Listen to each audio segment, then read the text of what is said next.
Final lap, I'm on top of the world, and I will never rest for second again. One more time, I've beaten them out. The scent of gasoline announces the end. They all said, I'd best give it up. What a fool to believe their lies. Now they've fallen, I'm at the top. Are you ready now to die? Welcome. No? Okay, well.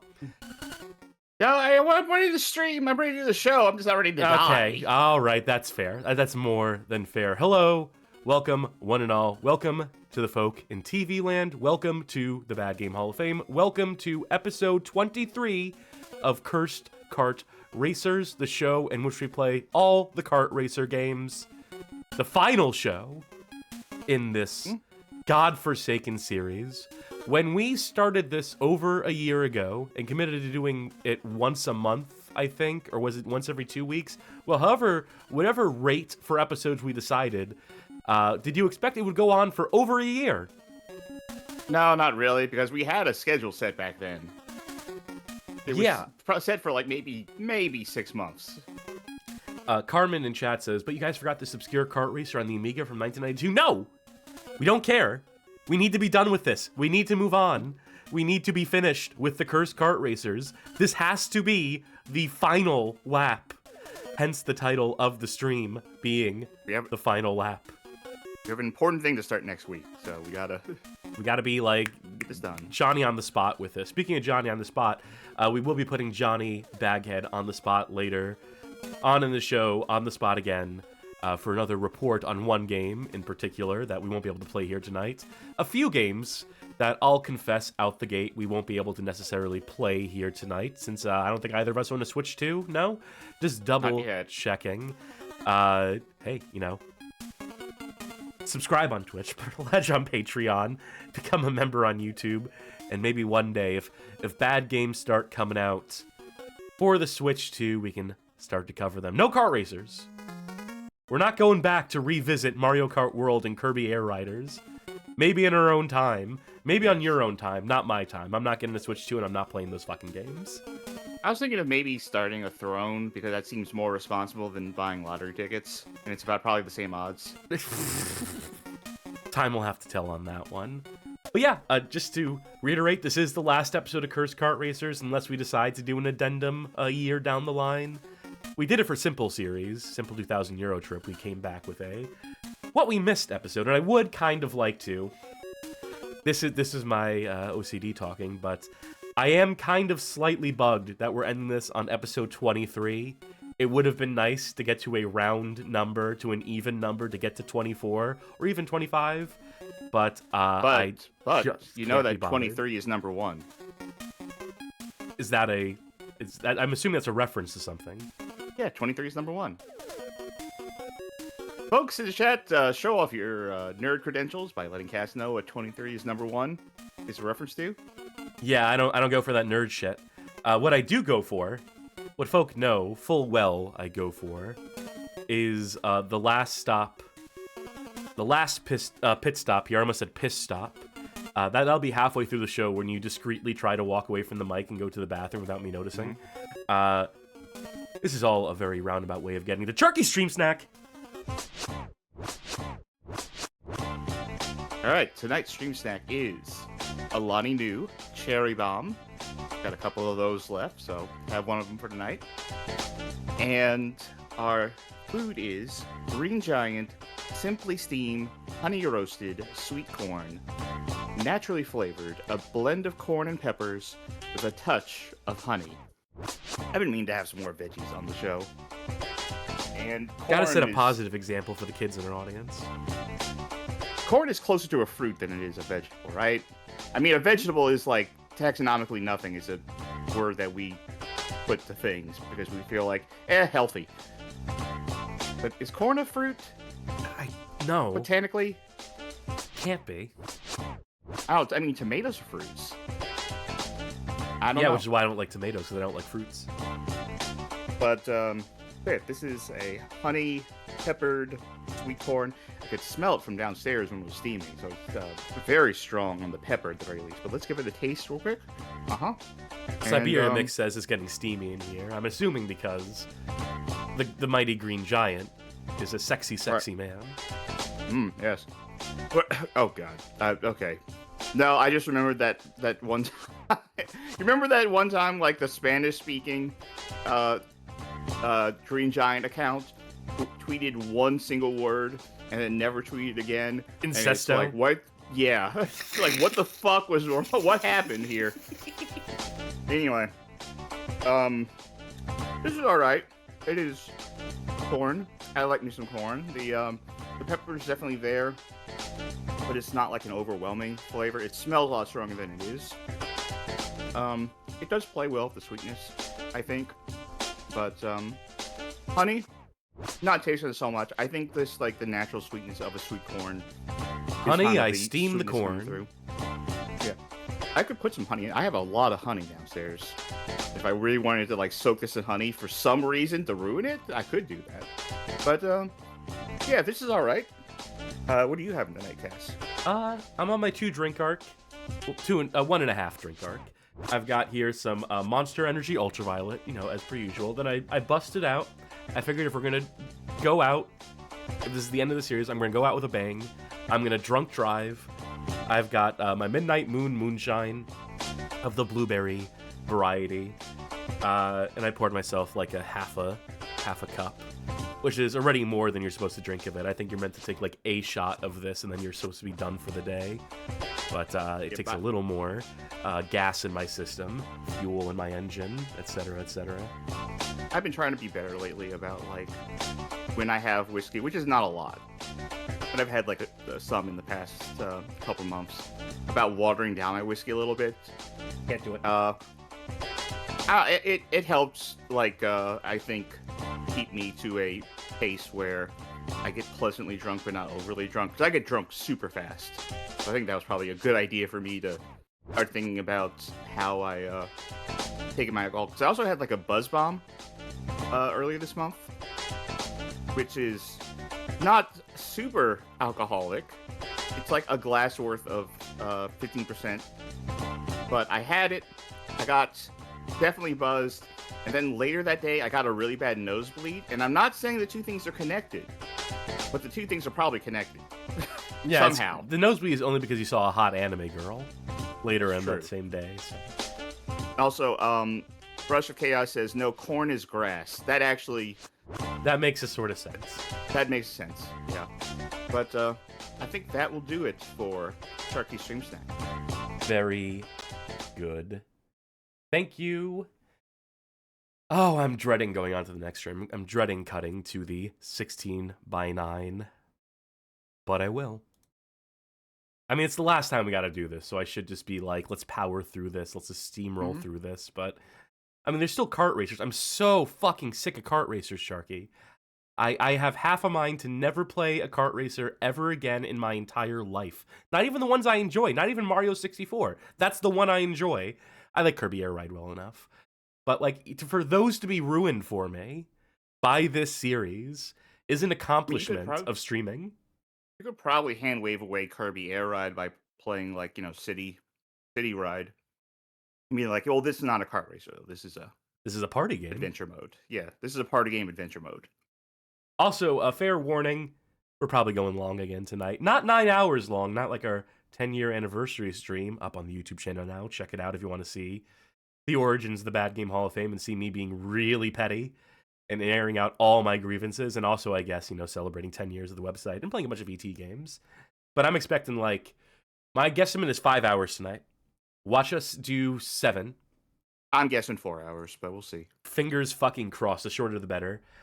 And we're not going to get any shorter if I keep stalling this out. So, let's show now the first game of the night, which is Team Sonic Racing.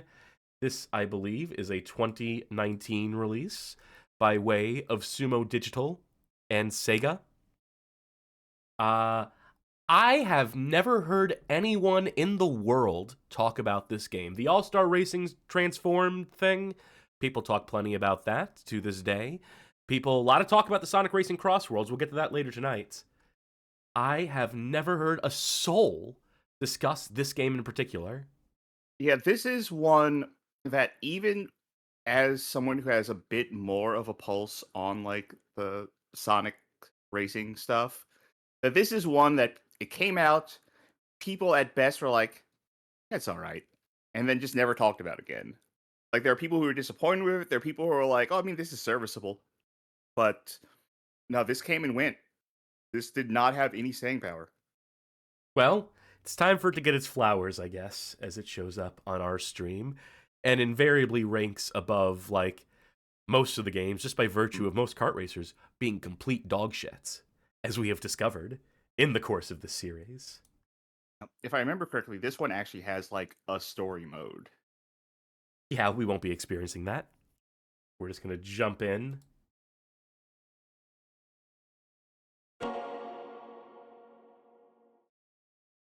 Definitely going to have to dial this volume in, huh?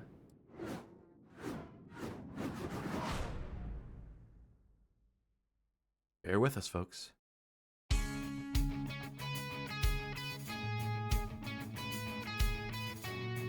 It's the Cash for Chaos Emeralds.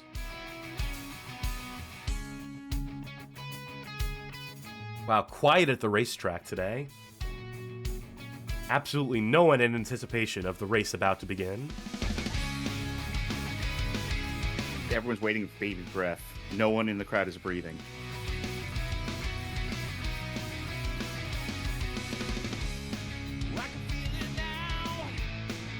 Of course this has lyrics. Why wouldn't it?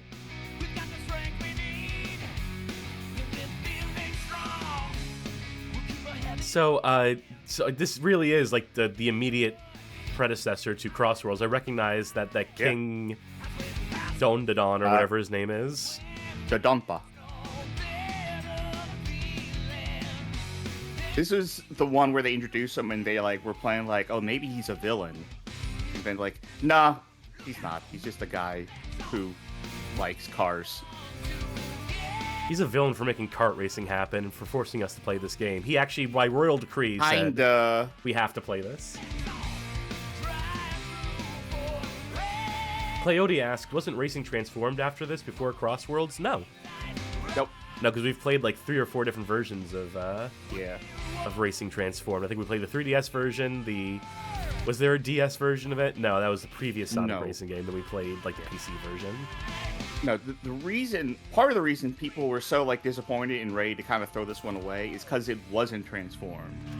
Because Transformed there are people who love Transformed, and it's a good game. But there are people who like really, really love Transformed, and then this comes out and it's not transformed, and people are like, well, Sharky, not transformed. I need you to press A. You sure? Because I can't press A. Yeah, it wasn't recognizing my controller. Let me skip the intro, but then it didn't let me. Okay, we're good now. Okay. So I think I did the tutorial for this, just to make sure we didn't have to sit through the tutorial. But a team adventure, I'm assuming that's your story mode. Yep. So naturally, we'll just jump into local play. Maybe do a couple exhibition races. Or maybe just one exhibition race, one split-screen race, or maybe 2 split-screen races. We probably should figure out how to optimize, how to efficiently do this shit at a certain point. Should I do team race or standard race? Team race is like the main gimmick of this game.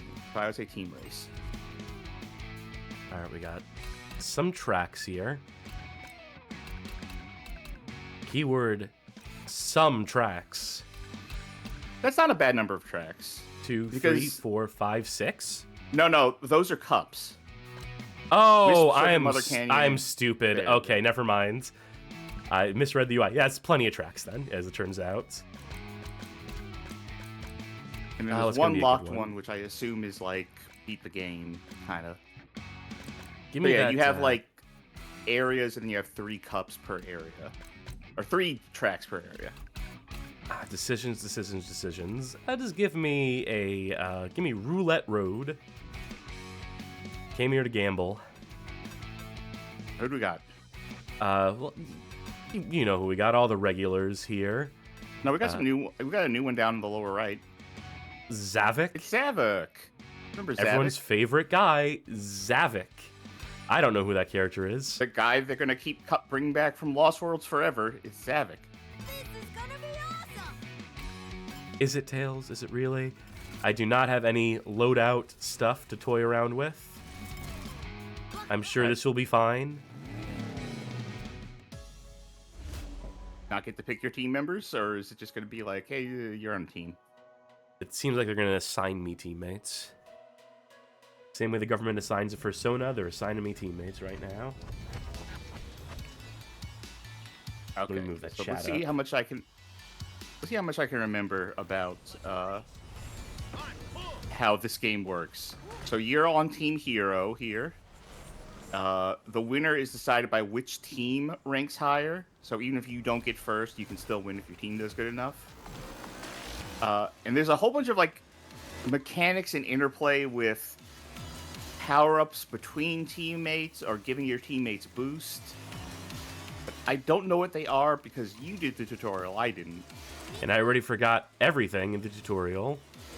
Oh, right. So teammates can offer you item boxes and you can say like, yeah, I'll take that, please. Thank you. Hey, is there any way to build speed? To catch up here? Besides getting lucky with the item boxes?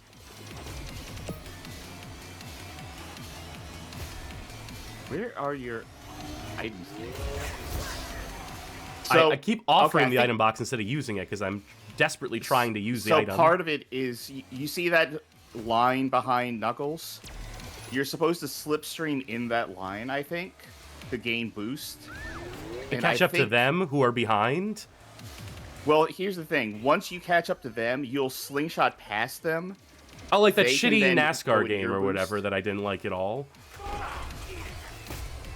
I don't think that's how that NASCAR game worked. No. There was one of these games where it had the slipstream. I don't give a shit about the slipstream stuff. I think that stuff is bad. I think it's a needless layer that doesn't add anything. Can't beat us! So, again, this is me trying to remember because I don't know. But I think the idea is you slipstream in your team's thing. Once you slingshot past them, they can slipshot behind you. Slipstream behind you and shoot forward, and you just keep slingshotting each other forward. Accelerating is exhilarating! I think. I'm trying. Thanks for the heads up, buddy. Do you cash it in? Yeah. No, I steer off of it. Yeah, sure, I mean, I'll that's accept this item. That's what I mean when I said cash it in, is you do something specifically. Hey, team boost. Yeah, here Tails' theme. That's good. And then it cuts off. Are we in first? The UI Yes. in this game is fucking awful. You're in first. The UI is bad. Yeah, it took me a while to figure out where the power-ups are, and I don't like the power-ups being the wisps, because that's not very readable. I don't know what that little buddy does. So Sonic is in fucking 12th place right now. He's not carrying his weight at all. He's slow as shit. I got Knuckles behind me. He just rear-ended me. He gave you a little shove forward to give you speed. I'm lying, but I'm trying to excuse Knuckles. There is a zero sense of speed to this, by the way. You're right. It does feel like you're moving significantly slower.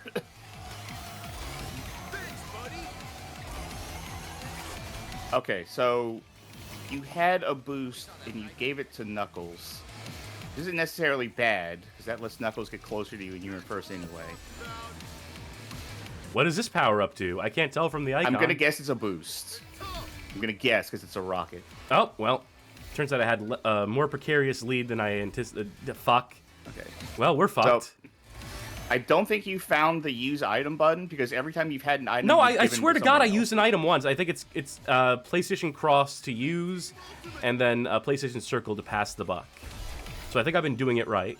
I just think the items in this game are really bad. They're poorly telegraphed, and they don't seem particularly useful either. I did say that earlier, that I don't like how they're using wisps as a icon. Wow, that for, was like, fucking your awful. items. That was bad. I had a lead for most of it, and then just one fuck up, and then just everyone got ahead of me. And because the sense of speed doesn't exist in this game, and if you happen to be ahead of your teammates, there's really no way to gain place except to potentially slow down so that they can catch up so they can take advantage of the slingshot system, which just seems incredibly counterintuitive, and why I think that system is fucking stupid. The idea of having to deliberately brake so that your bad teammates who aren't good racers can catch up to you, potentially slingshot ahead of you and give you that boost, is a stupid system that is counterintuitive to my preferred way of playing racing games, which is to go fast. Something that this game does not traffic in. It's an idea they decided to drop, I guess. You know, one thing about Sonic, never goes too fast. He's always safe. He's always calm, measured, and collected on the track. Oh, that almost makes me enjoy being on a team. So it's my immediate impressions out the gate, horrible. Every time you've said in the past that you don't like racing games to be overly complicated, I'm seeing that in here right now. Yeah, no, this seems very emblematic of the You're issues going I online. have. Okay, so local play. Yep, got it. So I you have to hit- press start. Yes, I'm in now. Are you? Yeah, you see it says 2P now? Oh, okay. Again, horrible UI. Fucking, that's the only indication is the tiniest font. The tiniest thing in the world. Also, in the bottom there's those little fellas. Let's see, that it was one's all- jumping, which means that he could be third player potential. Yeah, bad. Right. That's what I was looking at to figure out that I was in. Boo's house. Famous Sonic character Boo. Let's see mean, what the actually, first track in this game is. Sonic Just, Adventure 2 had the King Boom Boo, or King Boo Boom. They love to reference that guy a lot. Want to be a couple of baddies? Want to be like Okay. Amy and Blaze? Time to race. Did you pick team or did you pick solo? Team. Okay. So I'm assuming that puts us on the same team. Okay, no, We good. could be. At least you can do this. Yeah. Who's our third gonna be? Who knows? Way to build up anticipation, game.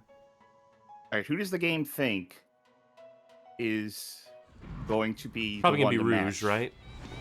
We'll see. We'll see if the game thinks anything or if it just like picks randomly. Oh, the Chow, of Oh. course. Yes, of course. We really need a third person here. Johnny, get on now. A little too late to set that up.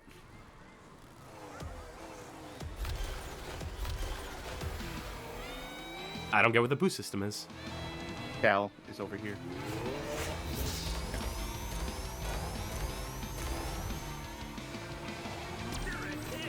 Oh, drift doesn't feel good. No. My pleasure. Okay, understand. Seconds going center.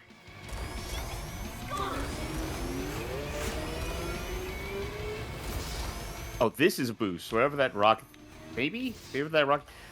Having it as wisps is bad. Is awful. I feel like I kept bumping into you that entire time I was trying to slingshot off of you. I think you can only slingshot off of whoever has the yellow thing going. You which have I the yellow think thing is- going. You have the yellow Okay. thing going right now. Yeah, I see. Now Whoa, I do. ooh. Why did I get boosted up like that? I do notice that it is trying a little bit to keep me into that thing, but not doing a great job of it.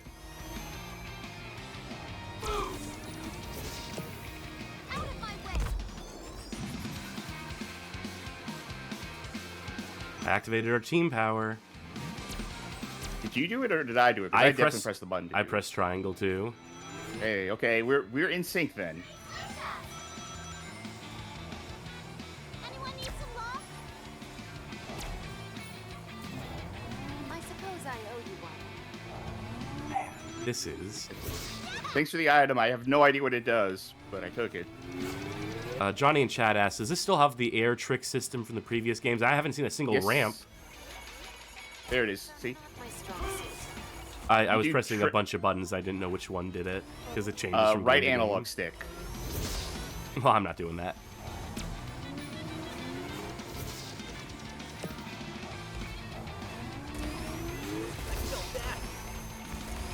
Are we in first?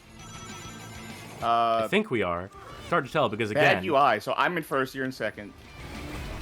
I meant collectively as a team. Are we in first? which I suppose Yes. we are if we're in first and second, respectively. Yeah, Chow's in 5th. Well, fuck him anyway. I mean, that's fine. We're carrying.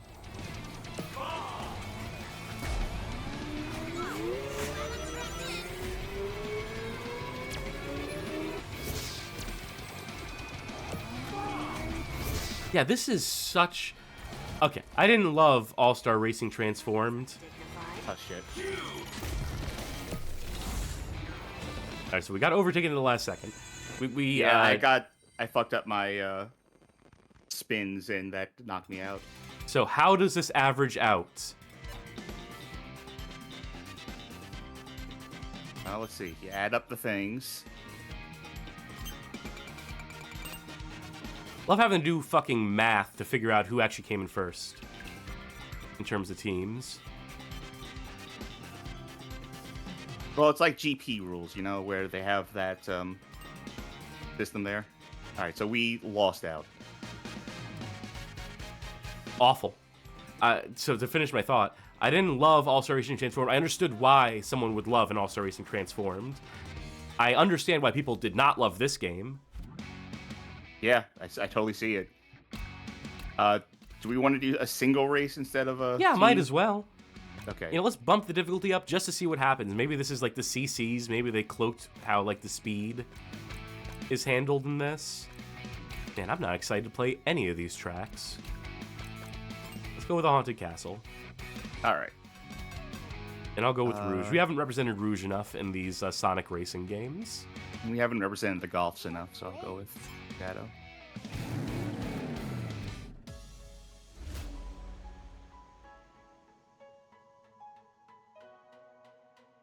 Can't wait to unlock those performance modifications. Have another layer of bullshit to worry about.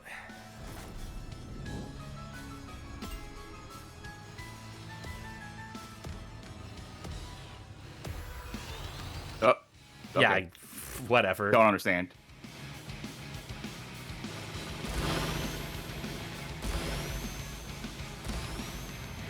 So that's, since we're doing single race, obviously that slingshot system doesn't exist. Good.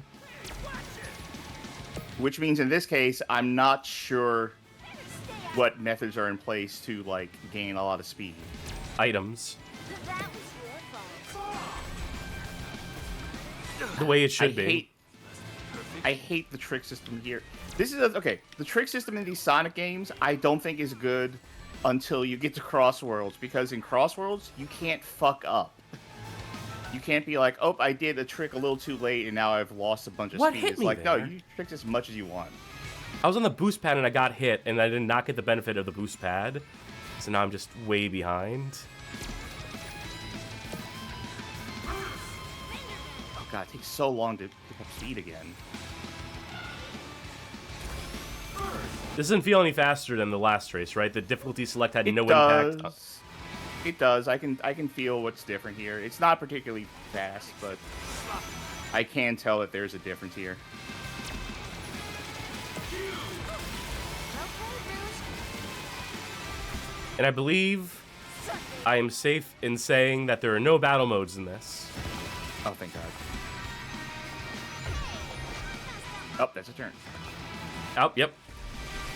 I think I blanked on the same turn. I like this song, at the very least.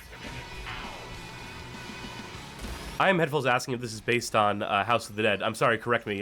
Curian Mansion. 'Cause they can't No. call it House of the Dead. No, I think this is just This is...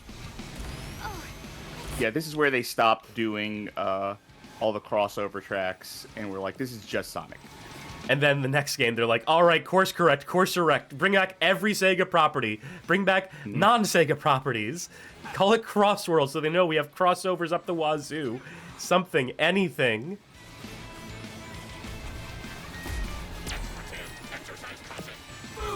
This Although is in that a, one, all the crossover tracks are DLC tracks. This is wretched. Yeah, to I don't reiterate like my this. thoughts. This is definitely the worst of the Sonic carts that we played.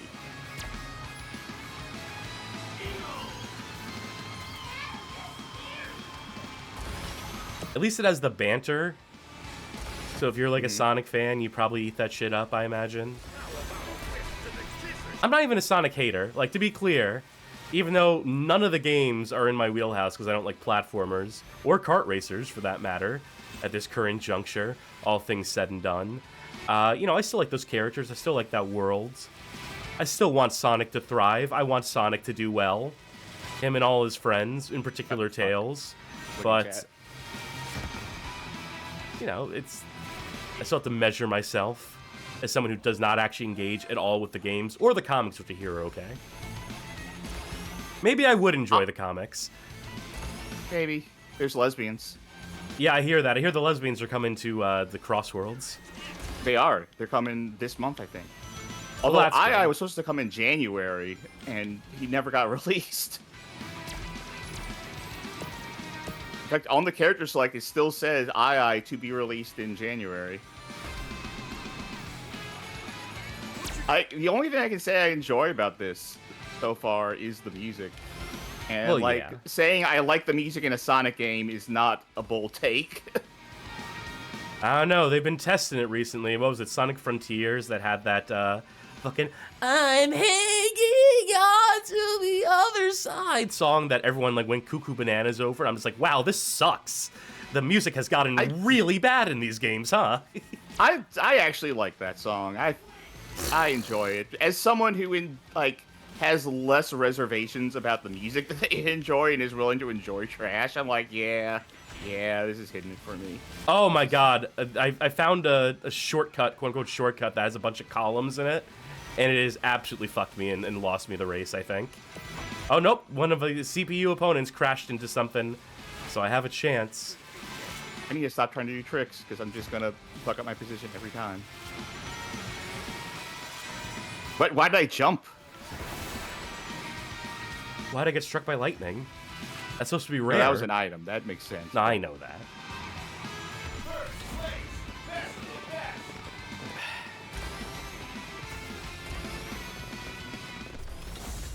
I feel nothing. Yeah, which is how I feel generally all the time, but I suppose it bears reiterating, I feel nothing after winning that race. That felt like nothing. I'm surprised I was in... What place was I in? 5th? I thought like I was in like 11th or something. Like that was faster, but it still doesn't feel very fast. It's hard to tell what place you're in when you're so rarely seeing other racers. Yeah. That's an issue with this game, is that the distance seems unbearable between you and the other racers at like pretty much all times. A lot of issues. Yeah, just this time trial, Grand Prix, exhibition race. And I suppose there is a story mode. You know, let's just do one mission. Sonic, Owo-chow and Big and I are having a picnic. Want to join us? Sure. Knuckles and Tails and I got these weird invitations to meet somebody at the beach for some kind of race, but I've always got time for a chili dog. A race? We didn't. Sorry to cover up your face completely, Amy, with the chat right now, but... Hello, Blue Hedgehog. I am Dodonpa. I'm glad to see you accepted the honor of my invitation. You know, I don't actually care what about are you the story. doing? What are you doing here at our picnic? Remember, we didn't go to the beach yet. We're at a picnic. Oh, it looks like you're joining me for story mode. Oh, Give me- okay. Give me Tails. I'm so excited. Were you not allowed to pick Tails if I was just sitting on him? No, I just wanted to make sure that you didn't think to press the X button on there and deny me my Tails. Oh. I wasn't going to take Tails. I from know. you. Welcome to Wisps. And you say that the winner of the tournament gets to keep his car? Sweet!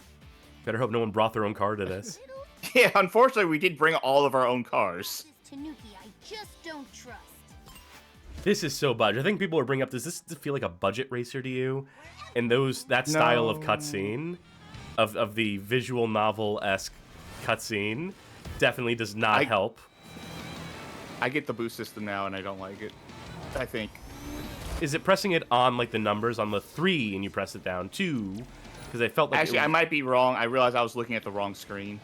I thought I was top screen for some reason. Everyone wants to be Tails. So I notice there's less racers on the track here. It's just us against Amy's team. Yeah, I assume because this is like story they're trying to build up.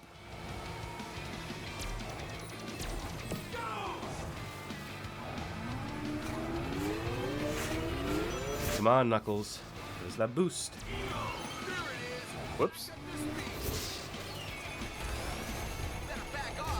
Didn't know what item I had, so I just assumed that it was... Just winged it. Again. Epic stunt fail. Did you hear Sonic say epic I stunt did. fail? Spoiler alert, we're gonna crush it. I take back what I said about the banter in this game. This sucks. This is lame as fuck. I don't need to hear Tails say, spoiler alert! I don't need to hear Sonic making epic fail jokes. I don't need to hear any of this.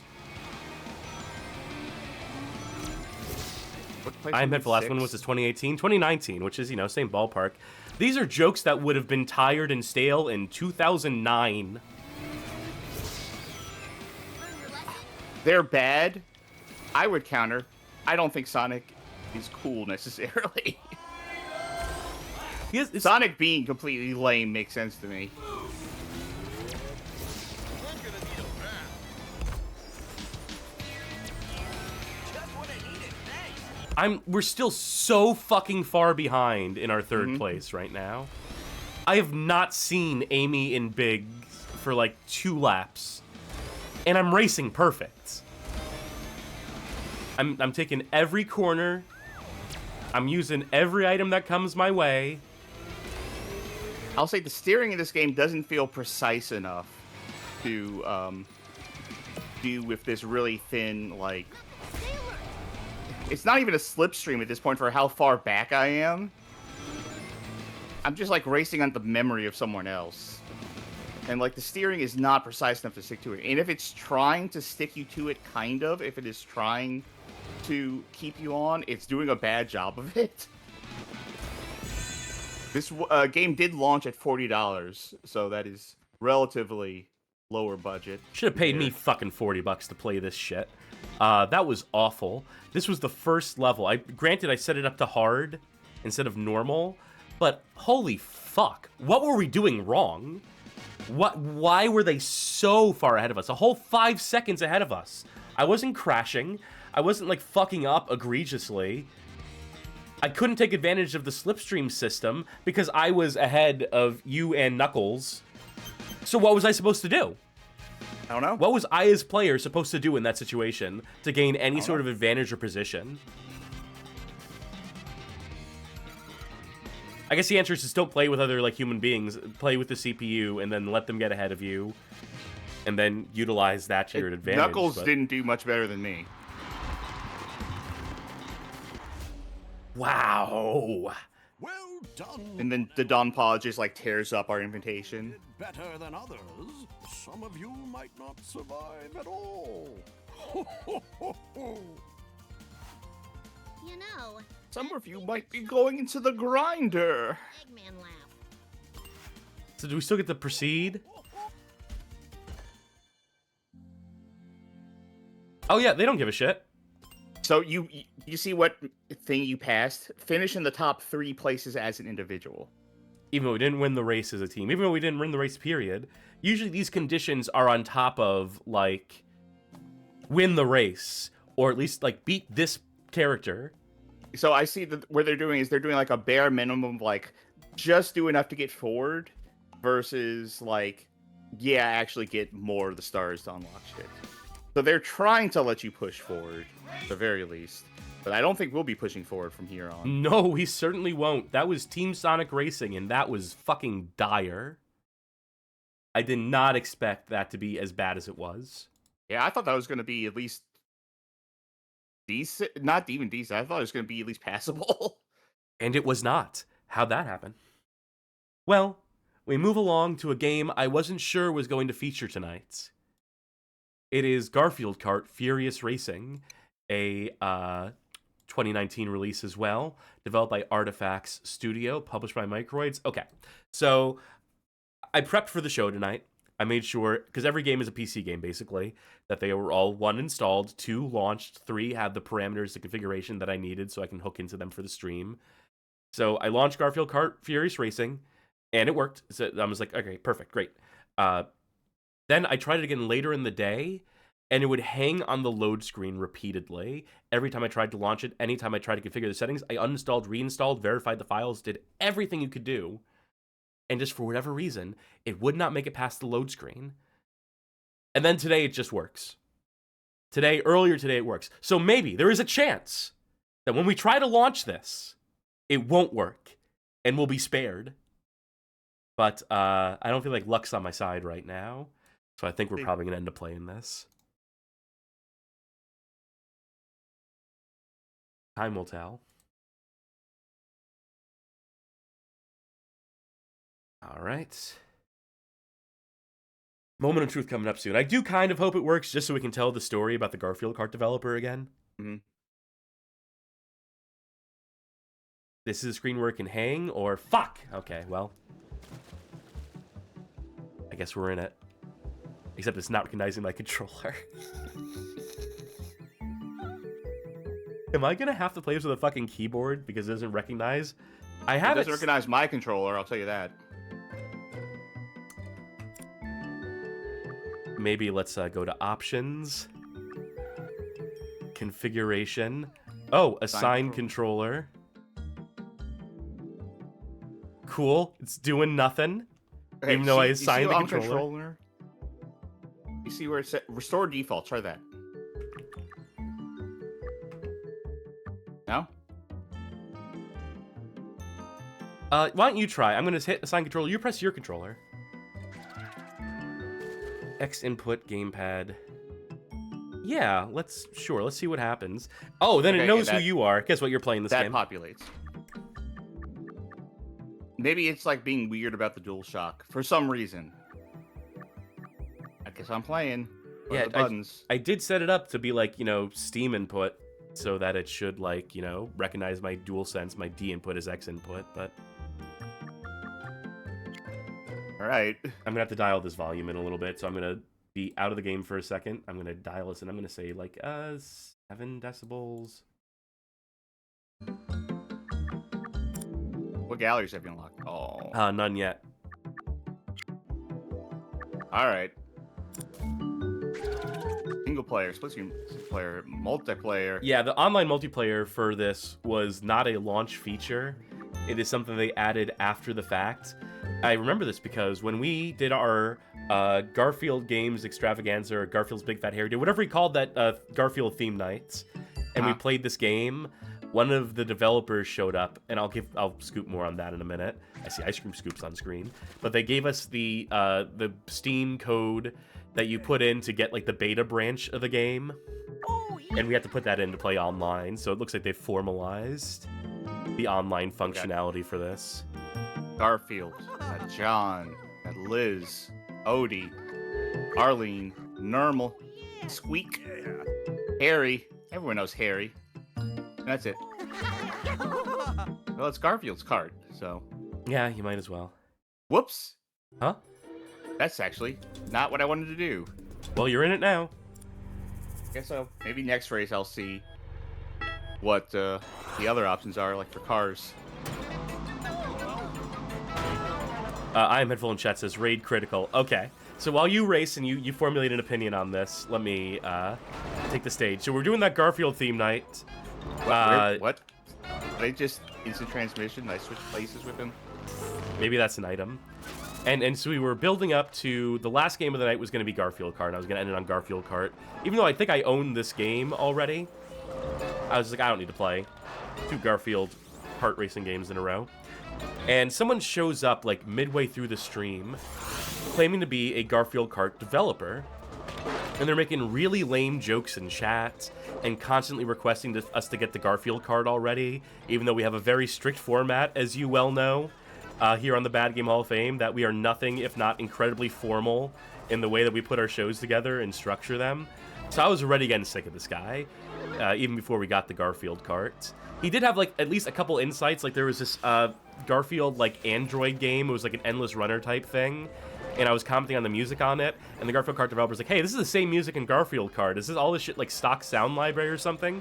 And it turns out we had a different fan, an actual fan named Merjan Doof, who pointed out that it is actual score from the show soundtrack that all those properties, all those Garfield sub-licensees were rooted in and stole their aesthetic from, and also their music, apparently.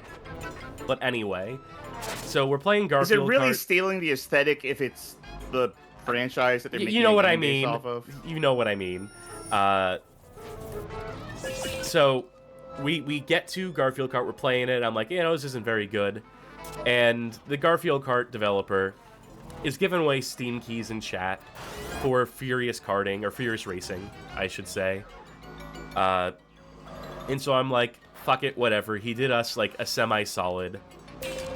Sure, I'll join this guy and play some Garfield Kart Furious Racing. And so we do, and I'm complaining about the game the entire time. I'm like, hey, this control's fine, but boy howdy is it ugly. These levels are boring as shit. Just going through all the stuff. And then when, like, the online breaks at the end, because apparently like, someone was using a mod to play online, while playing online, which breaks the game, so we soft-locked at the end of it, and I had to fucking end the process manually in Task Manager. And so we're finished, we're wrapping up the show, we've gone way over time on the show, and the Garfield Kart developers, like, starts asking us to raid Moist Critical, who is streaming at this moment in time, which I think we just flatly say, no, that would do nothing. They wouldn't notice. I think he wanted to get some of that, he thought that Critical would notice us raiding him, and he'd be able to plug his fucking Garfield card in there or whatever.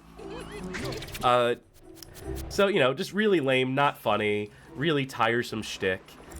You went to the next circuit, you weren't going to quit and see the options and do the stuff you said you wanted to do earlier? Yeah, we're going to do 2-player, right? Yeah, we are, so we'll drop out of this race after I finish the story, and you can give some initial thoughts on this. Assuming we can get 2-player to work, I don't know, the controller situation seems fucking sketchy. Anyway. That sounds like a Moist Critical video title.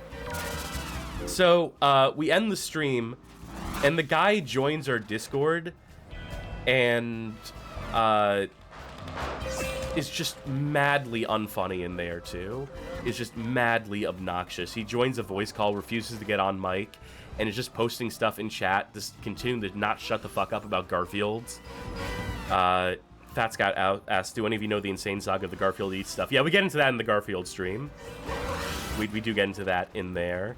Robin the NB says, you said this was a developer, but I suspect the guy was PR, surely. No, he was a developer. He was a programmer. He was telling us, like, the process of developing the game. I know what I mean when I say developer, please. So, yeah, this guy was just doing free promo. He was doing PR on the side, I guess, trying to drum up fucking business for his game that he got hired on to do, like, fucking lighting effects for, or whatever the fuck, in his capacity as, like, a low-level programmer, probably. So he's plugging Garfield, and I'm telling him I'm getting real sick of him on this call. I'm like, either get on mic or just, like, come up with something else to talk about. So he doesn't come up with something else to talk about, and he goes away for a few months. A few months later... I don't think it was a few months. I think it was, like, very soon after. Few weeks, few months, sometime shortly thereafter, let's say. We're in another call. He joins again, and I'm dreading it.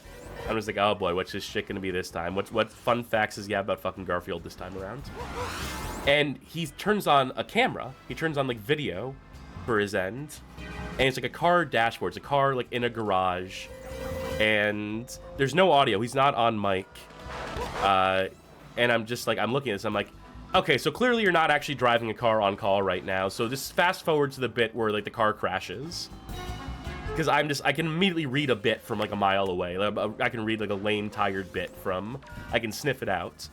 So he starts playing the video, and it's the car driving on the road, and I'm just like, yeah, I'm giving you, like, 10 seconds to get to the point of this video, to try and do your shitty jump scare or whatever, or I'm just gonna fucking ban you from the server if you don't get on mic. And so then, he cuts, like, he puts, like, some, like, shock image up on the stream, on his video call for a second. I'm like, okay, bye, ban him. Don't have to think about that motherfucker ever again. Part of me still hopes... Five Nights at Freddy or something? It was something, like, lame where he's trying to undercut it. But he clearly had something else planned. Clearly, like, the end to that bit was the car in the video crashes. Clearly it was some pre-recorded video that the car was going to, like, get into a horrific accident at the end or something. So I'm just like, nope, cutting this off at the pass. So anyway, That's just that's just the story of our encounter with the Garfield kart developer. And they really showed their whole ass and did not do anything to endear me to the Garfield kart brand, believe it or not. Yeah. My Doom says this shit is why I don't join VCs. I'm going to assume now that you mean that because you might run into people who do that stuff. Not because I'm so intimidating. Actually, no, my first thought was I can't join VCs because I just can't help myself from doing that. I would just absolutely put up a video of a car crash. What else would I do? No, I assume that's not what you meant, though. That was just my first thought when people say something like that. All right. Speaking of first thoughts, what are your first thoughts on this, Garfield Kart Furious Racing? This is so much better than Team Sonic Racing. Yeah, no, that I'm not surprised. Having played this game before, I kind of knew that this is at least decent. Yeah, it's like dull, but it's passable. Is this gonna work at all? Probably not. Single race. Yeah, I was hitting this to try and get to 100cc, but that's not it. Cats in the Hood. Dunes, Hallerlock Lake. Go to a different cup. Go to a completely different cup. I want to see some unique tracks. So Okay, press we RB. Oh, this I don't like that. I thought I was looking at. Okay. How about? Sure. Do you have controls? None whatsoever.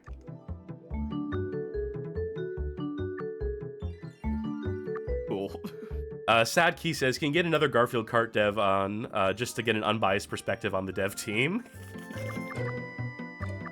Yeah, you have to get HR, Garfield Kart HR on. Okay, back all the way out. Back all the way out. Yeah. Yep. Go to options. Go to button configuration. And hit restore defaults. Let's just see what happens if you hit restore defaults. If it will put my controller back in. Okay, no, go to assign controller. You want to assign this to player 0? Sure, press enter. Or not enter, press a button. Then go, can I go down? Can I use the arrow keys? Can I just do it like fucking this way? Unbelievable that I'm having to do this right now. First center or 0, all sticks and axes. Turn right. Am I gonna have to sit through that? Yeah. That's through the 5 seconds. Do better. Okay, jump and drift. That's A for me, so cross. Okay, bonus forward. That's square. Bonus backwards. Circle. Rear view, I'll make that triangle. And that's it. That should be all I need, theoretically. Okay. Can I use my controller to navigate the menu? No, that would be a step too far. So this game definitely has its issues, at least this PC version, for goddamn sure. I'm just using the keyboard to navigate this shit. And Gotcha. now I can't. Now it has wrested control away from me. Yep, I don't have control either. That'll do it. Unfucking real. Hey, Garfield Kart dev, if you're still watching this, maybe fix the basics of your fucking UI before you plug your fucking game. Yeah, I can't even escape out of this. Yeah, I have no control either anymore, so. Well, guess what? That fucking disqualifies it from getting fucking played in multiplayer capacity then. So cool. Yeah, we got absolutely. the game up and running, and it's crashed out the part where we're supposed to play multiplayer, so call that a fucking coup for Garfield Kart gamers everywhere. I ain't got the time to fucking waste on that. You can't fucking hack together a functional UI for your video game in the year 2019. Fuck off. So yeah, we'll move ever along, why don't we? To a mention-only game. First of a small handful tonight, so don't bother putting up the game category for this. I wonder if this would even be allowed on Twitch anyway. For the game I want to mention here is 2020's Shady Lewd Kart Power Slide into Their Panties. I am headful with a point, by the way, that I'm very grateful for. Folks, please don't suggest more games on the final episode. We're not doing this. We're not doing this ever again. So I think, to be fair to Fat Scout, I think they're asking, had we played it, not will we be playing it. Okay, fair point. But the full list will be at the end of the stream, and we'll probably just have the doc somewhere where you can read it. So just to briefly dish on this game, this was a 2020 release, published and developed by Shady Corner Games, who are a developer of not safe for work games. The likes of, I'm just gonna go through their list of games here. They've been active since 2019. Monster Girl Garden, Monster Surprised Yuki-chan. These developers are Western. Galactic Pickup Artist. They did contributions to Bonetown: The Second Coming. Bonetown was the original not safe for work 18 plus MMORPG from like the early 2000s. So I guess they rebooted that, and these developers maybe contributed some art or assets to it. So that's an interesting one. Monster Girl Conquest, Battle Orc. And there was one in here that I wanted to just call out the name of.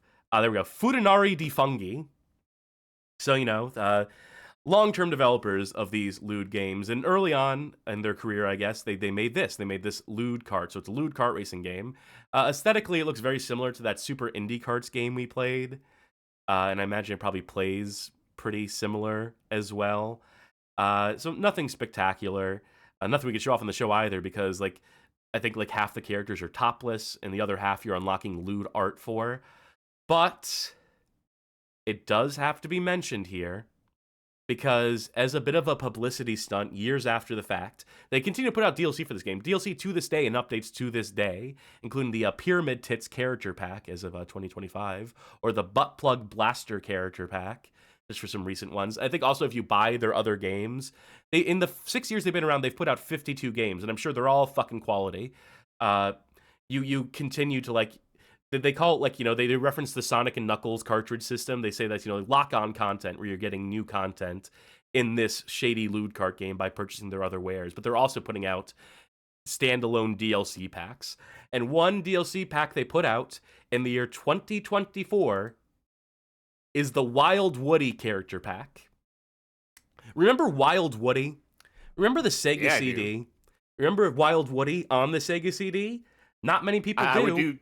I would do the voice, but I think Discord would eat it up.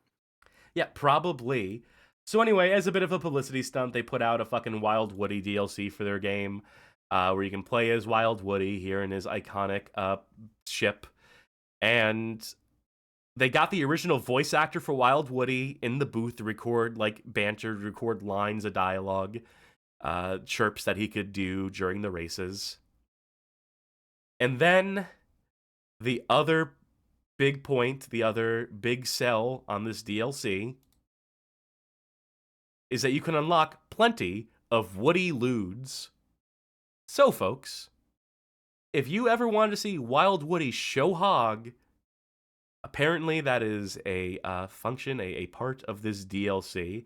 Now, I've seen several of the pictures. I don't think Woody actually shows dick. I think they actually do not have Woody be nude. I think he's tipping a stripper in one of them, looking at a porno mag in another.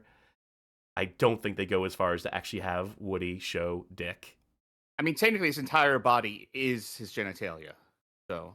Suppose so. People in chat went from excited or just be like, yeah, he showed dick. They didn't cower it out to immediately oh, fuck off. I'll say, if you want to see it, there is a place that you can go online to see it. It's this website. It sounds like it is for pornography just by the name alone. It's called hardcoregaming101.net. They have an article on Wild Woody, and they have the photos on there if you want to see it. That's Hardcore Gaming 101. Never heard of it. Definitely never contributed to that website before. So I just wanted to give that little mention only, shout this out, point out that this exists, so now that you are cursed with the burden of knowledge there in the audience, and just be grateful we're not actually playing it. We already did our time with Super Indie Karts, and that game was somehow one of the worst we played in this series. Not to shit on indies, not to put indies down, but by God, that game was fucking awful, and I can't really imagine this one being much better than that, truth be told. I have a feeling someday we will have to play Wild Woody, though. I dread it. I've played it before. Not eager to play it again. Yep, same. We move ever along to our next game we actually are going to play tonight, which is Nickelodeon Kart Racers 2 Grand Prix. This is a 2020 release, developed by Bam-Tang Games and published, of course, by Game Mill Entertainment. That is not the last time we'll be hearing those two names tonight. This is the sequel to Nickelodeon Kart Racers, hence the 2 in the name. And where did the previous Nickelodeon Kart Racers land on our list? I think it ranked surprisingly high. Yes, we played the Switch version of it. It ranked 34 on our list out of 174 games. So, does this get better? Does this get worse? Do they improve with time? Time will tell. As we launch the game.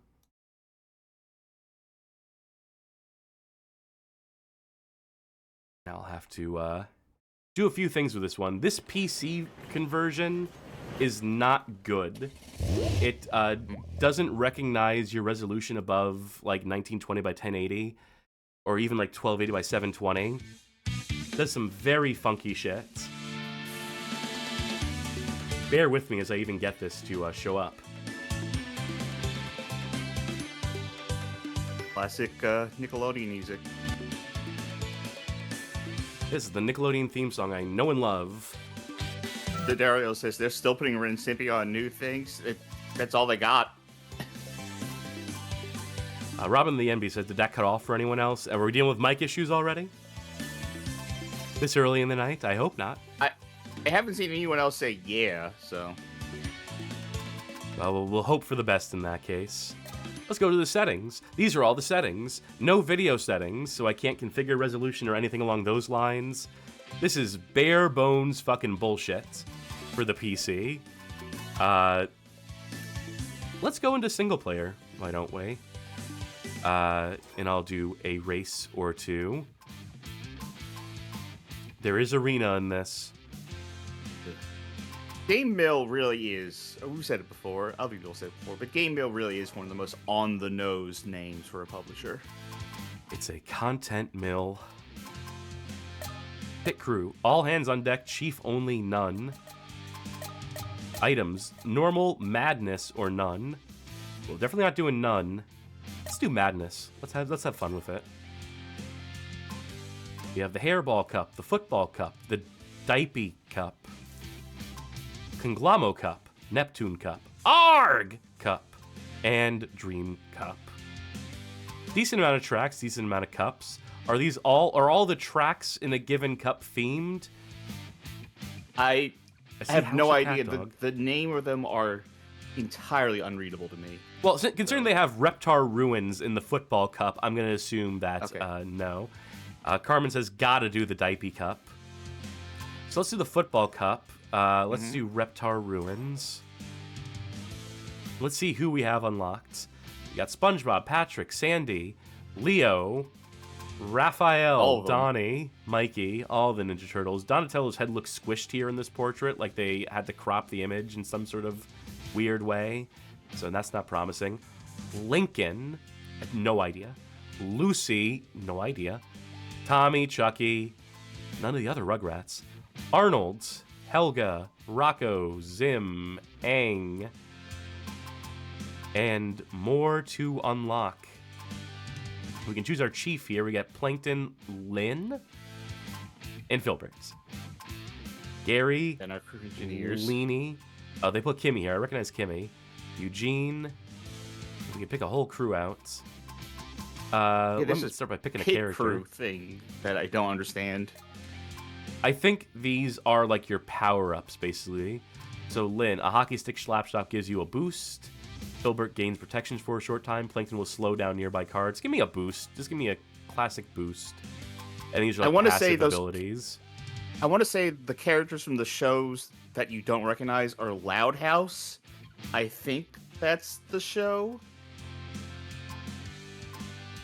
I'm really having to search my memory for that. Like, some of those characters were part of that whole thing where people were complaining about, Cal Arts style art, and they were, like, making up fake drawings of those characters to say, but they all look the same, but they made up fake drawings to make them all look the same. Hey, look! It's car customization. We have to pick an engine, which at least is like, these seem like pretty straightforward, boost one thing at the detriment of others. Potato Clock says, move it, football head. That's not very helpful. Air Nomad works like the Air Temple Sanctuary doors. Oh, well, if you knew Avatar, then you exactly knew what that meant. Just give me the standard. Dedicated to Gilbert, Shelbert, Norbert, and Missy.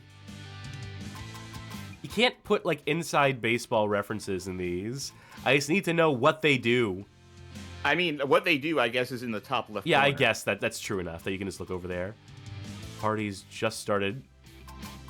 Yeah, some of these make a fucking huge difference.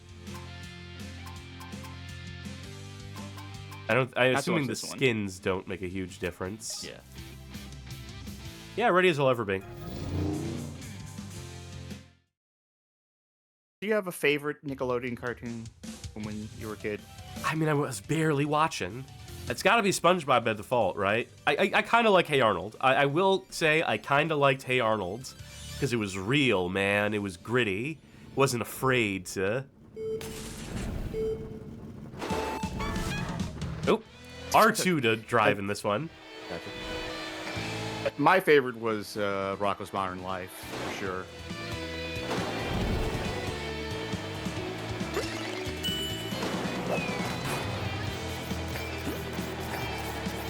I'll tell you, this feels better than Team Sonic Racing. Yeah. I feel like most of tonight is going to feel better than Team Sonic Racing did. Well, we'll see about that. So this has the slime system in it, where you're picking up the ability to, like, do boosts. Or, no, not to use boosts in this one.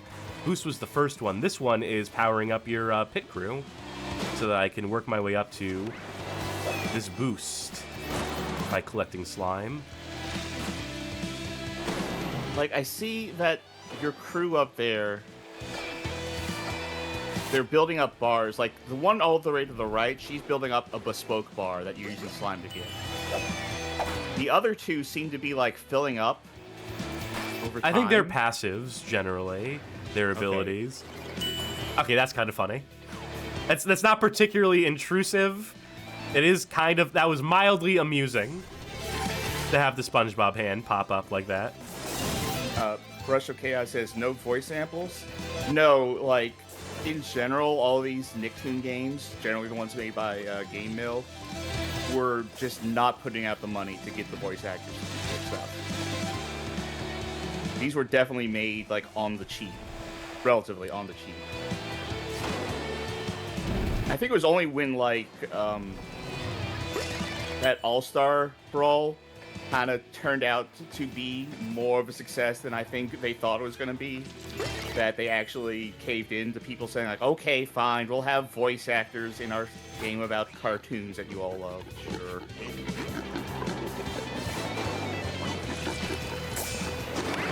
Did you have an Invader Zim phase?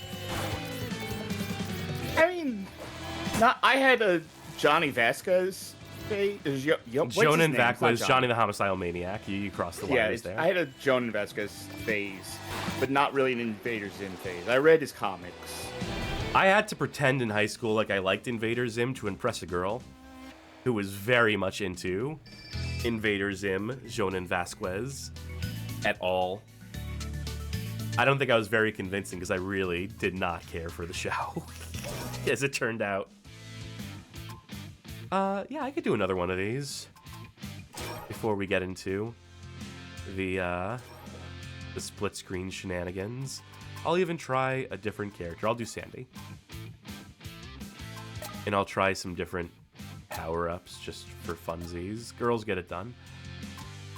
Let's focus on top speed. Let's see what happens if I just really focus on a singular stat at the detriment of everything else. Take that paint off. You're gonna feel bad. I'm gonna turn the volume down just a little bit in case it is louder than I assume it is. Cat Dog's a show I watched a lot of because it was on at the time slot where I was eating breakfast and getting ready for school, and I did not enjoy it, but I sure saw a fair bit of it. I'm glad Tom Kenny got paid. I watched a lot of that show too. I must have enjoyed it, probably, back then. Like, I know I've said this. Oh god, dirty diaper as a power-up is noxious. I mean, I get that's Rugrats, I get that it's toilet humor, I get that kids go for that, but don't love that. I've talked about this on show probably plenty of times across our various programs, but cartoons for me were fucking Popeye and Looney Tunes at 3 o'clock in the morning. Back before Cartoon Network had Adult Swim, and they were just airing stuff that Turner had the rights to. And so they would just air fucking Merry Melodies and, like, the Tex Avery Hour and stuff like that. And so that's what I was really, like, grooving on at a point in time. And I would wake up in the morning, watch Nickelodeon, and be like, man, the cartoons aren't what they used to be. I used to watch a lot of Nickelodeon, Cartoon Network, and I used to like a lot of their shows. Like, I like Rock's Modern Life. I liked Cow and I love Cow and Chicken on Cartoon Network. But no, my favorite cartoons in general are going to be Looney Tunes and Tom and Jerry. Like, those are the ones that were, like, more formative for me growing up as a kid. Toys for everyone. I don't want everyone else to have toys. Well, you picked Mayhem, so... And no shit, look at... Yeah, it's getting a little crazy here. I will say that this game is relatively straightforward in how it plays, right? And so when the modifier is just putting a bunch of fucking items in, that's good. I think that's actually good. I think that's the thing. I think the thing that separates the kart racers from the rest of the pack, that should separate them, isn't layers of granularity in terms of, like, mechanics. It's just having a bunch of interesting items. And then having a bunch of interesting items going off at all times. Because it makes the entire racetrack like a hazard in a way that is, you know, can be interesting, can be exciting. It can be frustrating, to be sure. You know, people talk about getting Mario Karted, right? Because that's a sensation that everyone who has played one of these kart racers has encountered before, of getting black flagged on the last lap. But if, like, shit's just constantly popping off at all times, it's a little harder to get mad about that, right? Yeah. You just embrace chaos.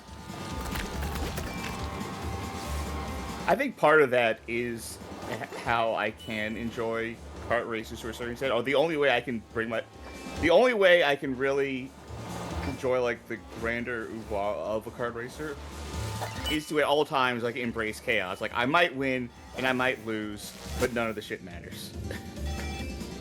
Like, these are not games I play so much to win. Now, I will say, I was worried a bit, because you were talking about this being straightforward. I was worried at the top that the pit crew stuff, as it was, like, being explained, was going to be more complicated. Like pulling into an actual pit lane to take advantage of their abilities. Yeah, but if it's just this thing that passives are popping off, and you build up a meter for, like, one ultimate thing, like, that's fine.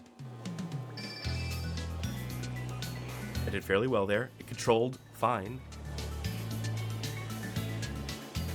Yeah, let's do some split screen, why don't we?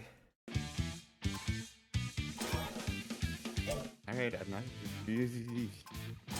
Huh? I'm just saying, with the size that the game has to run in, because it's a bad PC port, and my own personal setup at home... Yeah, the windowed mode for this is 1280 by 720. If I full screen it, it has artifacts from scaling up, because it doesn't have a good upscaling. It doesn't have anything like DLSS or whatever. It doesn't have anything. It just has incredibly, like, it does it, like, by sectors, by, like, quadrants of the screen, so it looks, you know, can I do it? Can I Alt-Enter? Let's roll the dice here. Okay. It might show up fine at home, because we were only streaming at 720p anyway, right? So this might honestly go over fine for the audience. Don't mind as I have to duck the game out for a second. I actually realized a thing I could do, though. Is zoom in. Well, when I drag it over to the other monitor, but it's not all the way in the monitor, it actually fills up that monitor completely. Focus saying it looks okay on there, and that's good. But just know that if you were to play this on, let's say, like a 2560 by 1440 monitor, which is, you know, exactly double the scale, it looks fucking awful locally.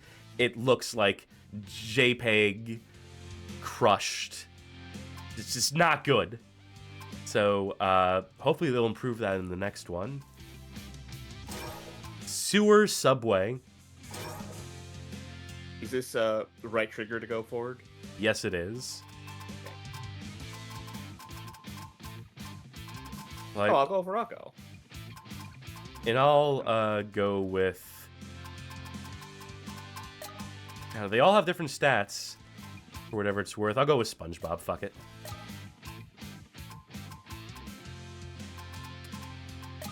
I like getting a boost. Get a boost after recovering from a hit, seems neat. And get more slime just to build up meter that much faster? Sure. I don't know what the difference between get more slime and get free slime tokens is. I'll take them both, but... Oh, interesting. There's no real, like, accelerate stat. It's just top speed. I don't need steering, because I can just drift.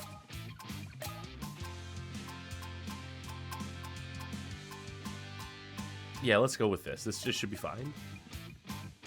And I'll go with... sports.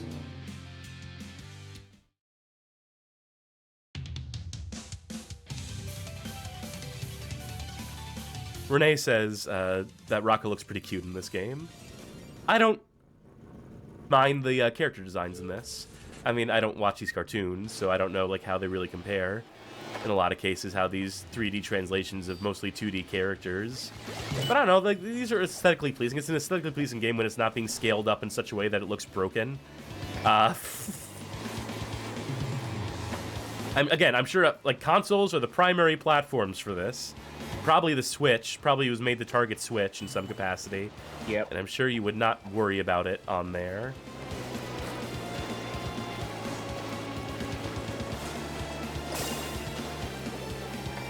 Oh, shit. I didn't drift the right way. Is this Teenage Mutant Ninja Turtles? Is this sewers the domain of the turtles?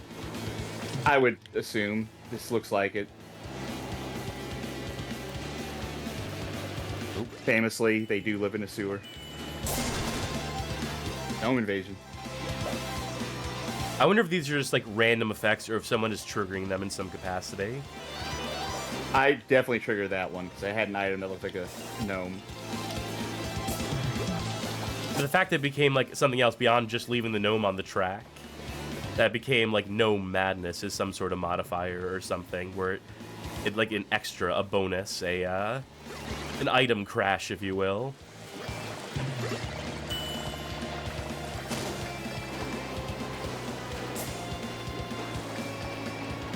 I see how some of these passives hit. I think, yeah, they don't hit automatically, they hit based on, like, so, like, Gary will, like, be ready, but only proc once you, like, roll over some slime. I've seen some Rachel Big Head shout-outs in chat.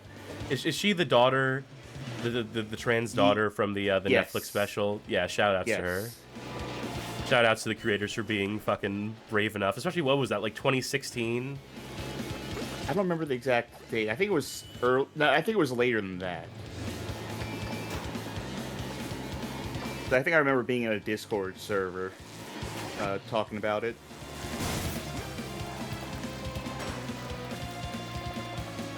"2018" says Merzbun. I thought that special was very neat. I thought it was very nice. I thought it was a nice commentary on nostalgia, the trappings of nostalgia, and how it's often, like, you know, and how, like, Rocco, even by the end of it, Rocco was complaining about how he wants things the way they used to be, and the other characters have to step in and be like, dude, come on. I never saw that special. Is it still on Netflix, or did they just get rid of it? Oh, I'm sure they got rid of it, because Netflix, nothing gold can stay on there. Am I gonna lose the last second? Nope. Nope. Yeah, to me. Brutal. Look at that. Human that it. Yeah. Less than a second. Different track. Do we need to... Is this before or... No, okay, good. I wanted to make sure about the racers, that we can choose more racers still. Double Dare obstacle course. Somehow I missed this one the previous times.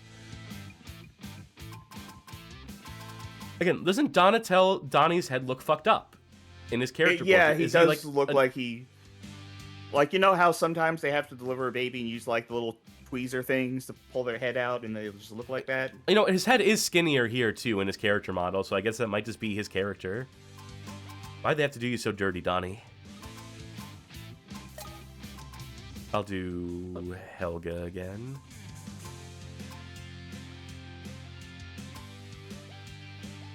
I'll be Arnold, sure. I like this show. I think I'm just going to focus on top speed again. It really doesn't feel like I'm losing too much. I will keep some drift, though, because drift is also useful. Yeah, these are decent stats. At least it's quick enough. At least it's not overwhelmed with choice. Even though it has technically one more choice being made than in, like, a Mario Kart. At least it's like, you know, at least there's only so many choices per category, and they pretty much make sense what they do and how you're tuning your car. I still would prefer not having them at all. I don't think it adds anything to have that in a kart racer, but I like being able to tweak stuff. It helps when, like, a character is, like, a type of way, but I don't like playing that way, but I like that character. I'd rather be able to, if I'm going to do it, I'd rather just tune the stats specifically, just, like, have, like, 5 points that you can put into these categories and spec them the way you want to, rather than having the gear obfuscating that, or, like, standing in for those points. You know what I mean? Sure. By the way, do you want me to tell you how that boost at the start works? Sure. On each of those things, the red, yellow, and green, you notice that the thing is filling up. You just, like, tap on the gas when it, like, fills up all the way. Sure.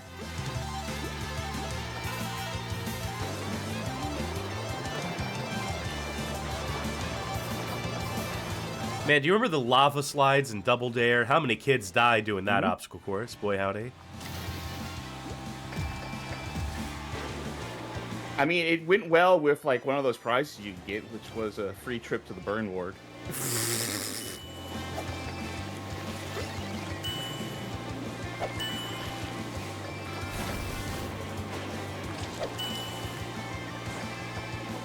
So how do you feel about how this game feels? This is the best one we played tonight, I think. By far, yeah. Yeah, it definitely feels the best, but I will say there have been times where there is, like, a delay between when you start that jump and when you start drifting that I end up accidentally drifting the wrong way because I'm like, okay, I'm ready to start counter steering, but the game's not ready to start counter steering. Oh, yep. So I'll end up trying to counter steer, but, like, drift the wrong way. I think that's, like, the biggest problem I have with this.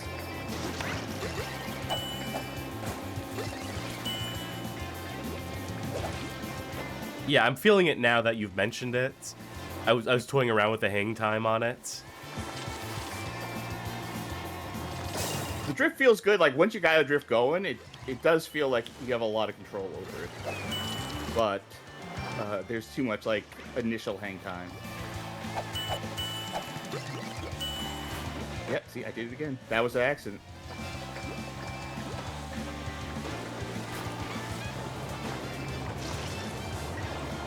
I like the idea of having a thing, like a power-up, where you get a boost after being hit, so you get back into it faster.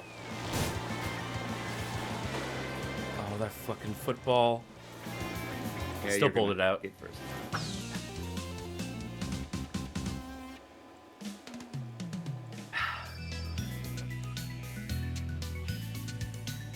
All right, those were some races. Let's check out what a battle looks like in this Oh, this has a battle mode. Shit. arena. Free-for-all, control the golden spatula. Just 2 modes. The Kids' Choice Awards Arena. The Double Dare Studio. 2 arenas. That's it. All you need. Well, they certainly phoned this the fuck in. I'm assuming that top speed is not going to be what I need for this. I should focus on something else. I wonder if Mark Summers is one of the unlockable characters. He gets slimed, then he just gets out of the race completely. He's like, I'm getting the fuck out of here. I gotta scrub my hands for 3 hours. Man, that dude got slimed so much back in the day. And he hated He had to really suffer for his fucking job.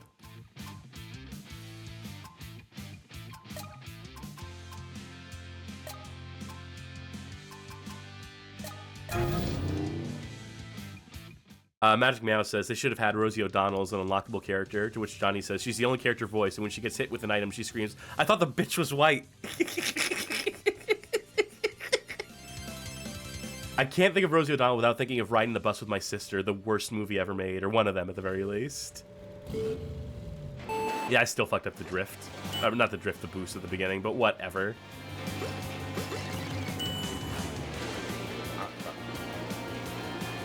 This item. Oh. Oh, Carmen points out that's Roseanne who said that. I got my wires crossed because Johnny, I liked the reference, and I was just like, I'll do better. Johnny's confused because Johnny assumed that Rosie O'Donnell and Roseanne were the same person, which is No, they're not. They're very much not.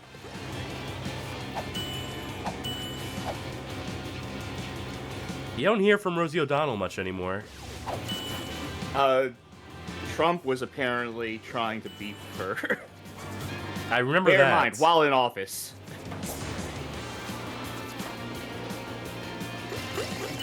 Oh, so she moved to I mean, that's the Ireland. difference. Yeah. I was about to say, that's the difference, is that Rosie O'Donnell is someone Trump hates. Roseanne is probably someone Trump likes. Ever seen that Roseanne comedy special she did after her show getting removed from her show after getting killed off in her own show? I haven't seen it. I've seen clips of it, and boy, howdy. Her QAnon bits are, they're almost jokes. It's mostly just her talking about how cool Q is, and... You know, in case you're wondering what she was up to, it's going off the deep end. That's about what.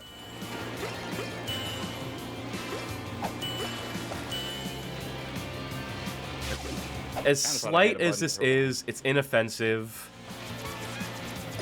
Oh, I'm not parsing anything that's happening, by the way. There's plenty of items. They respawn quick enough. You can see the characters from pretty far away because of the way the... So here's my problem. You can see the characters from pretty far away. Once they're not far away, they're so tiny on the screen that I can barely make them out. Oh, I got crushed. Like, I can see characters better when I can't actually see them. Yeah. No, it's not the best system. I'm looking at it now. I'm analyzing it. And yeah, the head's transitioning into the actual carts. Probably could have been done smoother.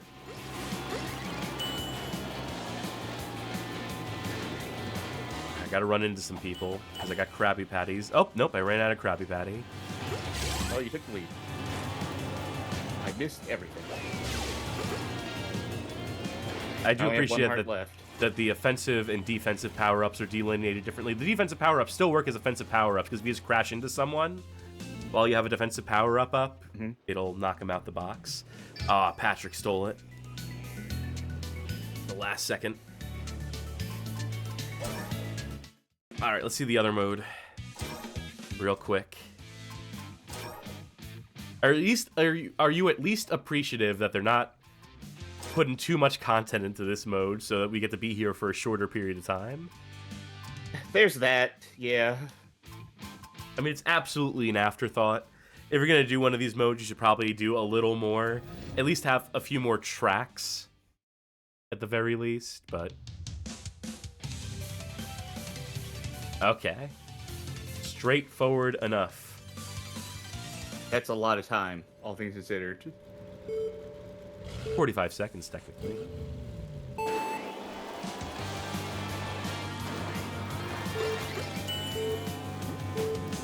Don't call it a flag, Just call it a us? spatula. No, there's other people. No, there's a lot of them. Never mind.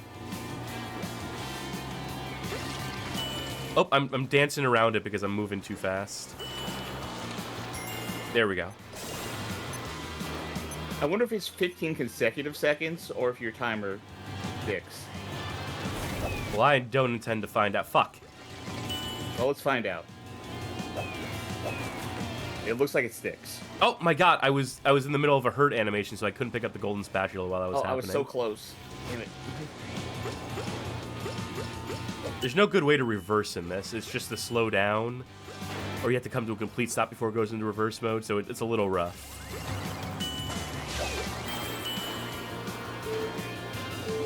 Okay, so it took the spatula away from me once I got the point for it. Yeah. I figured that would be the case. Can't just chain it together. Oh, you bumping into that ramp fucked me up because I'm trying to chase you. Oh, you blocked it too, and then something else happened. Yeah, something else made me drop it, but...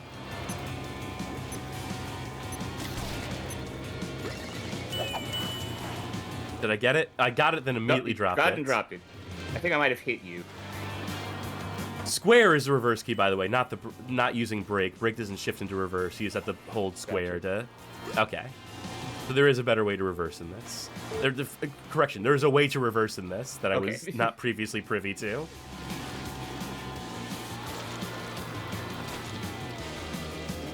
Stop spinning out. Say something nice. Probably one of the better battle modes we've done in one of these games. It's inoffensive. It's slight, which is what you want it to be, or at least what Sharky wants it to be. Yes. And ultimately what I want to be at this point. I don't want to belabor the point. I don't need to be here all fucking day. Oh, there is a trick system. Is it right analog stick? No, I don't know how I did it, but I did a trick. Fuck. Yeah, but I have no idea where you dropped it. Where did it go? It's, okay. So look at my screen. Uh-oh. I see it. Huh. Well, that's interesting. That's a, I don't think anyone's getting that one. I think it's going to reset in 14 seconds with any luck at all. Okay. Maybe this is the moment where we all gather around in a circle and, like, start singing and realize that peace was the way. A little bit pleased with yourself, ain't you? And rightly so. Rightly Huh? so. Finish? Oh, that was the time limit, not the reset. Oh, so that could have gone, if we just dropped at the beginning, no one could have scored. It could have been a 8-way tie in a given scenario. Interesting. Maybe they did not fully think that one through. Hey, I won a battle mode for once, though. Hey, you've won a few. Don't write yourself off too much. Extras.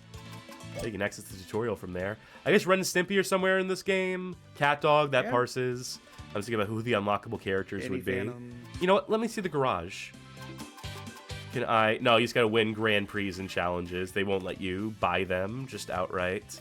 Using the in-game currency or whatever, using the slime tokens. Real quick, I'm just looking it up. Playable characters in this game. I won't read all of them because there are a lot, but Jojo Siwa is one of the characters. Sure.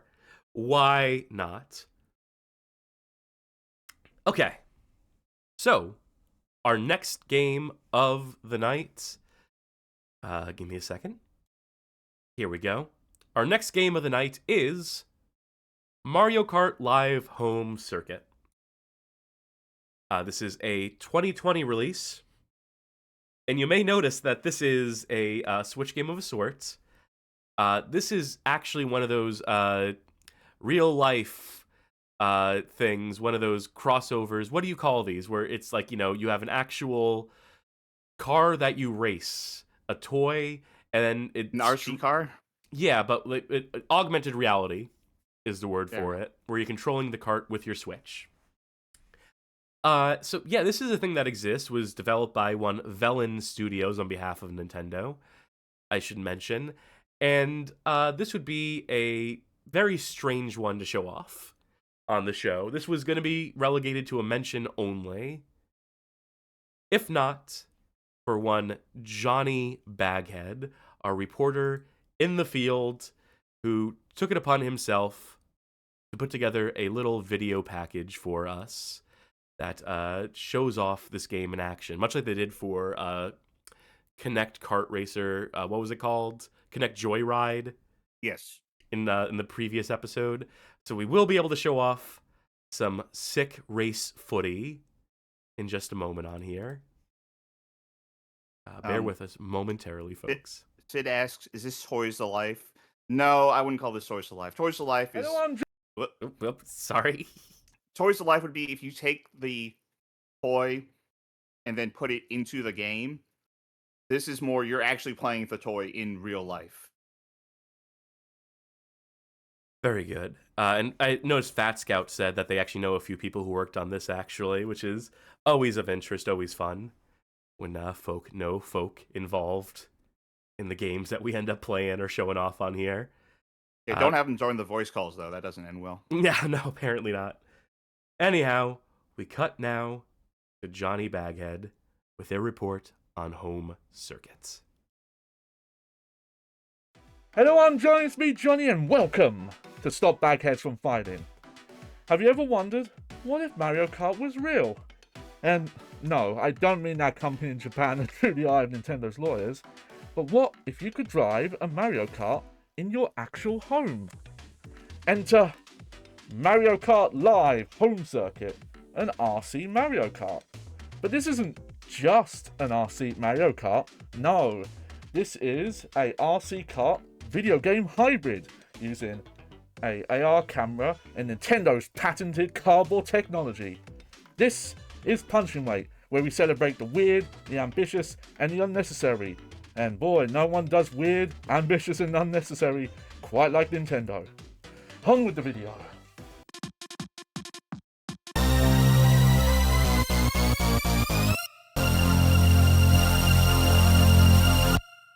Now, this video took a lot of physical setup, so I enlisted the help of someone to record with me. Baghead with hair. So, when you buy Mario Kart Live Home Circuit, what comes in the box? Well, first off, there's the titular Mario and his kart, or Luigi if you get that version, a USB-C cable to charge the kart, an insert showing you how to download the required game for your Nintendo Switch, and lastly, the 4 cardboard checkpoint gates along with 2 signboards. Now, full disclosure, I did not buy my version. My mum found the kart on a wall outside someone's house with an invitation to take it. No, seriously. And I bought the cardboard pieces off eBay for about £12.50. A full box copy at launch in 2020 would have cost you £99 or $99 plus tax, so I got mine significantly cheaper. The game being a free download available to anyone in the Nintendo eShop was actually a good thing in my case. After charging your cart, you launch the game, pair the cart to your Switch via a QR code, set up your fancy new Mario Kart Live license, and then BAM! You're off to the races. So now what do? Well, you can drive the kart.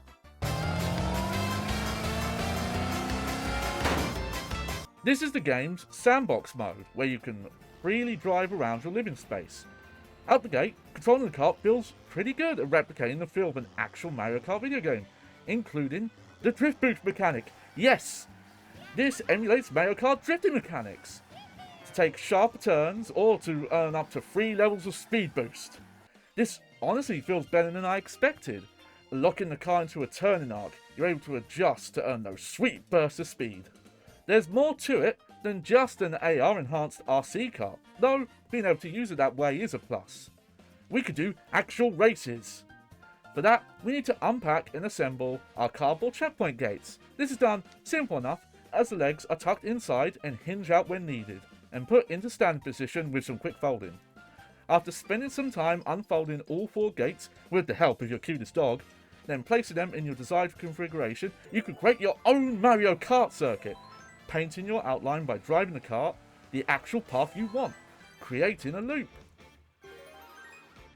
Parking up at the first gate, you can then pick a race mode. Grand Prix, Time Trial, or Custom Race. The modes function as you'd expect, but you might be wondering, how does a Grand Prix work when the track layout is made by the player and limited to their space? Instead, each cup consists of track themes or tile sets that affect the races in different ways. But let's start with the first, Mushroom Cup.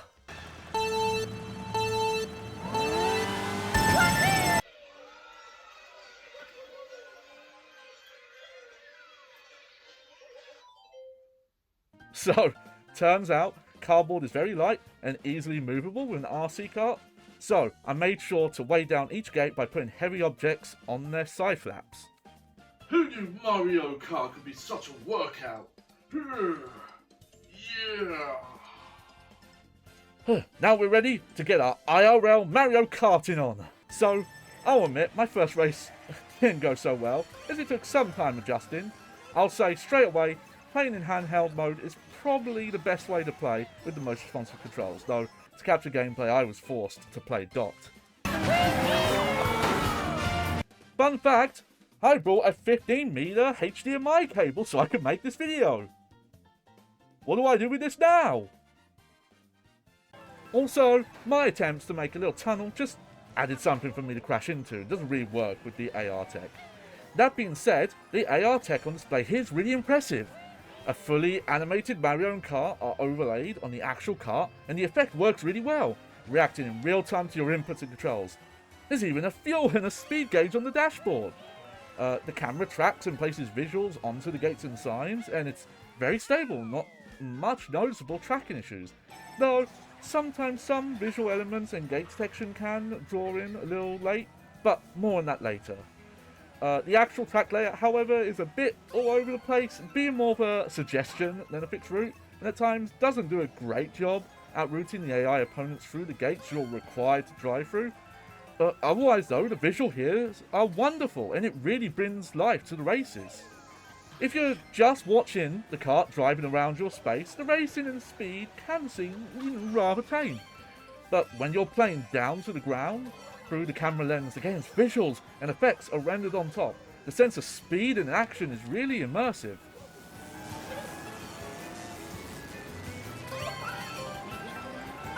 Not only do these effects provide the visuals for each race, they will add modifiers to the track and gates. These can range from gates that provide a short speed boost, disperse power-ups in various ways, attach dynamic obstacles and more,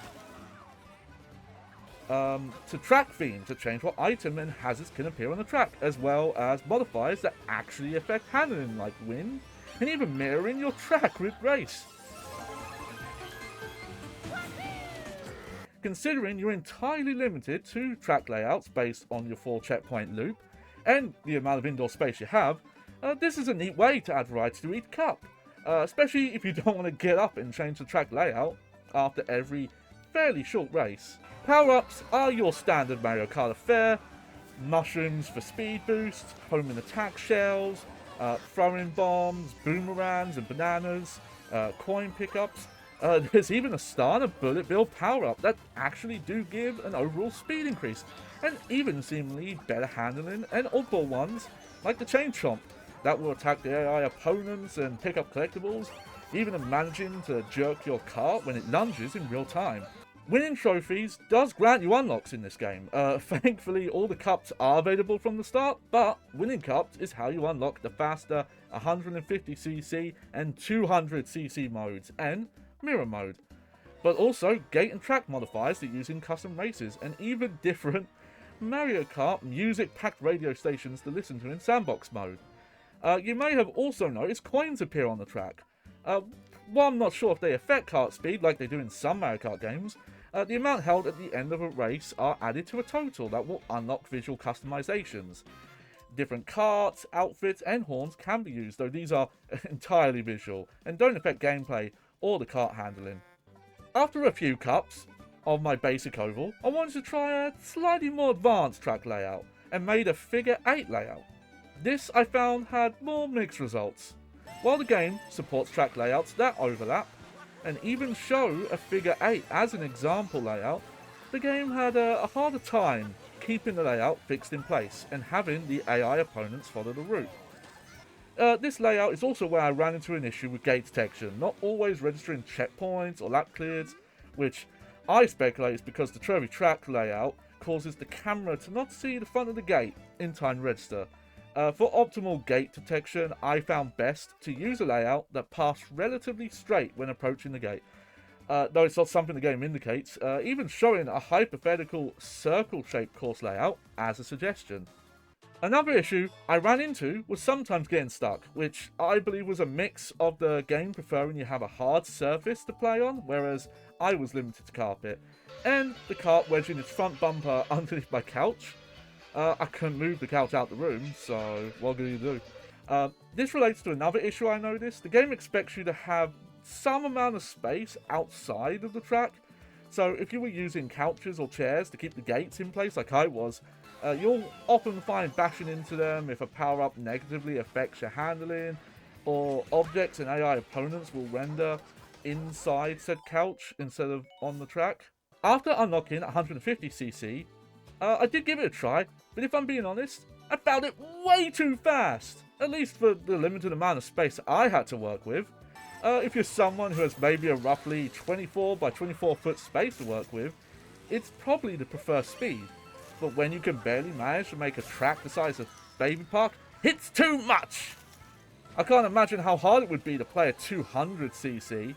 One thing I wasn't able to try for myself is the multiplayer, but from the videos I've seen, it works just as well as single player, supporting up to 4 players on local wireless, though obviously every player needs their own Switch and cart to play.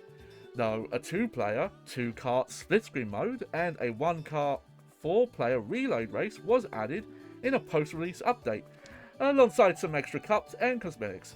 You can even play as Princess Peach, Toad and Yoshi, but only in the relay race mode as far as I can tell. Why not add these skins to the single player? 3 fully modelled, animated and voiced characters only usable in one multiplayer mode. Classic Nintendo! I have messed with time trial mode before, but forgot to get footage, but it seems kind of pointless here. What's the point of a time trial mode where your records are wiped as soon as you change the track layout or exit the game? By the way, if you wanted to know what it looks like when you drive outside the wireless range of the Switch, here's that.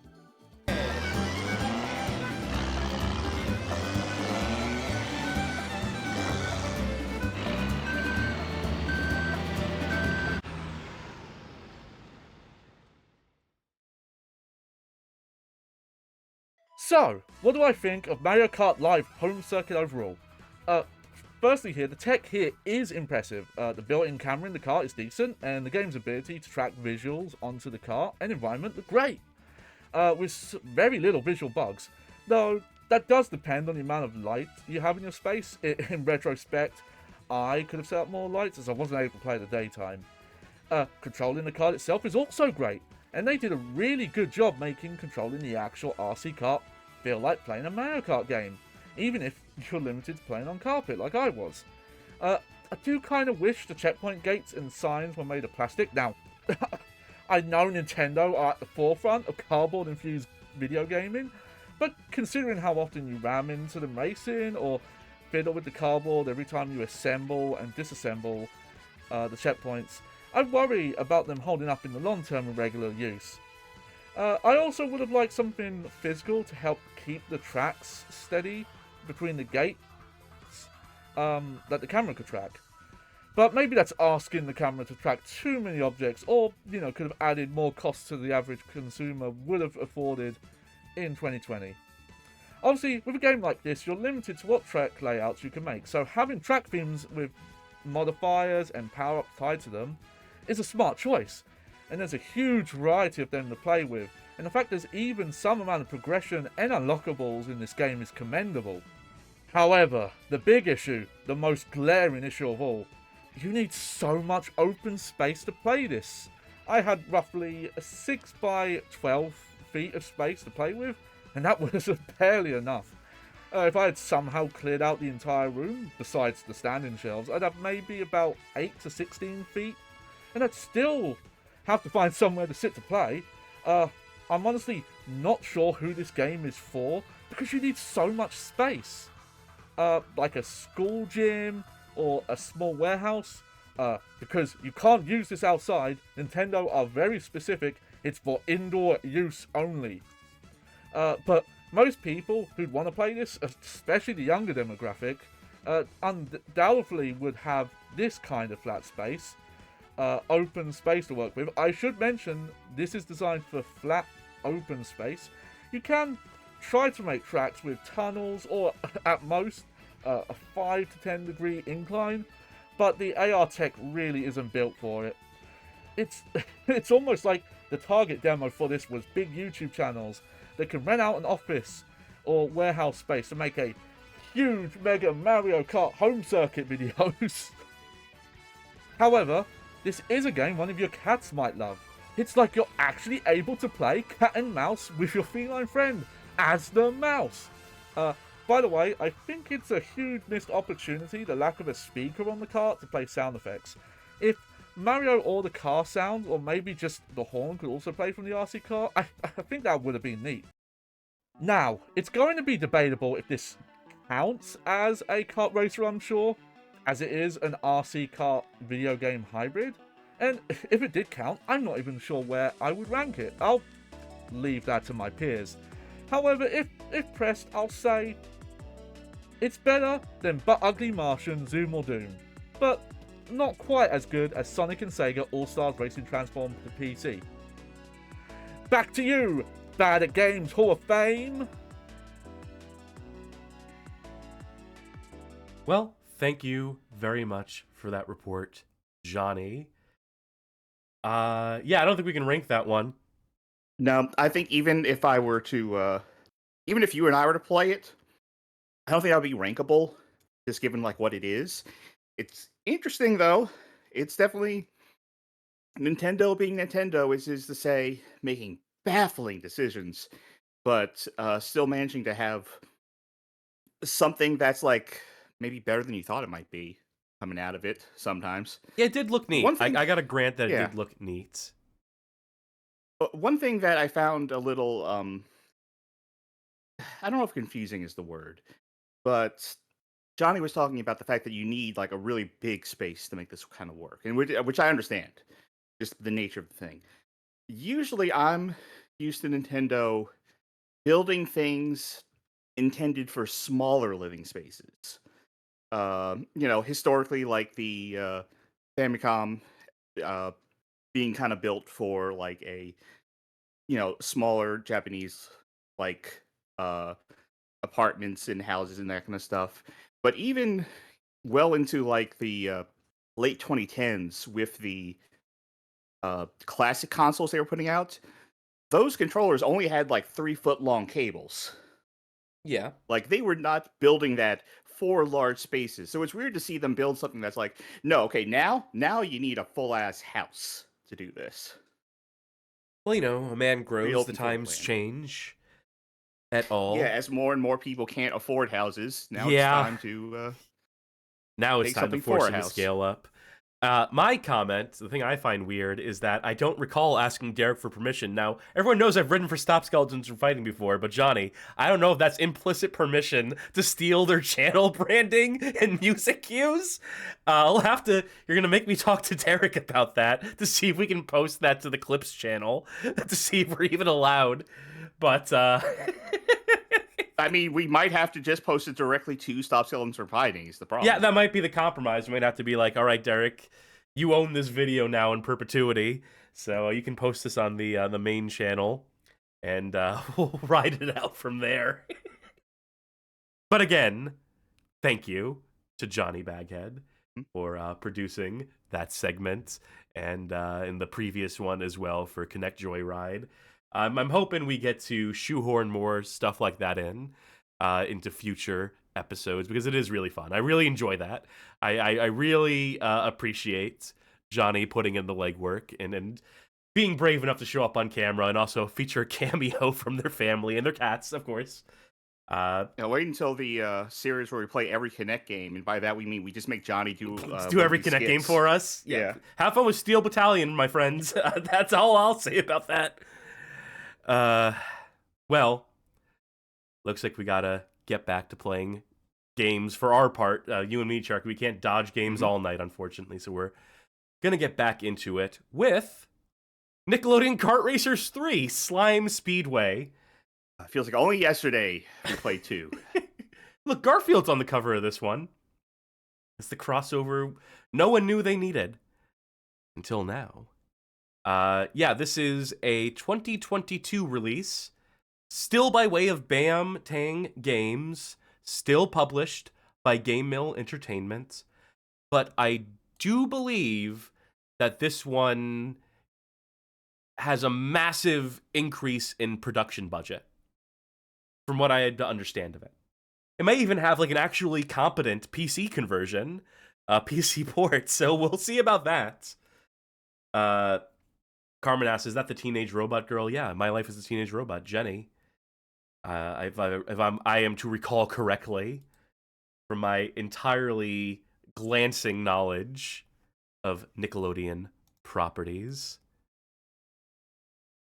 Yeah, this is going to be the PC version of this game as well.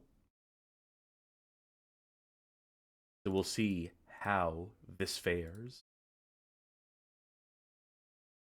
Remember about Jenny, I think people asked the creator if she was supposed to be trans. And the creator said, no, but that's really cool if that you see that in her. Sure. It's always good when creators do that. Same way that Rodney, he of Parappa and Jammer Lammy, talk about Caddy and Lammy being lesbians and just said, yeah, sure, that sounds like a groovy idea. And then the fan base went wild, as they should. People talk about their one true pairings. That might be one of mine. Gee, this game has voices in it. Yeah, this game has most voice people over. Well, yeah, I don't know, maybe there'll be more straight up talking. Yeah, honestly, even if it's just grunts, that's way better than having nothing. Still the same UI, but I will go to the settings here, to this PC configuration tab, and it ain't much, but by howdy, by God, having the ability to select your resolution makes a fucking world of difference. So thank you for that, for doing the bare minimum with this. But otherwise, we still have single player, multiplayer, offline mode, or online mode, I should say. The polar opposites. What I just said. Same extras. We got a lot of characters in this, and a lot to unlock as well. So let's just look at the unlockable characters first before we even see the main characters. We got Patrick, Sandy. We got Camper SpongeBob, Camper Patrick, Squidina, Jojo Siwa, Michelangelo in his classic configuration, Clyde, Lucy, who was just available from the start in the previous game. Yeah. Toph, Cora, I know her because she's a lesbian too. Reptar, Gurr, Stimpy, Cat Dog, Danny Phantom, Odie, Purple Reptar. This regular SpongeBob is an unlockable character in this. No, he's unlocked. Oh, that's right. He doesn't have a card icon. So I guess we are getting to the regular, just default characters now. Yeah. So we got SpongeBob, we got Leonardo, we got Lincoln, Aang, Zuko. I'm assuming he's an avatar. I thought that was Dante from DMC Devil May Cry for a sec from the thumbnail. Crossover of the century. Watch our DMC Devil May Cry playthrough, folks. Chucky, Susie, glad to have Susie here. Rocco, Arnold, Zim, Jimmy Neutron, Ren, Garfield, Eastman and Laird Raphael. What? Oh, wait. Oh, I get it. Original I get it. comic, the original, yeah. Yeah. It was like Skin Disease Raphael. Where the fuck are, like, Helga? No Donnie. Where's Helga in this? No Donatello. Strange. It's like they cut back on the number of racers in this, honestly. Oh, of course it has to have bikes in it. It is a kart racer made in 2022. With a side of karate? I think I have to adjust the volume, just based on how loud that was. Let's turn that down to -14 and see if that works. Now, legally, I don't think SpongeBob can do this. too many wheels, entirely too many wheels, entirely too many exhaust pipes. So I've said in the past, in the past I mean an hour ago, that part of what I have decided to do with kart racers is to embrace the chaos. That also comes with part selection. With part selection, I'm just like, you know what, vibes. I'm not going to care about exactly what the best thing is. I'm just going to go with what looks kind of right to me. Play the video game. They sneak so many of the characters into just these crew mechanics and chiefs and whatnot. But sure, those are the characters. Oh, I have to hold B to go back. Got it. Single player. We have the Slime Scramble, which I assume is like their Grand Prix. Yeah, this is game speed, medium or fast. I'll maybe do one medium, one fast.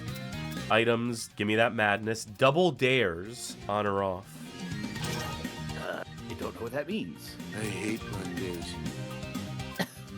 That sounded like from the soul there. I hate Mondays. You see someone trying to get change back from a possessed snack machine? I'll be there. Okay, you caught me. I am the Avatar. So yeah, they're showing off that they have the voice acting here. They really wanted to let people know, like, no, don't worry, we got everyone voiced. What is this anyway? Your knowledge, it fills me. I could have done without them having the voices for the Invader Zim characters, honestly. If these characters, I never had to hear these fucking characters speak again, if I never had to hear Zim or Gur in my life, I would not be sad about that. Silly, we feel sticky and we smell like a coconut cream pie. Now a bunk up. So there's lots of races. Whatever that's worth, there's a fucking ton of different tracks in this. Wait, can you go back to Stimpy? I want to hear his voice. Gee, can I have a wish too? Yeah. People get old, Sharky. Talk funny. Oh, let's give me one from the first. Give me the House of Cat Dog, even though it's not Garfield's. It's close enough. All drivers have different stats. You know what's fucked up about this? Because they took out Helga and Sandy, or made Sandy unlockable, only one girl you can select at the top. Wait, no, that didn't even select her? I have to actually press. Okay, got it. Yeah. You know, I'll do a kart 1 race. Wait, why am I still seeing SpongeBob? Why are you still seeing SpongeBob? Select. There you Okay, go. now we got her. I'll take the boatmobile. Picking me. Yeah, I'm looking at the stats. They added a weight stat to this. You know, just give me... wait, no wheels at all is an option. I'll just take standard, thank you very much. Let's just rock out with defaults. Same... Oh, Mr. Krabs is new. Pulls tokens to you, giving a boost with each one. I'll just stick with the boost. I'm boring like that. It's my cross the bear. Lord Dreg. I think I'm just sticking with the ones I know. Drop a lawn gnome when collecting an item box. That seems useful. To booby trap the item boxes. That seems mean. I'll do it.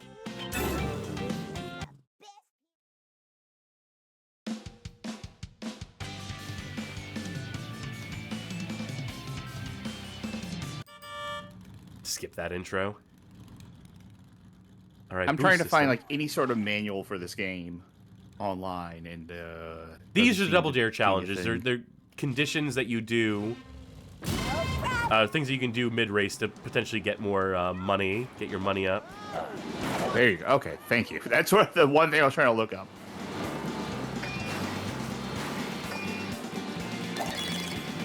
All I could find were like basic wikis and then the speedrun guide for this game on speedrun.com. Sandy's apparently top tier for speedruns. We'll see if we can unlock her.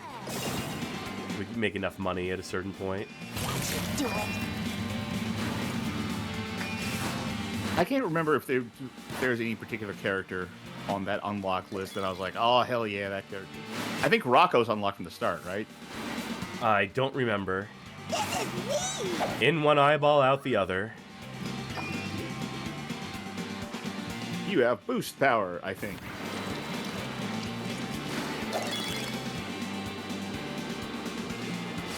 Hey! Yeah, this feels like the previous game.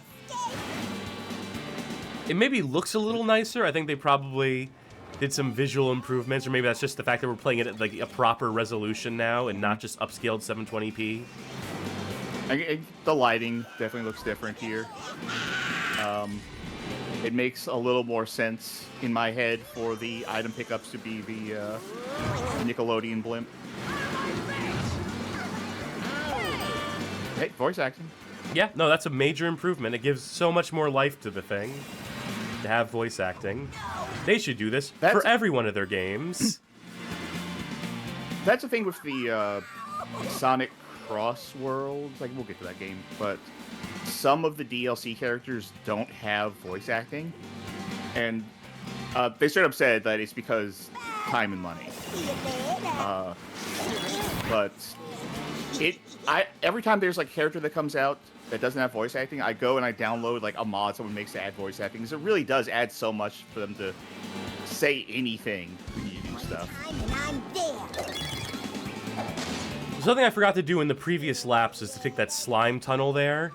I feel like I should probably do that. I think that's the innovation of this game, is that I can go onto here. And then you're meant to jump over obstacles they put into it. Oh. How do you jump? The drift button. So left trigger. I see. Well, that's like engaging. Yeah, it takes the place of like I the guess. traditional, the trick system that every fucking game has to have now that I don't like. I prefer that. Because like, it's just like a little mini game in the middle of it to jockey for advantage, for the potential to come like out of that with a boost. Time to be chicken. Show me what you can do. I think I get a decent amount of slime from that. Yep. Can't do it without ya. Take that. I think I might cinch this one. You're brave. Big brave dog. You know, I will say the characters don't shut up in this. No, they don't. I guess if you got it, flaunt it. Harambe? Yeah, I think that is an actual word. Yeah, So, I was gonna say I think that's the actual word and not just a.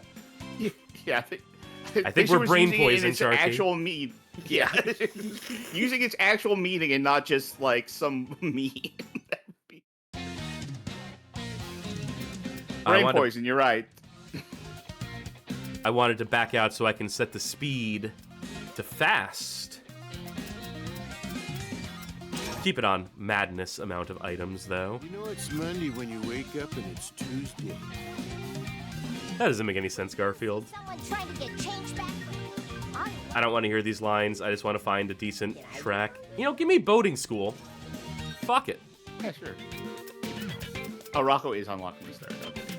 Yeah, I'll leave him for you. Man, I don't want to play as any of these characters except for, like, I only want to play as girls, so they've severely limited my options. I'll play Garfield because I didn't get to play Garfield Kart Furious Racing earlier. But I won't shine. And I'll put him on a bike. I wonder. It's not. I'm sure it's not. But I think it would be funny if the Garfield track in here was just a Garfield track from Furious Karting. Wait, I selected bike. What is with So this did you game actually forgetting what you select sometimes? Are you hitting like right bumper to go to the next? No, thing? I'm 'Cause you're not pressing A supposed to select, and it just Okay. forgets. It just forgets what you picked half the time. I want in now. I am hungry. Therefore, I am. My worst fears come true. I'll toy with a different configuration here. Sure, and definitely keep that one. Yeah, like this half the time it decides Magic to Mouse- ignore. Yeah. Magic Mouse says wrong sounding Garfield. Yeah, Garfield sounds weird here, even considering that this is supposed to be the newer Garfield voice. Something sounds a little off.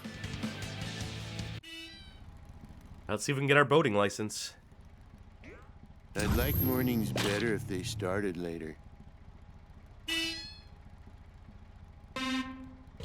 Up. Never trust a smart Yeah, you got it. I got it the last time, too. I figured it out between games. I think you can do tricks by using the right analog stick. You know, I picked bike, and I'm riding a boat here, I can't help but notice. I know, it's with the transformed gimmick. This game has it. This isn't lasagna. You know, I don't love the way this bike handles. It definitely has a different handling model. Finally come to this. It's finally come to this. He pulls out a gun. One this is last gonna be Monday. the last Monday. Yeah. Oh. Great. That was a He's fun gonna stage kill hazard. Mondays, is what I'm saying. Oh, to be clear. He's going to kill Monday itself. Here, you do this.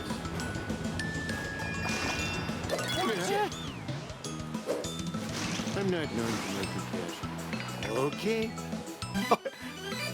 I'm not a very empathetic person. I especially don't like the way the boat handles, honestly. So, you know, I guess that's part of like the part wall. and parcel to it.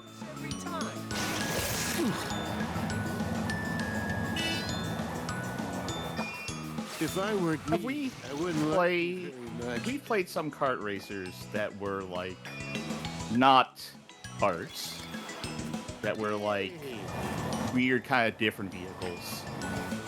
Yeah. Can you think of a lot of, just in general, can you think of many racing games that were entirely planes? Fucking Cosmic Race on the PlayStation 1. Yeah. Not a kart racer, but... I mean, yeah, I did say, like, just racing games in general. Like, there's some other one I saw recently for PS1, I can't think of the name of, but I was thinking, like, yeah, there's not just a lot of, like, racing games that are just flight. There's one of those shitty Merlin Racing derivatives that I think was just... the fucking planes. It's gonna bug me if I don't know what game I was thinking of. Freaky earlier, though. Flyers? No, but that could be one of them. Bravo Air Race is the one I was thinking of, actually. Hey! This is like the default. Obviously, the default for a race is going to be a car, and then we have our karts. But I was like, you know, we got these transform games have boats and plane things. I'm like, how many people are making straight up like boat race games and plane race games? Oh, there's I think Swamp of more Buggy boat Racing. games. That's an old ass value PC yeah. game that sucks. The crowd goes wild. You know, I know about like Jet Moto and Wave Race, etc., etc. And Hydro Thunder. Yeah, I don't love the I bike don't know, in I'm this. Did not feel At this point, great. At this get point, out, what do you I'm wanna seeing say? so many kart games that I'm just thinking about. What about other types of racing games? What about let's abandon wheels at a certain point. Okay. I have 19 tokens. We are not unlocking anyone. Time to grind. That's the rate we get tokens at. I'm sure if you did the adventure mode, the whatever they call it, you could probably earn them a fair bit quicker in the slime scramble. But How did fast feel compared to medium?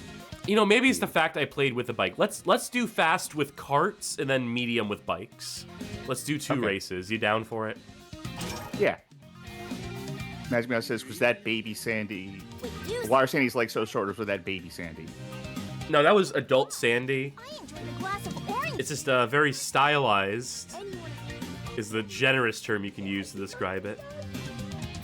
That Just like the Camp SpongeBob, baby SpongeBob thing only happened after the guy who made SpongeBob died, right? After Yep. he was not around anymore to say, please don't.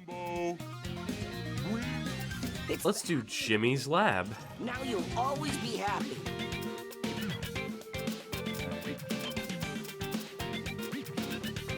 There's Rocco. I'll do SpongeBob. I'll do a cart.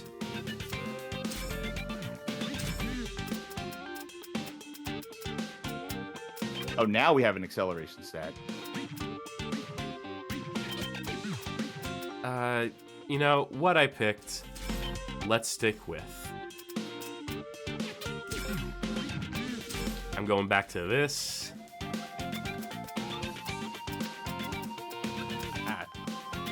Boost after hitting an opponent with a projectile. Get attack items more often. Get a fiery boost every once in a while. Yeah, sure, why not? Hit. I'm drinking more of this moonshine while you're That deciding. as well, and then don't want that. Don't.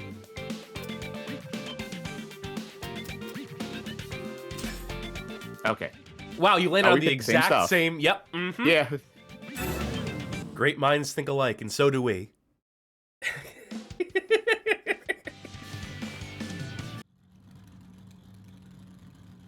All right. Collect tokens, perform stunts. Oh, I fucked up this time. How the turntables.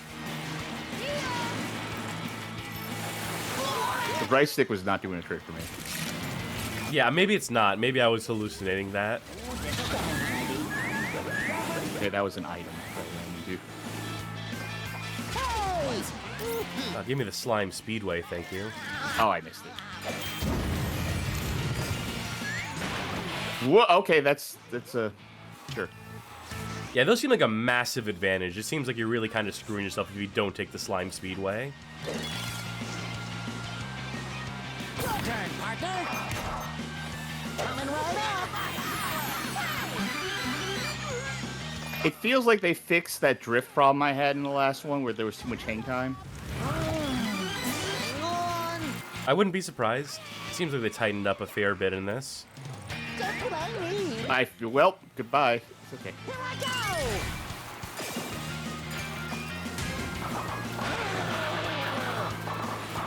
This game is like almost overwhelming.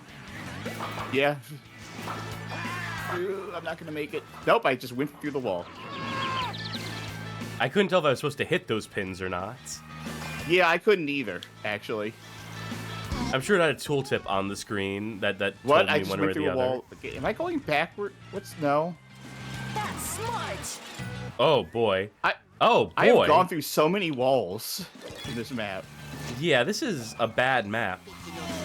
It's super short, and you just clip through like all the scenery stuff. Can I do that? I've not figured out that trick. I've not figured out coming out of the slime Speedway into whatever turn it drops you off in. I like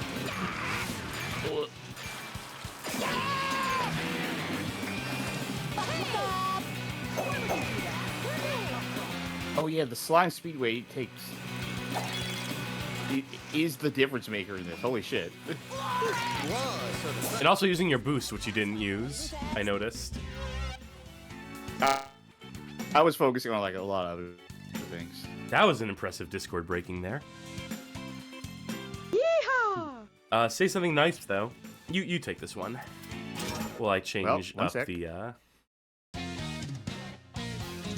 Say something nice. Well, they fixed the drift problem I had last time.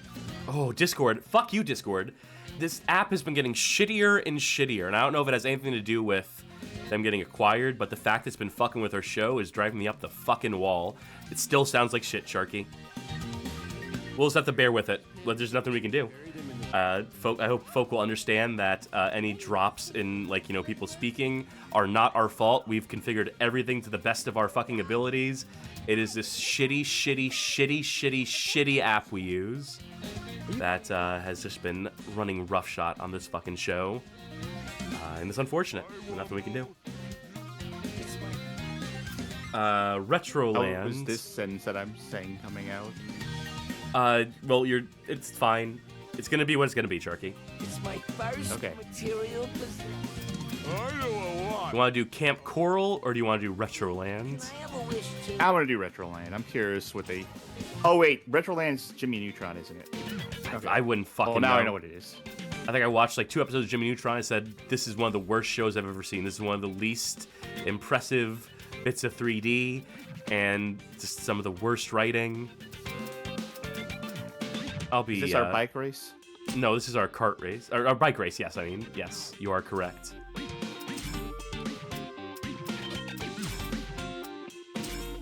A bike for a superstar. Keep all that shit on. I'm not even gonna change up my power-ups.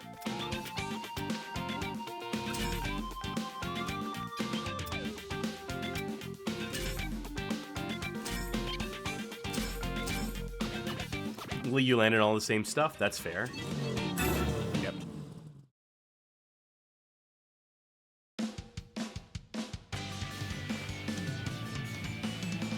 Huh. Slime says Jimmy Neutron is made by the same guy who made Kung Pao Enter the Fist. Yeah, but I can tolerate that. I can enjoy that movie. I cannot enjoy an episode of Jimmy Neutron. Oh, I forgot. I forgot how it worked.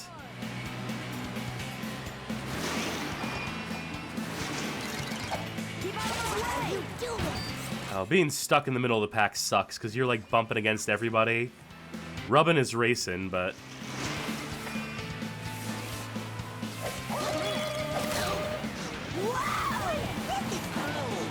Once again, done my ability, uncanny ability, to drift between every single item pickup. I have no idea how I even managed to do it, but...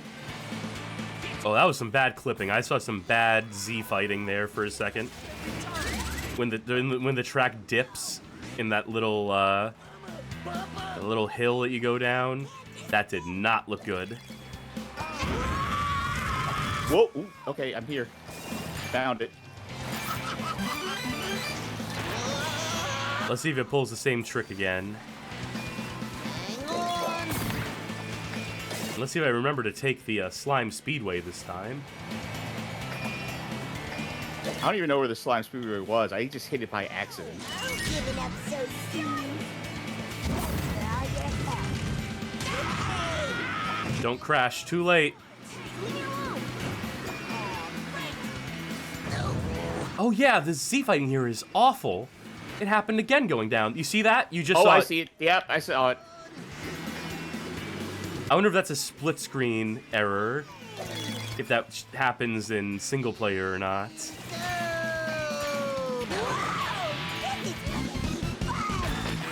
Because that's pretty visually fucking obvious. That's pretty hard to fucking miss. You know what? My initial impression here is, despite the fact that they fixed an issue that I had with the controls in the first game, in the second game, I'm feeling like the second game was better still. It might be. I know, this is pretty lateral to me, all things told. This one seems to be falling apart more than the second game was. Like, there are things that are better here, but overall, I don't know. I can definitely do without all the transformed stuff, right? The boats and the jet skis and whatnot. I think there might be planes. I think we just managed to dodge those completely. So I think the addition of that detracts from the game in my mind. I don't know. I like transformed. And also just mechanics. the character selection in this game being worse is very strange. That it's a downgrade. Maybe it's a matter of who they could get voices for. Maybe because they had to be considering having voiced over characters available in this that limited which characters they could actually include in this. You know what I mean? Yeah, that's entirely possible.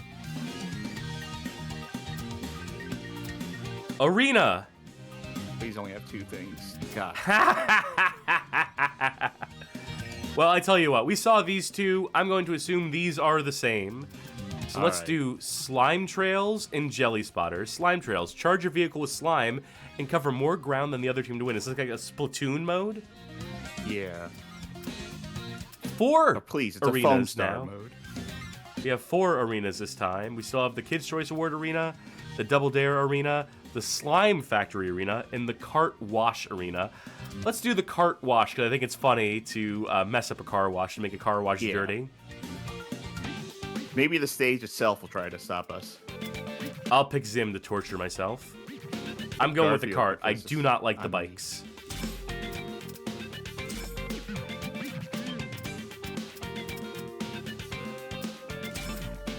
Let's go with the hoverboard.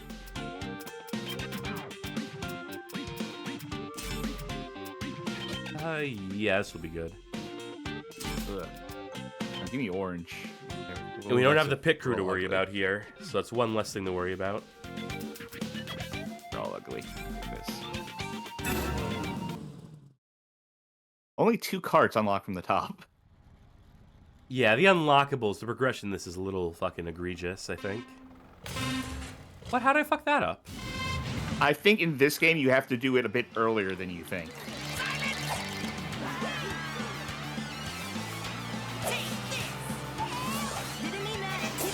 Oh, Arnold, one of us is actually gonna have to go left. Okay, there we go. Are we on teams? Yes. Yeah, we are. Look at the way the UI wraps around, the character thing wraps around here with our split screen. That's not good. That's very peculiar. There should be a singular element that starts from the center of the screen and spans left and right. Very obvious fix for this. Imagine how this would look with 4 players, just all, like, just across every part of the screen. You have more of this shit. Oh, I died. I don't think I'm understanding what is my recharge and what isn't. Look, you just need to drive into the slime piles and then cover as much track as you can. I have to drive into the slime faucet dispensers. that is specifically mine. She's beautiful. Where do you what a habibida-bibiding? Which character? Garfield? Chicken surprise! Garfield's famous catchphrase. Surprise. Oh, we're on the same team, by the way. We didn't have an are. opportunity to select that. Avico MD says they were I what a just figured to be habibida-bibida in the friends. colors. Sure.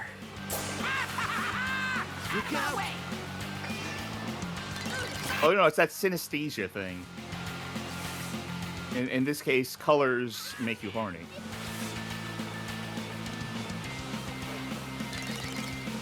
I need to run into, Don't go into or the pink. just respawn. Oop.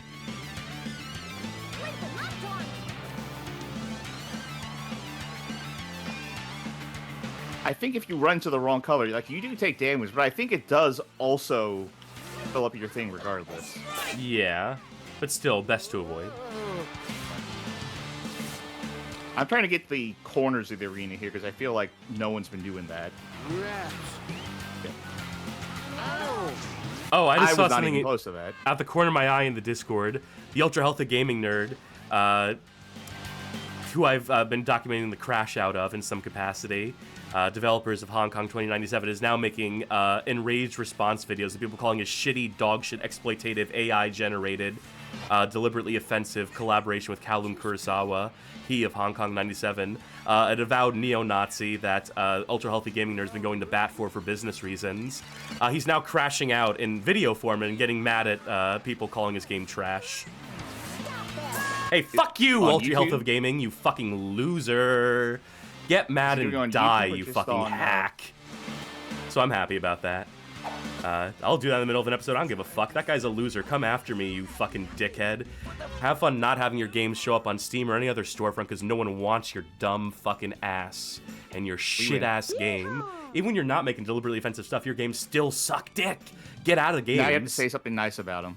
Not about it. I'll never say anything nice about that guy. He's a fucking dweeb-ass loser. I'll beat the shit out of him. It's on fucking site, bitch. Ultra Healthy Gaming Nerd. I was trying to ask, is he doing these on YouTube or just on social media? Apparently as a video response to my response to Video Game Esoterica calling Hong Kong 2097 trash. Just wait till he hears what I have to say about his dumb bitch ass. Oh, man. That made my day. Join our Discord, folks. Did I hit the Discord button already? I can't remember if I hit the Discord button in the last few seconds as a response to that. Yes, you did. All right, very good. Thank you, Rundum Nerd, for posting that. Again, made my fucking night seeing that. Die, angry bitch. Say something nice. It's good that they added 2 more battle modes and 2 more arenas to this, I guess. Yeah. I didn't love that mode. But, let's see another one, why don't we? Jelly spotters. We must capture the jellyfish before time runs out. Oh, Magic Mouse said something nice about that guy. It's good that he's failing. It's very funny to watch him fail. It's very funny to watch him squander whatever career he had on YouTube in pursuit of his game development dreams in the stupidest, most embarrassing ways possible. It's fun. That's my positive. That's my say something nice. So since you ran through all that because you were too hyped up on dunking on this guy, what is Jelly Spotters? We're catching jellyfish, Sharky. Okay. We're catching jellyfish. All right, thank you. Wanted to know what the basic rules were. I thought they just roll through. Yeah, give me the standard kit.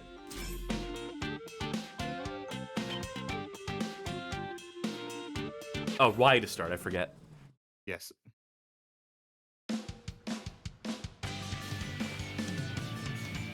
I used to like Aro Monsters as a kid, too. Terrible video game. Which I had.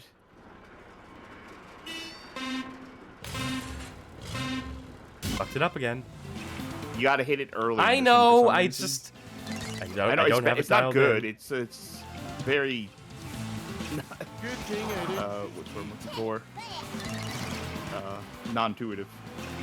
I don't love the mini-map in the center of the screen, the way that it conveys its information. I don't know where I am, because it's so tiny and all the character portraits overlap over one another, so I genuinely don't have a good sense of where I am relative to the jellyfish. It doesn't look like the CPU does either.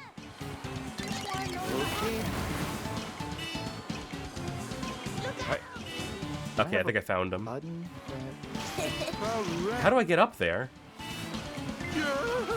They're in this jar. There's one character stuck up there. There's a button down below, but you clip through it. Oh, speaking of stuck. Chicken surprise. What is this? Clip through so much shit in this game. Is this just broken? Did it break? Look, there's a button here that I would presume you're meant to... That you just clip through. Oh, wait. It was right there. We win.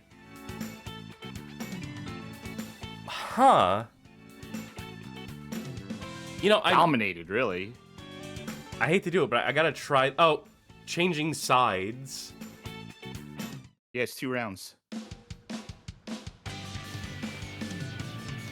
Okay. Jelly spotters. Oh, now we're jelly... Okay.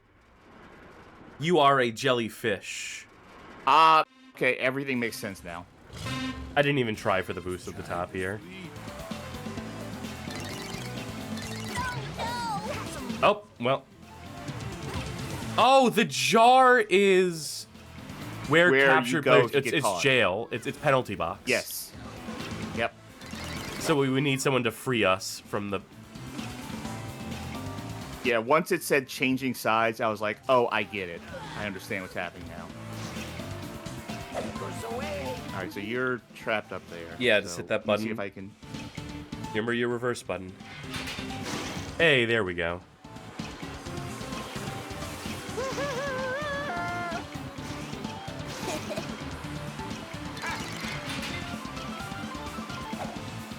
It's just not one of the good modes.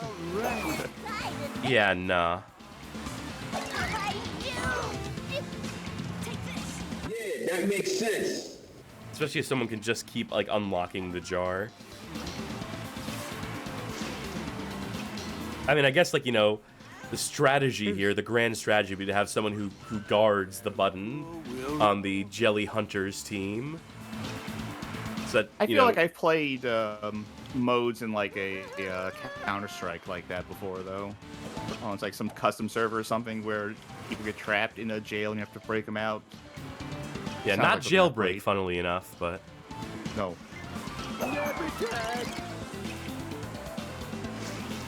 see if you can free us, I guess. Oh, you're stuck in the thing. I didn't even Yeah. realize. You try to be like Alright, where are y'all? Up there. Okay. One sec.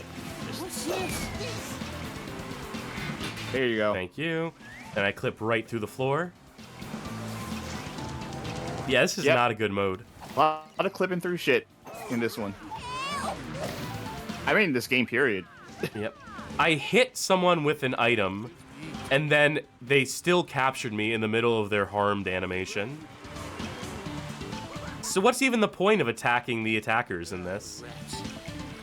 Unsure. Wow, how did that... I got caught.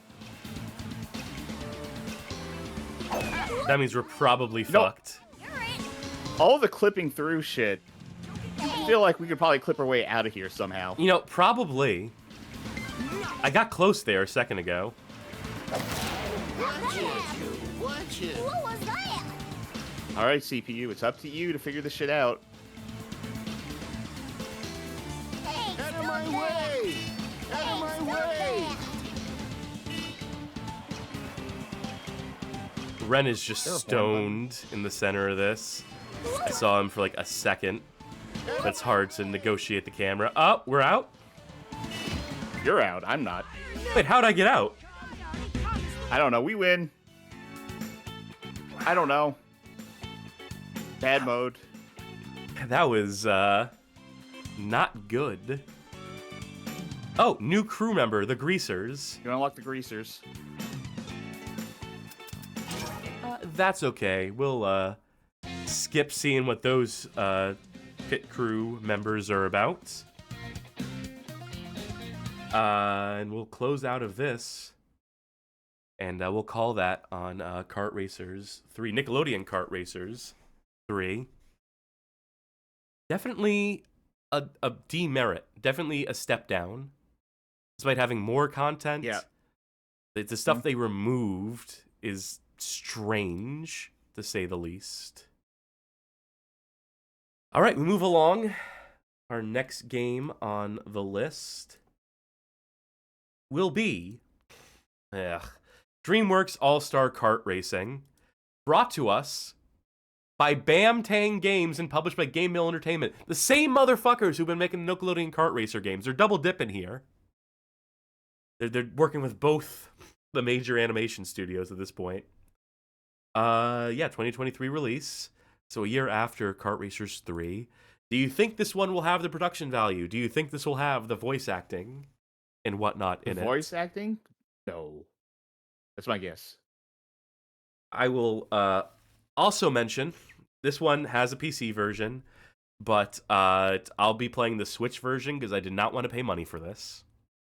So it was easier to emulate than it was to open my wallet. Means I'll also have to do some adjusting on the fly here.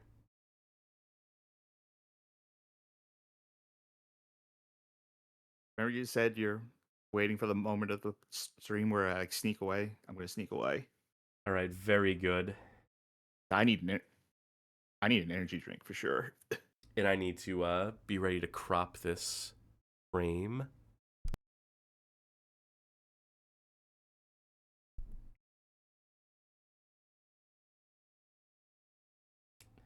Any minute now it'll load. I wonder if this somehow ends up being one we gotta skip just because of weird like circumstances. If it doesn't emulate, great. Then that'll be another cause for abandoning it mid playthrough, but we'll see. I'm gonna have to crop the sides off.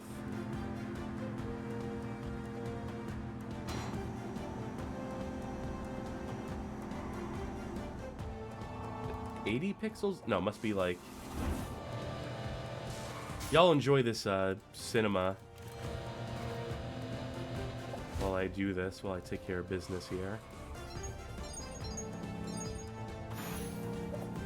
forgot we had a Switch game tonight, so...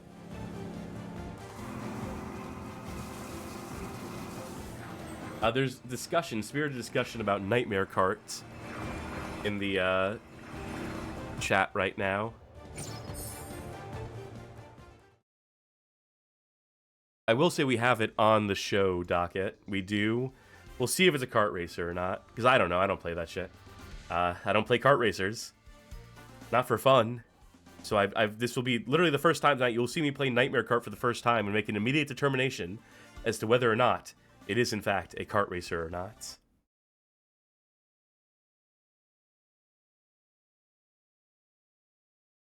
Spoilers, great impact in your speed and handling stats. Well, God, you spoiled it for me. Shit. Oh no, I have to do a tutorial in this. Are you ready to learn how to race, Donkey? Race? Not voice acting. I'm already a noble steed. What does a noble steed need a noble steed for? Relax, Donkey. I don't think these are the original voice actors. At least they got voice actors. What about waffles? You know how I feel about waffles. All right, Donkey. Easy as... Have I ever mentioned that I think Shrek sucks dick? I'm ready. That I watched the first one and I decided like immediately like, wow, this series sucks. I don't need to watch 2, 3, 4, 5, however many more of these fucking things they make. Look at me go! I saw the first one, I liked it, and never saw any other ones. And follow the highlighted path, Donkey. Yeah, not bad for someone without opposable thumbs, huh? Wow, the voice acting is so much louder than anything and everything else in this. Trolls will want to hitch a ride on your cart. They're helpful too, Donkey. I hate that it slows the game down for me to hear this full explanation. Just let the game run. Collecting notes is music to my ears, Shrek. Little Troll's big help? I like it. Get ready for a troll surprise, Donkey. I've heard that before. Surprise! You give us a troll surprise in Twitch chat, we are gonna have to ban you. Drift through tight turns, Donkey. Hold the drift as long as you can. Then release to get a speed boost. Oh, I'm on drift all right, Shrek. I got the need for a speed boost. Wow, we know how Nickelodeon Kart Racer game didn't shut the fuck up. I have a bad feeling about this. Reach all three before the... I mean, we are in the tutorial. Create a magic path that'll give you a shortcut to save time. Wow, they really made sure. Alright, so this game's things appears to be generating shortcut tracks. I know a magic path when I see one, and Shrek, that is a magic path. Oh, you'll like this, Donkey. Jump when you get to a trick edge where you'll perform a stunt and get a boost. Watch out! I'm a donkey on the edge. Ooh, nice. That's how you do tricks. I think you're ready for some more advanced techniques. Only 12 more laps left. There's advanced waffles at the end of this next lap. Now, Donkey. Haha, do you get it? Waffles? Isn't that just random? Isn't that so fucking random? That's so random. It makes it funny. Just right.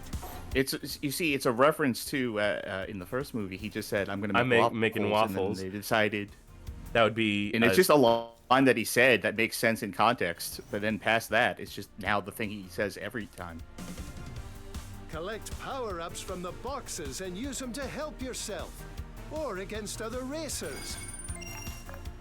Oh, I got waffles. Power up here, and I'm not afraid to use it. Wow. Drift trail dead ahead, Donkey. Drift along that path, and you'll get a super speed. Like, imagine if the Godfather game was like 90% people talking about cannolis. Imagine the Sopranos games. People talk about gabagool. Oh wait, they actually did that in that game. Here comes another magic path, Donkey. Let's see how you handle this one on your own. I'll handle it just fine, I think. I'm not particularly worried.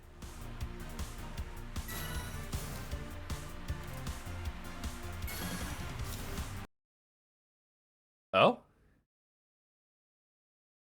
Is it? Well, it looks like you couldn't handle it without me, Donkey. Is it building a shader cache? Or no, it's just crashing. Okay, very cool. I'll relaunch that. Switch emulation, not perfect. We got through all the other Switch games we had to play before. We got through an entire episode of Switch games previously in this series. It has to If it jumps into the recompile tutorial again, just hit pause and see and see if I can just skip it and get into a race. Yeah. Impressive.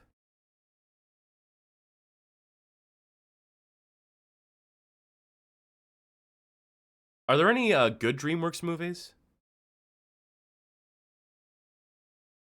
I would literally have to have like a list in front of me.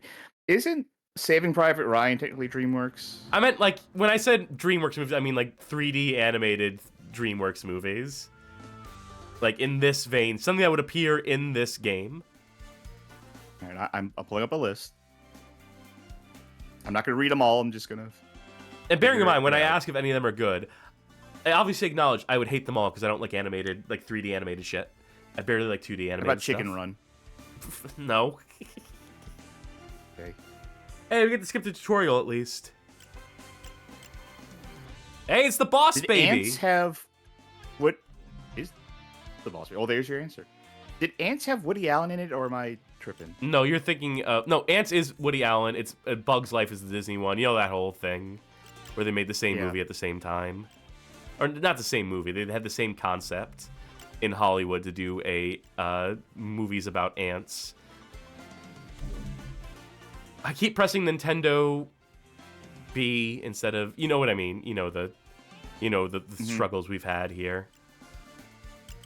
You know, this seems exactly the same as Nickelodeon Kart Racer in terms of how they present it, the menus, et al.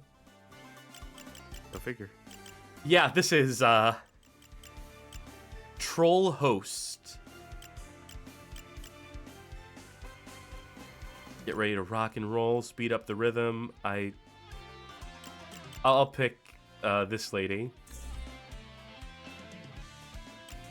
Okay, we have the Dragon Apparently Warrior an Cup. upcoming.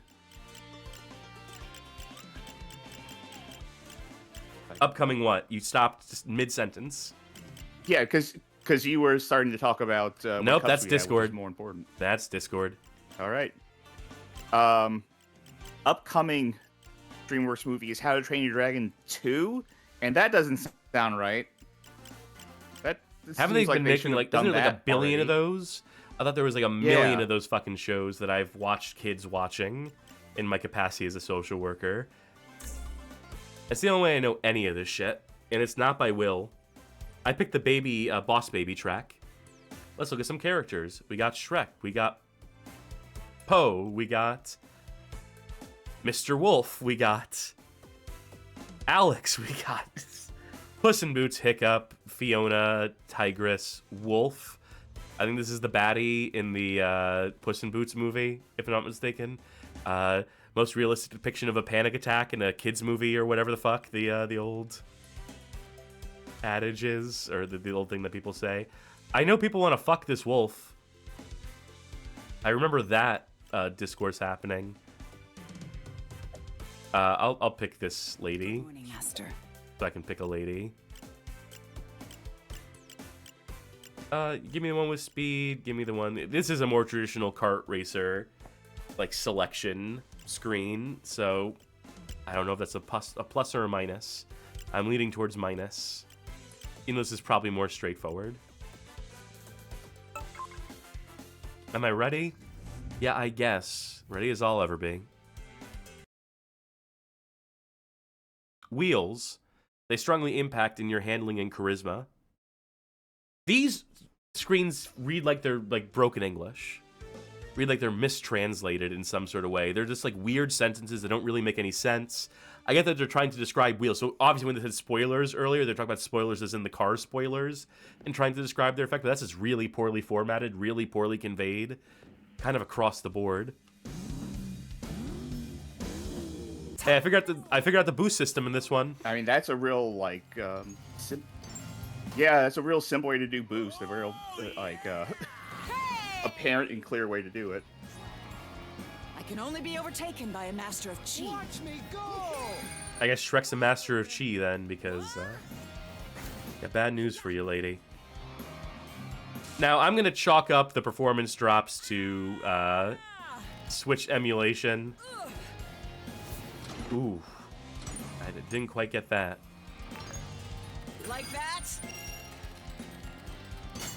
Catch! I think it would have been better if that pinball flipper wasn't white like everything else and would blend in less.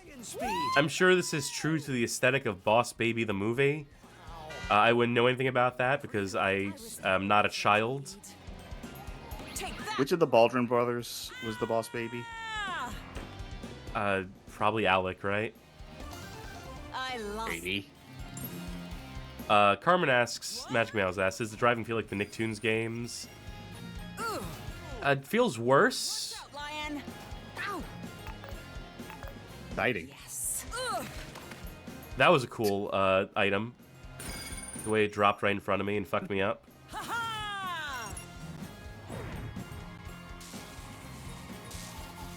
Yeah, I'm almost prepared to not evaluate this one, even though it does seem pretty bad.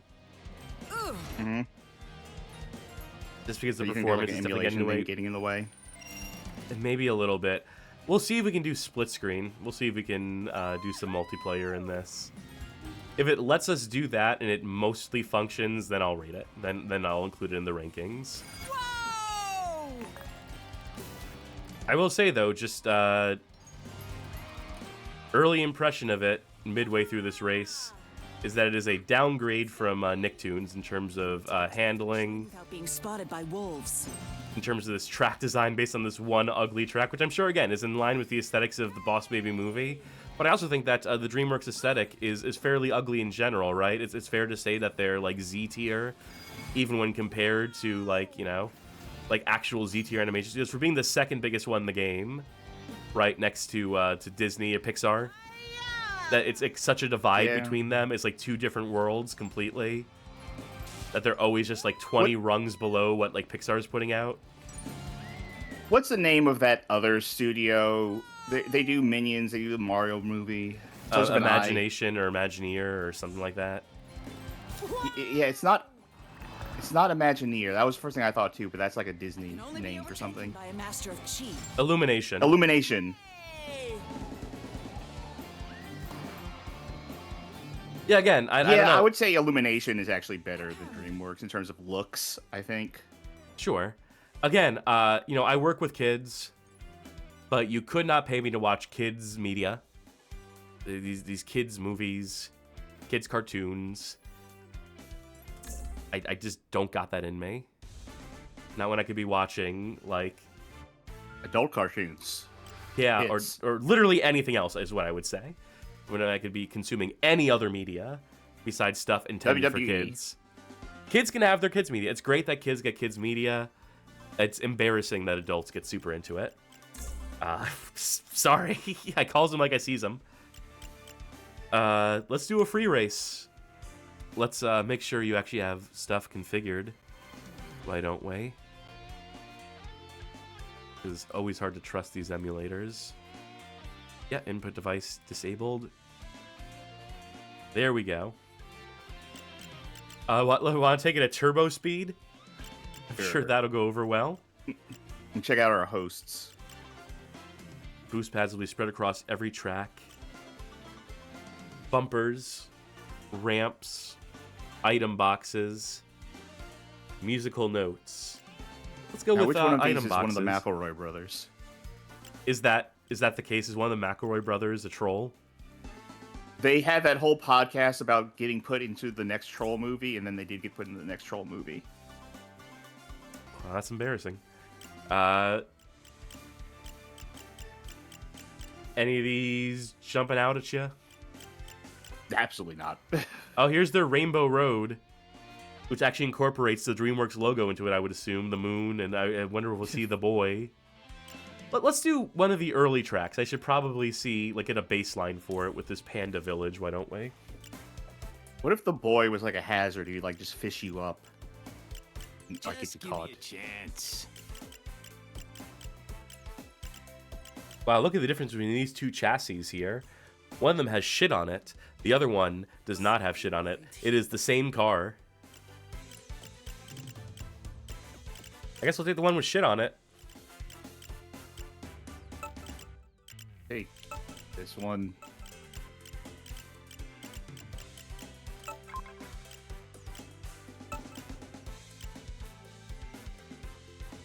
What is charisma correspond Good to? fucking question. I got charisma in spades, though. I'll tell you that much for free.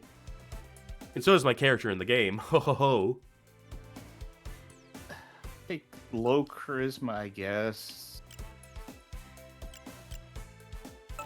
Sure. Collectibles. Look for them in every track. Collect them all to have your shiny reward at your side. Again, what is I get what with you mean. these? I get what they mean, but it's yeah. I see what you mean about saying like it's lost in translation somehow. I thought that Bamtam or Bamtang were like a Western developer. Someone should look that up. Someone let me know where in the world they hail from, because the Nickelodeon localization, for whatever that was worth, was mostly fine. I didn't notice anything egregious in that. I can't help but notice how egregious it is in this. Hey, brother. What? Sure. They're from Peru, says W32 My Doom. Yes. I guess Nickelodeon's just springing a little bit extra for like a more competent localization. Or maybe they're double checking the work where DreamWorks is just like, ah, fuck it, we don't care. We got that Shrek money and we intend to hoard that Shrek money, much like a dragon in the movie Shrek would hoard a pile of gold. Who's just screaming? Whoa, whoa, whoa!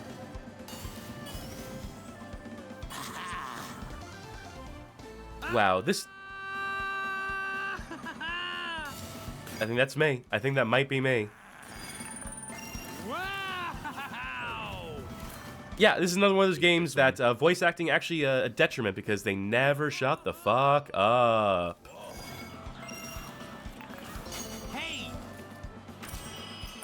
Also, I don't know how to articulate how I feel about this game, but it feels like I'm barely here. It feels like I'm barely doing anything. It's not like it's like on rails. I'm having to actively do it, but it also just feels like nothing. Holy moly! Mm-hmm. So long. That's how I feel during a lot of these kart racers, to be honest. But this is one of them as well. Get the back out of here. I think we'll rate this. I think we will rate this ultimately because it is like functional. We're getting some frame drops, and I hope folk will understand that we know that it is a consequence of emulation. I still think we can rate like the handling and other aspects of it mostly well enough. I want a mod for this where like your character's scream just like doesn't end. Yes.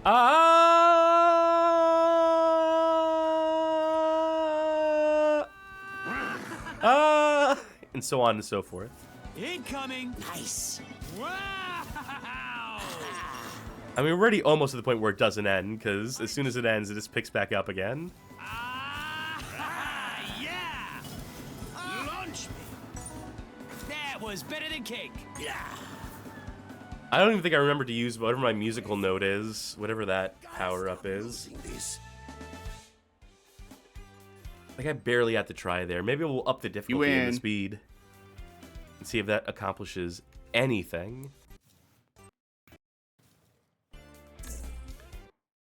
Engine. You know what I've noticed about this pear ginger drink?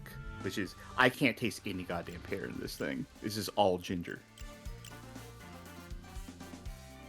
Ramps. Bumpers. Let's do bumpers. That seems... Fuck, Nintendo. Sure. Yep. Gotta change it back to bumpers. We're playing on lightning speed now. New Burke. Let's do Shrek Swamp. Fuck it. Why not? And I will play as Fiona. Because fuck it. Why not? This should be exciting.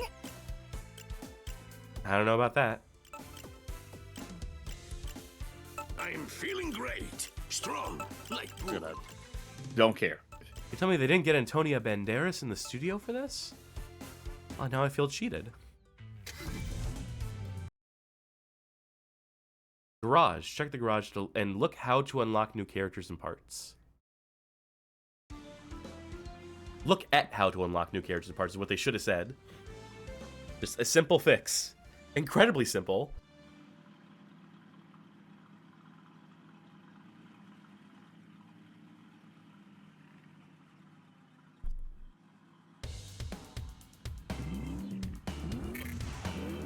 Watch out! Back Uguay. Go! I am like asleep at the wheel for this one.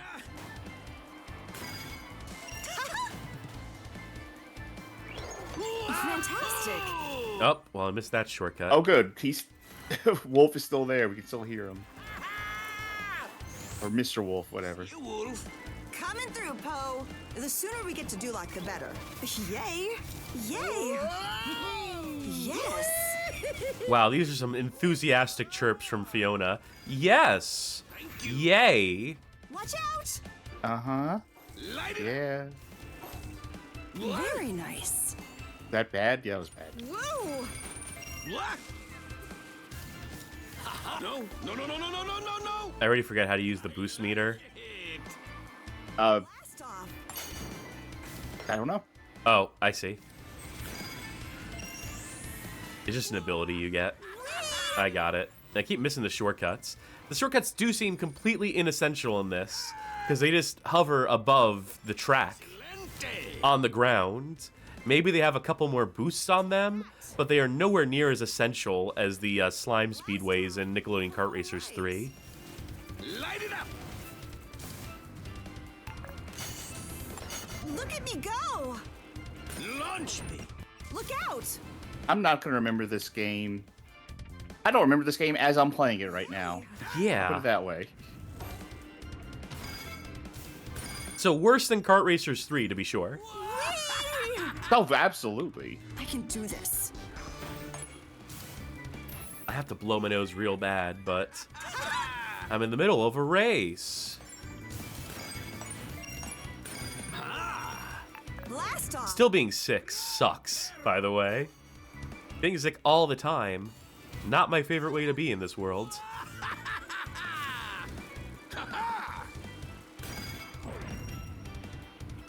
I like it! God. What? Much like a DreamWorks animation, this just reads as completely fucking soulless. Great. This feels like a corporate product in the most banal and boring kind of ways. We have to savor this moment. No, I'm not savoring this moment. In fact, my mind right now is on, like, what I can possibly be doing in the future once this is all done.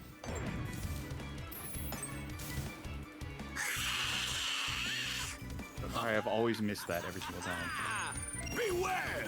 Hola, Shrek! Apparently I was very far ahead. Right. Words You were. not enough.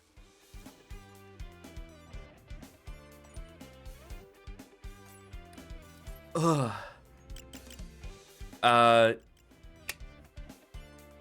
Let's see if there's a battle mode.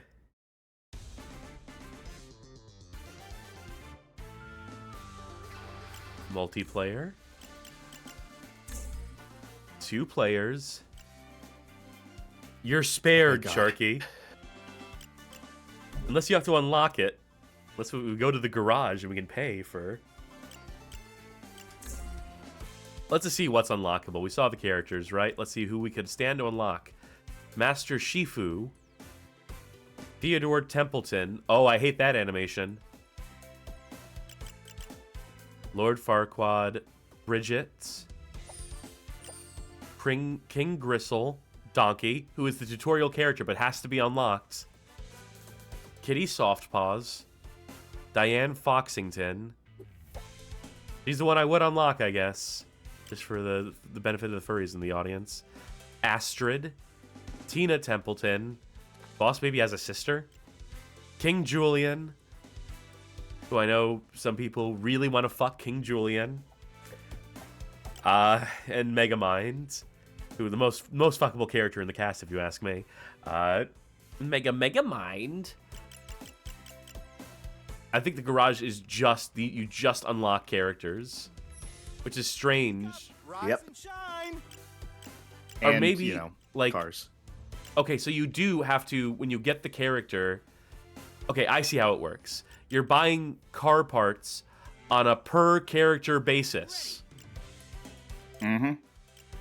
Well, okay, you're unlocking them on a per character buying basis. These, see? Interesting. And by interesting, I mean tedious. In fact, a lot of these are... Well, actually, I take that back. It said unlock to buy on the characters. But I think the cart parts were just straight up unlock by doing things. Well, that was DreamWorks, whatever the fuck. I've already forgotten this game. Which will bode really well when we have to rank it. Mm-hmm. And it's just completely in one eye, out the other. As I've accused many a game on this program of being. We still have more games. It's not over. The nightmare never ends. Oh. Speaking of nightmares, hey, you know what the next game on our list is? Mentioned in chat, as featured in a heated discussion in the chat, it is Nightmare Kart. This is a 2024 release by way of LW Media, but most people will just know like Bunlith on social media at all. This is a Bloodborne, the video game. They were doing like a Bloodborne kart for a while. They were doing the Bloodborne PS1 demake, right? That's where this started from. Sharky, explain what this fucking game is, because clearly I don't know. Okay, so Lilith was making Bloodborne PS1 demake. For an April Fool's joke, they said, actually, I'm doing Nightmare Kart. And didn't. Bloodborne PS1 demake came out, and then she was like, you know what? Actually, I am going to make Nightmare Kart. Or I'm going to make Bloodborne Kart. So she started making Bloodborne Kart, and then right at the very last second, right when it was almost done, Sony was like, actually, you can't. We're not going to let you do that. So she had prepared in advance, just in case that happened, entirely different assets that are legally not Bloodborne. So it was released as Nightmare Kart, legally distinct from Bloodborne.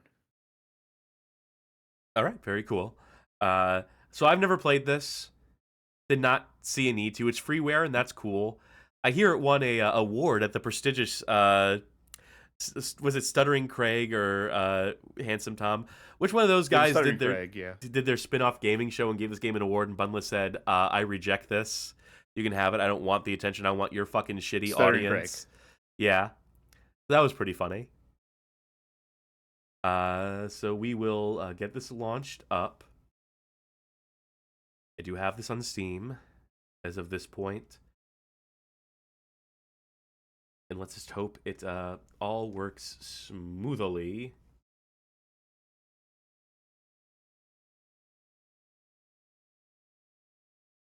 Good start. Also have not played much Bloodborne. Nightmare Kart. Really good game. I hear you can almost emulate it on PC at this point. I got it set up and it was not running super great. Bloodborne, that is. Now, immediate thought. Immediate question out the gate. How do I shut off all this garbage CRT bullshit that makes this impossible to look at? Off. Right there. Thank God. Affine Warp, I'll keep that on. I'm fine with the rest of this. I just don't want garbage CRT filters on top of my stuff. Should I keep it capped at 30 FPS? That's the default. We can bring it down to 24, 25. Oh, you can do it cinematically. I think I'll take 60. Thank you very much. And yeah, the way this does it is I picked 960 by 720. This is a 1080p window that this is being played within, but it is like pillar boxing the sides, which is fine. Probably the better way to do it at this point. And I'm sure you can get it to run in like an actual like 4x3 window. So if you're playing this on like a vintage screen, if you're trying to really maximize that ancient aesthetic, there are ways, I am sure. Accelerate, brake, drift. Sure.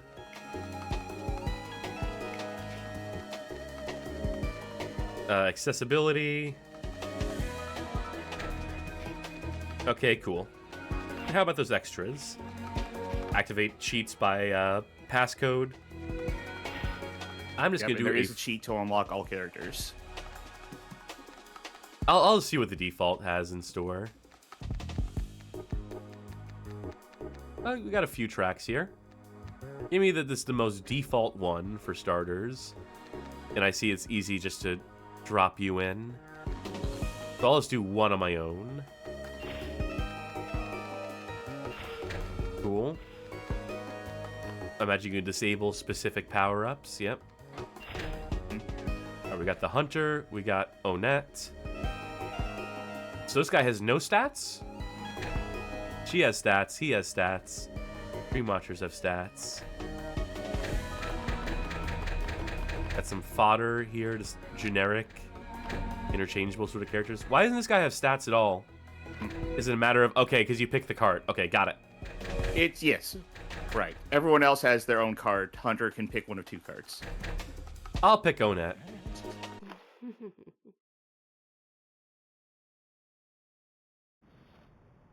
Pocket Dream Circuit.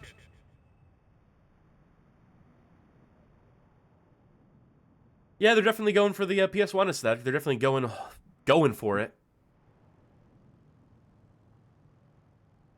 Can't skip this intro. Oh, yes, I can. Start button.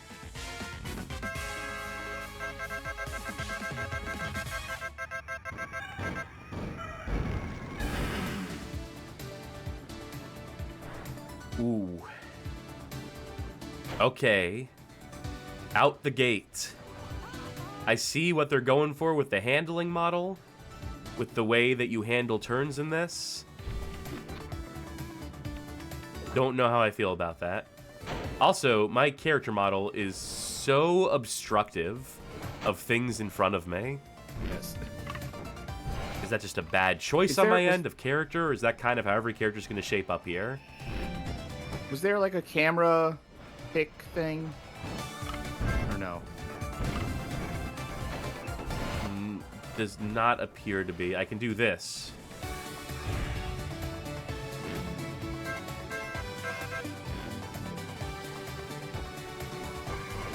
So this game is actually kind of system heavy. And Yeah, I I'm don't noticing remember where that. those systems are. I'm noticing that as I just fall to the back of the line. I use some boost there. Because a lot of, I think, your boosting and stuff is based on those vials that you have. You also get, I think, certain bonuses by, like, killing enemies. Is there a way to, like, attack? I didn't notice that on the... Okay, I guess items would make sense. Yep. Yep, so now you have a sword. And I think you need 5 vials to boost. And I think you... I'm really trying to remember. It's been a long time since I played this. You might get vials from drifts. Maybe. Like, single-player mode has, like, a tutorial that's like, this is every system in the game. That'd probably be, like, the way to do it, but...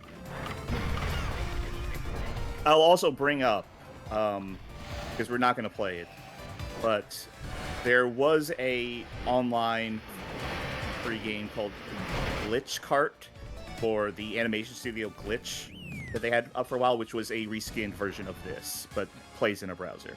We're not going to play it, but we're just acknowledging that that exists. I was 6 seconds behind. Yeah, this is a hard one to just play, to just jump in and play because of how, like, systems dependent it is. And the campaign is a full-ass story mode. Where's the tutorial? Is it stuck in campaign? Campaign. Yep, it's, like, first level of campaign. I'll do that just for the benefit of, because... Okay. Let's get to the part where I get tutorialized. I get that it's great that this has a story, but for my purposes right now on this stream...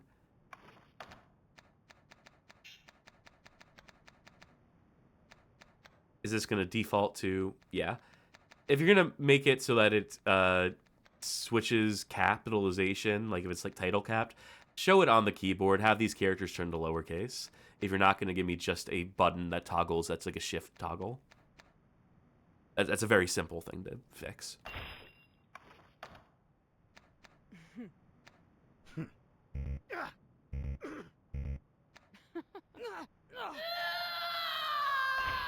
Got it.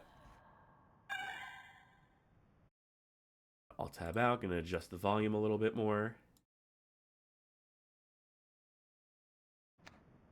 Mysterious keys.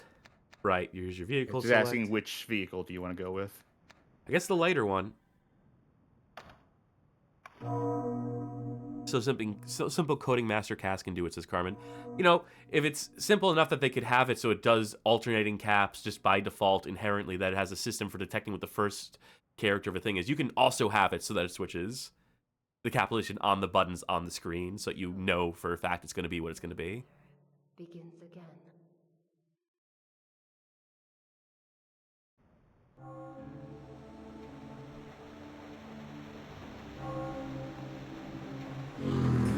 I think part of maybe what we need to consider when we're looking at this is the fact that this exists as weird novelty.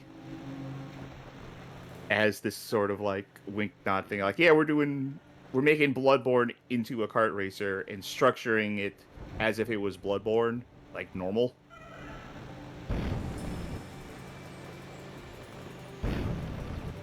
And is also free. Sure. I'm honestly surprised that this stayed free after the Bloodborne license got taken away, or not taken away. After Sony said no, you can't sell this as, or you can't distribute this as Bloodborne. At that point, I feel like Lilith had every right to say like, well, I'm gonna charge for my work then. But now they still released it as a free thing. Okay, so I was right that drifts generate. Yeah, so I need to be vials. constantly be snaking. It looks like I need to constantly be doing this to maintain. Be doing vials. It does look like. Okay, it does look like you can only have up to 20.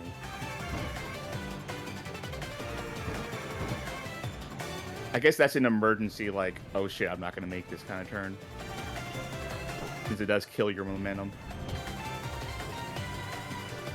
It doesn't seem to be like, what you call it, like that one Sonic Riders game we did where you have to do that all the time.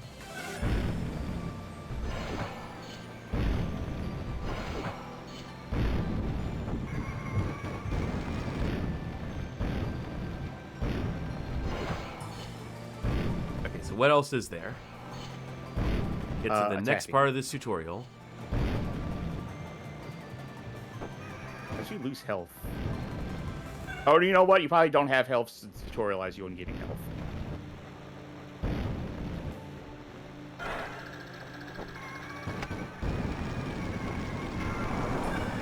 Yep, that was it. That was the tutorial as you on getting health.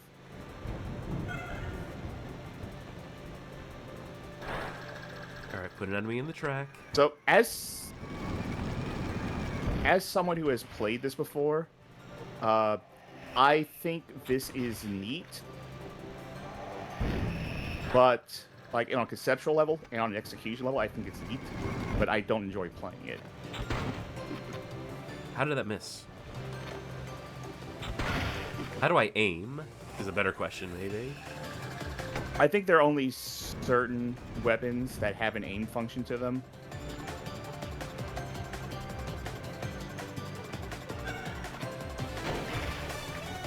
Oh, there you go. Yep, got it. There's your aim.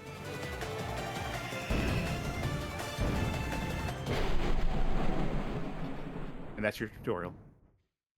All right. Now that I've been tutorialized, can I easily pass this off to you so you can do a race on your own so I can run to the bathroom real quick? Let's see. Can you control this screen? No, I cannot. Brutal. Well, let's just do a two-player race. I'll just suffer through it. Love this one that's all right angles. Let's do this. Why don't we? I'm just gonna lower the number of AI racers a little bit, turn them down to normal. Actually, you know, we'll do it that way. How about that? Okay. Let me see these fodder. I'll be a mummy. Tell you what. Alright, let's see. I'll be the Watchers. Dream Watchers. Oh, I get to select the card again. I guess we'll do the motorcycle. Mummy on a motorcycle. Great Clock Tower. I've seen better.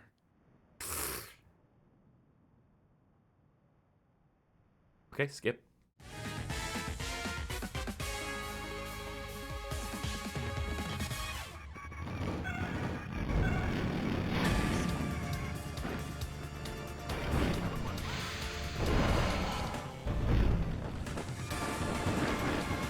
Okay, that's just not using the correct buttons.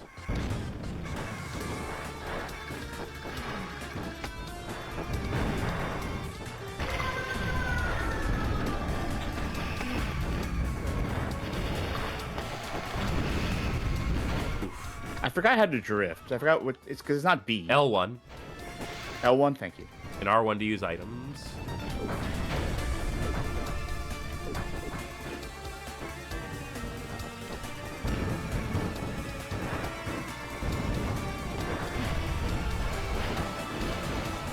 Oh, I don't think I had the momentum.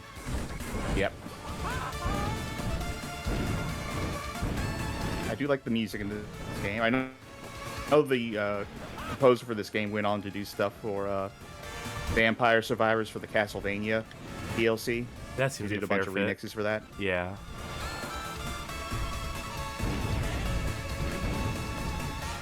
Oh, I have so many files right now. I didn't even realize. I'm in second, so I get the mechanics.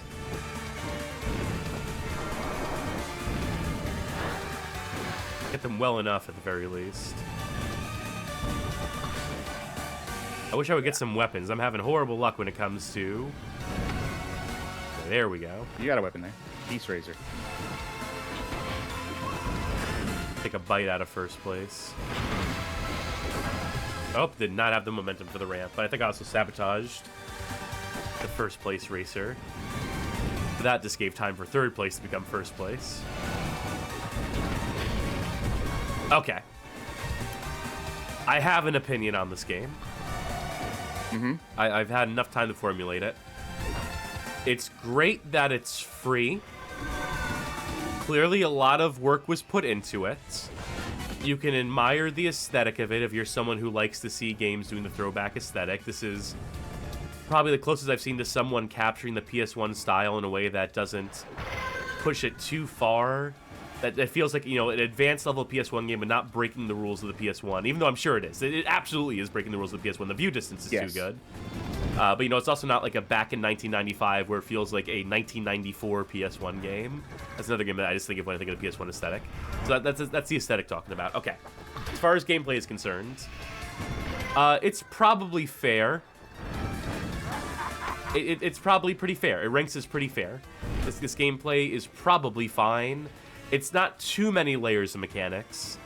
You know, what has been my big bugbear for much of this series, that we've faced games that just do too much shit. I was worried when you said there were mechanics to this game that was going to be too much shit. I don't think this is too much shit. All of that being said, and even getting Mario Kart to the last second is not factoring into my opinion. Even though I did just absolutely get like fucking blue shell equivalents at the very last second.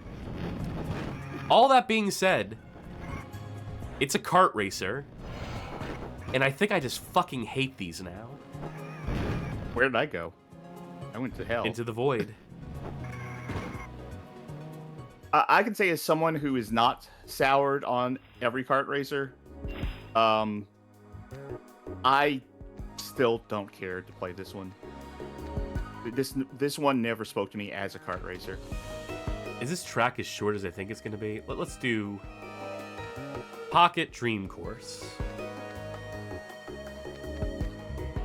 We'll keep the AI difficulty on hard, because that's the default, right? So that's clearly the intended experience. You know, again, for the record, I did get first place on that race, so I If I can do that again on this, that'll be proof that I do actually know vaguely what I'm doing. I'll pick Herman.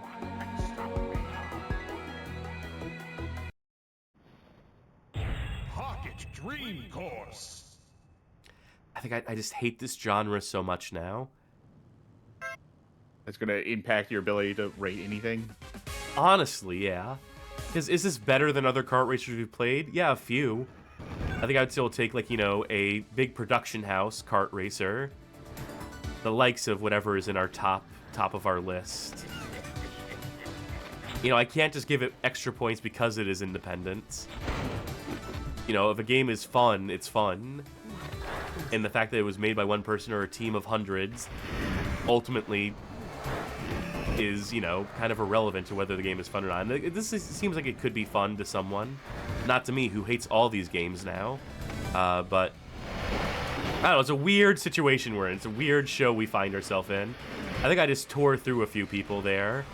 Or monsters. Or, no, I'm horribly lost. Ooh. Am I still going the wrong way?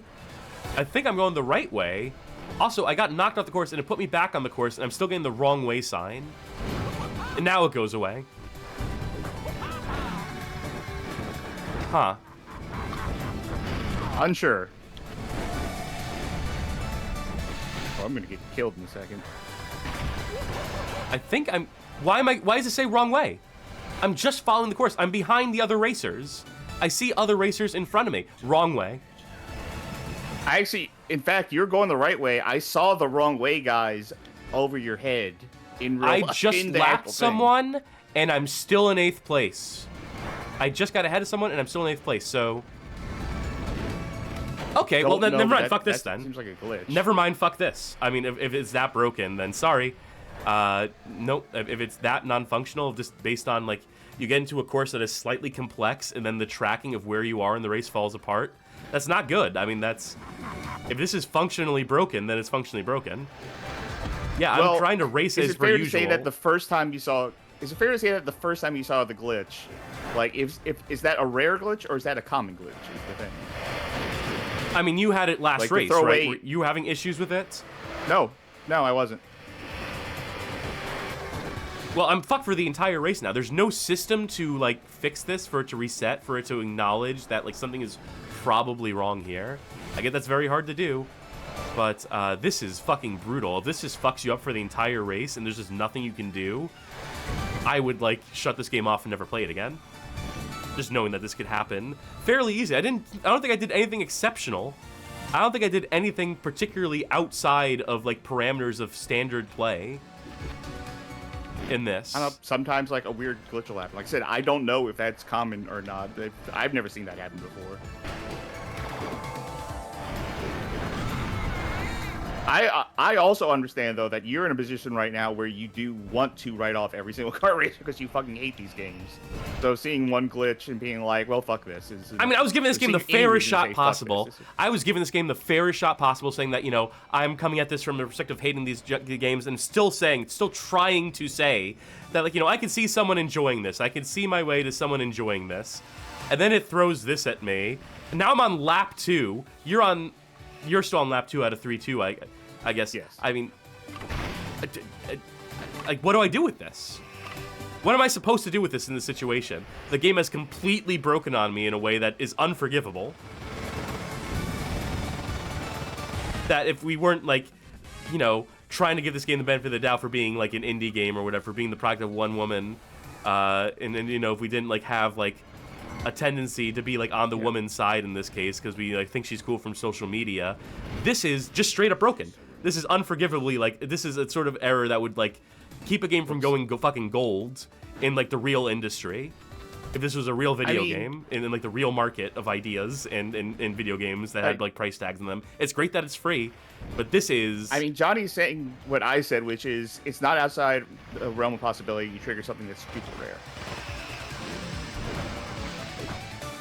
Like I said, I've played games that, like, crashed before, right? That maybe had, like, 1 or 2 crashes, but that was, like, it.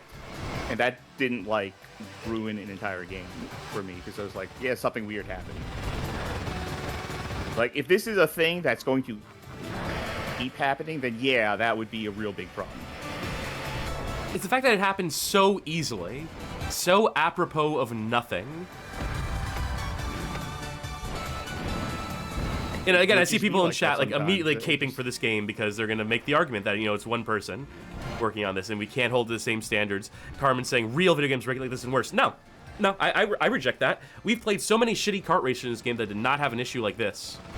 So easily triggered. Some of the worst games on this list. And I'll still rate it better than some of the worst games on this list. I'll still be fair to it, as fair as I can be, and pretend that this is like a rare glitch, or in assuming this is a rare glitch. But no game we've played has broken this badly. That's just a fact. Name a game that broke this badly in our time doing this series, to where the parameters of scoring just disappeared over the course of like a single like race, in the middle of a race where the game forgot what it is. I guess I'm not allowed to finish the race either. Let's check out battle mode. Let's check out free battle. Yeah. Bloodbath, capture the insight, hoard the insight, plague. We're not doing all of these. Right? No. I'm even turning down the time.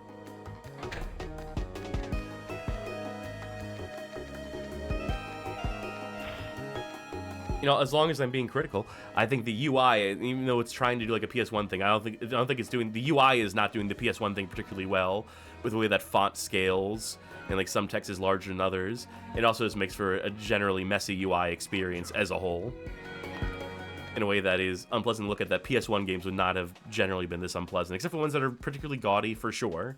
Like ugly games existed on the PS1, but I'm not in love with this UI. Forbidden Forest Arena.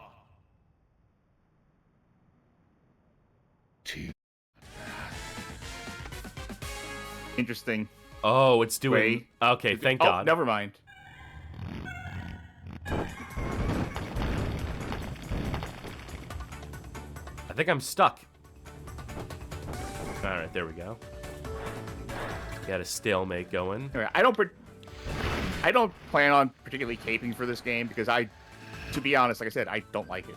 I think it's interesting, but I don't care for this game. Yeah, I mean, let me say this too. Before the game broke completely on me, I was already in the middle making the point that I didn't love this. That there were like 100 kart racers that played better that I could have like listed, that we could have shown on the list.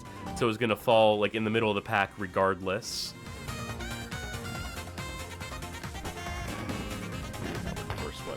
Where's everyone?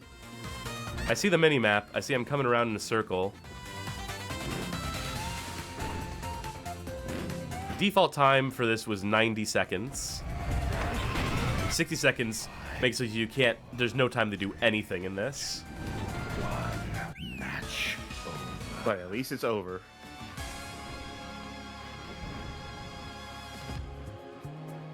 Wow, what a load of fucking nothing.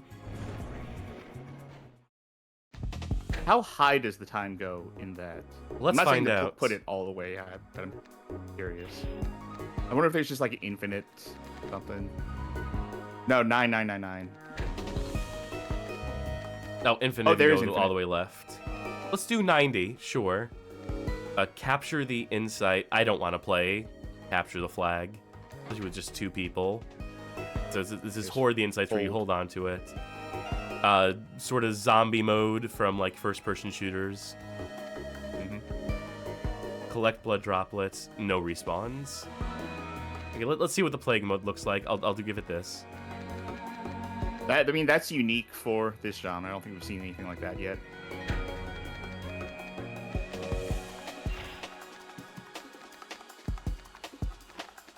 Hunter, Dream Watchers.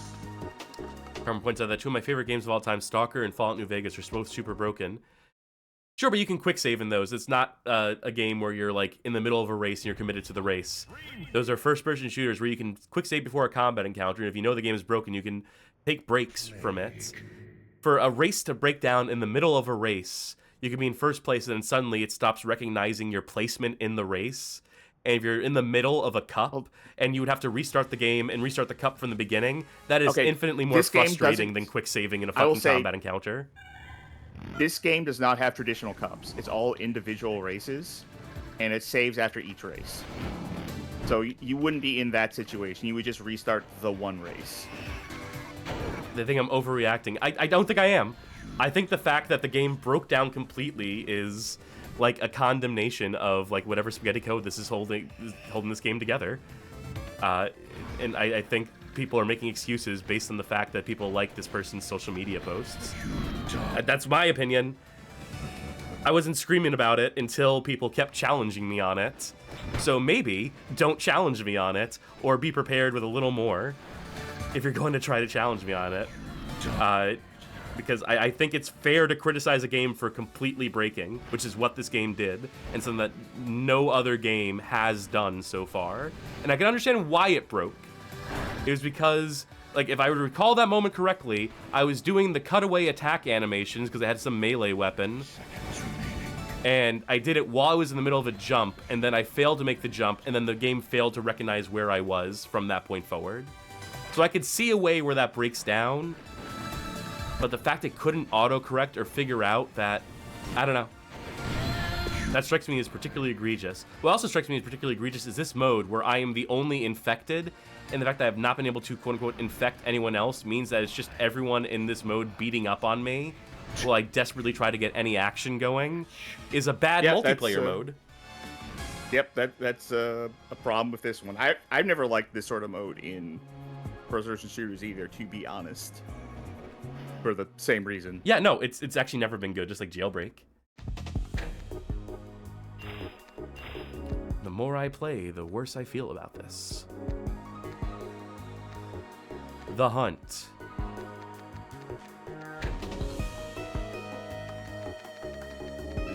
I assume this is like collect coins sort of a deal.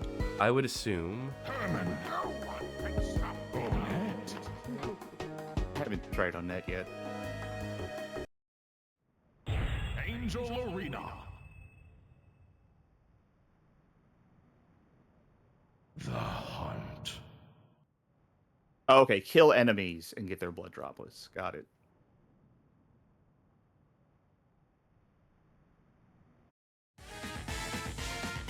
Yeah, where I'm falling on this is I think this game does interesting things. It is not for me. I don't particularly like it as a kart racer. Yeah, I think just fundamentally the way it handles is not good. The default bindings I think are pretty bad, and that's obviously you can fix that. Thank God you can rebind it. But I don't think even like in its fully functional form, this game has particularly charmed me. And again, that might be just my bias from now officially hating kart racers from now until the end of time because of this series. But also, I think this is just kind of, you know, it just can't compete with like big bunch of stuff. It just can't, and that's fine. Not every genre is gonna have an even playing field. It's hard to make a first-person shooter that contends with the likes of like, you know, the popular first-person shooters of now. It's okay that an indie game can't quite replicate the feel of a AAA game in a very particular specific space, and that's where the kart racer currently stands at. You know. It's a game that at this point you need like really stand out presentation and really refined mechanics to compete in this space. Honestly, I'll also say, as someone who has played more into the single player, because single player does more than just races. They're like, you do like arena as part of the single player experience. There are bespoke boss fights, in a way that I've never seen in another kart racer game. But playing those things, I also find those particular parts unfun as well. I don't think they're very well done. There's ambition, sure, but you know, when it comes down to playing it, I don't enjoy it. I don't think this is awful. I don't think this is one of the worst we've played, but I don't. It's not one of the worst we've played, like despite the rant I went on, and despite the game breaking down to an extent that I found unacceptable. I can accept that as like a weird one-off thing that happens occasionally, if to anyone at all ever, you know, if it's just not just rare, like you get what I'm getting at. I just don't think this is particularly great. It's great that it's free. I probably wouldn't pay money for this if this was like a pay-for product. My impression of it would be it would probably be like not worth more than like a $10. I think people would find it egregious if this was priced at like $15 or above, right? Yeah, actually, this does feel like something that if it was something to pay for, I couldn't see this being like $20 or anything of the sort. Yeah, just think about that. Before, like, yeah, people in chat, think about that. People watching at home, think about that. Imagine if this was not free, how quickly the conversation would turn. So again, it's great that it is free. I guess that, negates that conversation in some people's minds. But if you're comparing it to contemporary products that have this level of content on offer, and you were to put something like a price tag on that, which, I think it would probably have been fair for this to have charged $5, $10 even. I think Bunleth could probably do that, and it would be an acceptable price point, but no more. No more than that. Yeah, that's a weird one to have to tackle the issue of at this point in the show. And Johnny Braga brings up Super IndyCart, which I think you and I, Chucky, will agree is one of the worst things we've played in this series. Regardless of where we put it on the rankings, and is ultimately one of the most despicable products we've played. And the price tag on that is egregious. On that one. Yeah, is criminal that they charge money for that piece of shit. And so we're not condemning this game on that level, to be sure. We've seen worse. But I think it's important to not just completely hand-wave issues with the game because it's indie, because it's free, because you like the creator, because you want to support someone, because it's an ambitious idea, because it does some things well. When it falls apart, it falls apart. And that's just a universally frustrating experience regardless of the game you're playing, the genre, whatever. You should not be afraid to call out things that break. My thought was that this is cool, I don't like it. Yep. And so again, if someone loves this game, if people really adore this game, I'm happy for them. I'm happy if people are engaged so much with this particular creator. I have a cat trying to get in now. That they, feel compelled to stand up for it, go for it. Sure. I'll stand by my experience with it, that I did not like what I played when it functioned, and when it broke, I was genuinely pretty annoyed by that, and I think rightfully so. But hey, your mileage may vary. As for us, we gotta continue driving down the path to more kart racer games on this night, and we got a couple mention-onlys, because, we don't own a Switch 2. We don't got a Switch 2 between us. So, how about the Mario Kart World? This released June 5th, 2025, is the most recent entry in the Mario Kart series, developed and published by Nintendo, developed by their Nintendo EPD division specifically, which I believe is their entertainment and planning division. So I think they've been handling a lot of stuff since, I think they mostly focus on, Switch stuff. I think they came around the 3DS era. But it's to say this is maybe not the Nintendo, maybe not the Mario Kart team you're familiar with. In fact, I'm looking at their gamography now. What's the last Mario Kart they made? When did they start making Mario Kart games? With Mario Kart 8 Deluxe.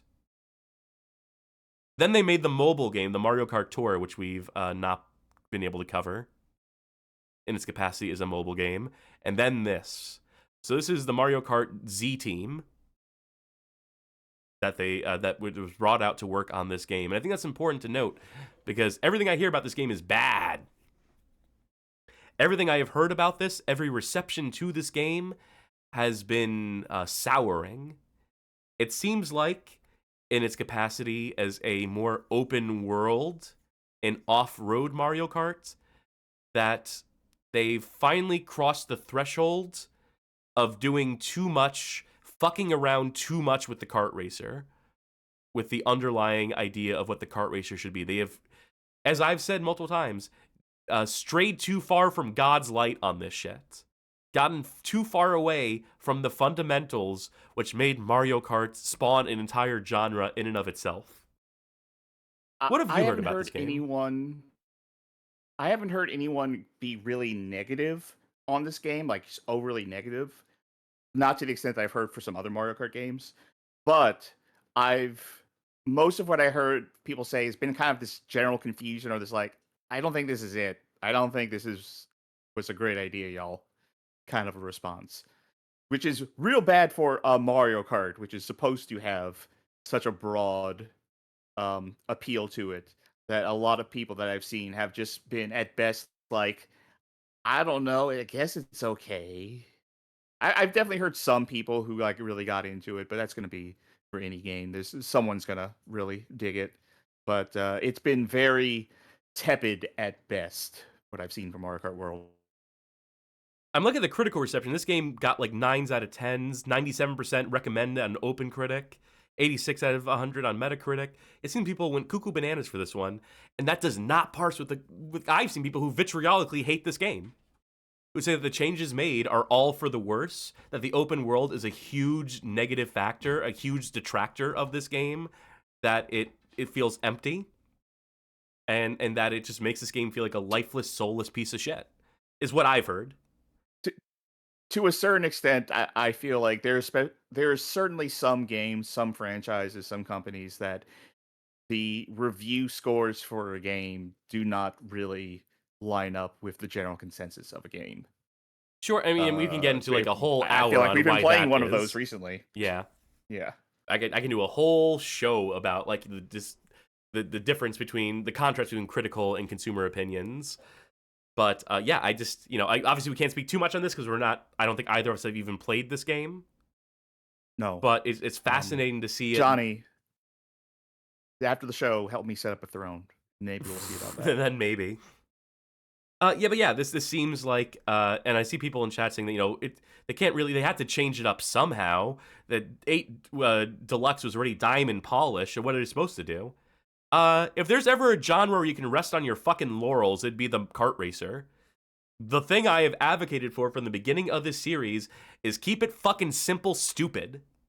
Keep it to the basics and just keep making new tracks. And then improving the handling. That's all this fucking genre has ever needed to fucking be. That's all they ever needed to do. I'd be infinitely more inclined to buy a new Mario Kart game that is just like rooted in 64 systems but tightened up and with like all the graphics you'd expect in the presentation and theming that incorporates modern Nintendo properties but doesn't fuck with the formula in the ways that every successive game in that series has. You know what that is? It's called Mario Kart DS. That's where they fucking peaked. And if they just kept putting out games of that level of quality with that amount of content in them, no, I contend that you can keep this shit the same.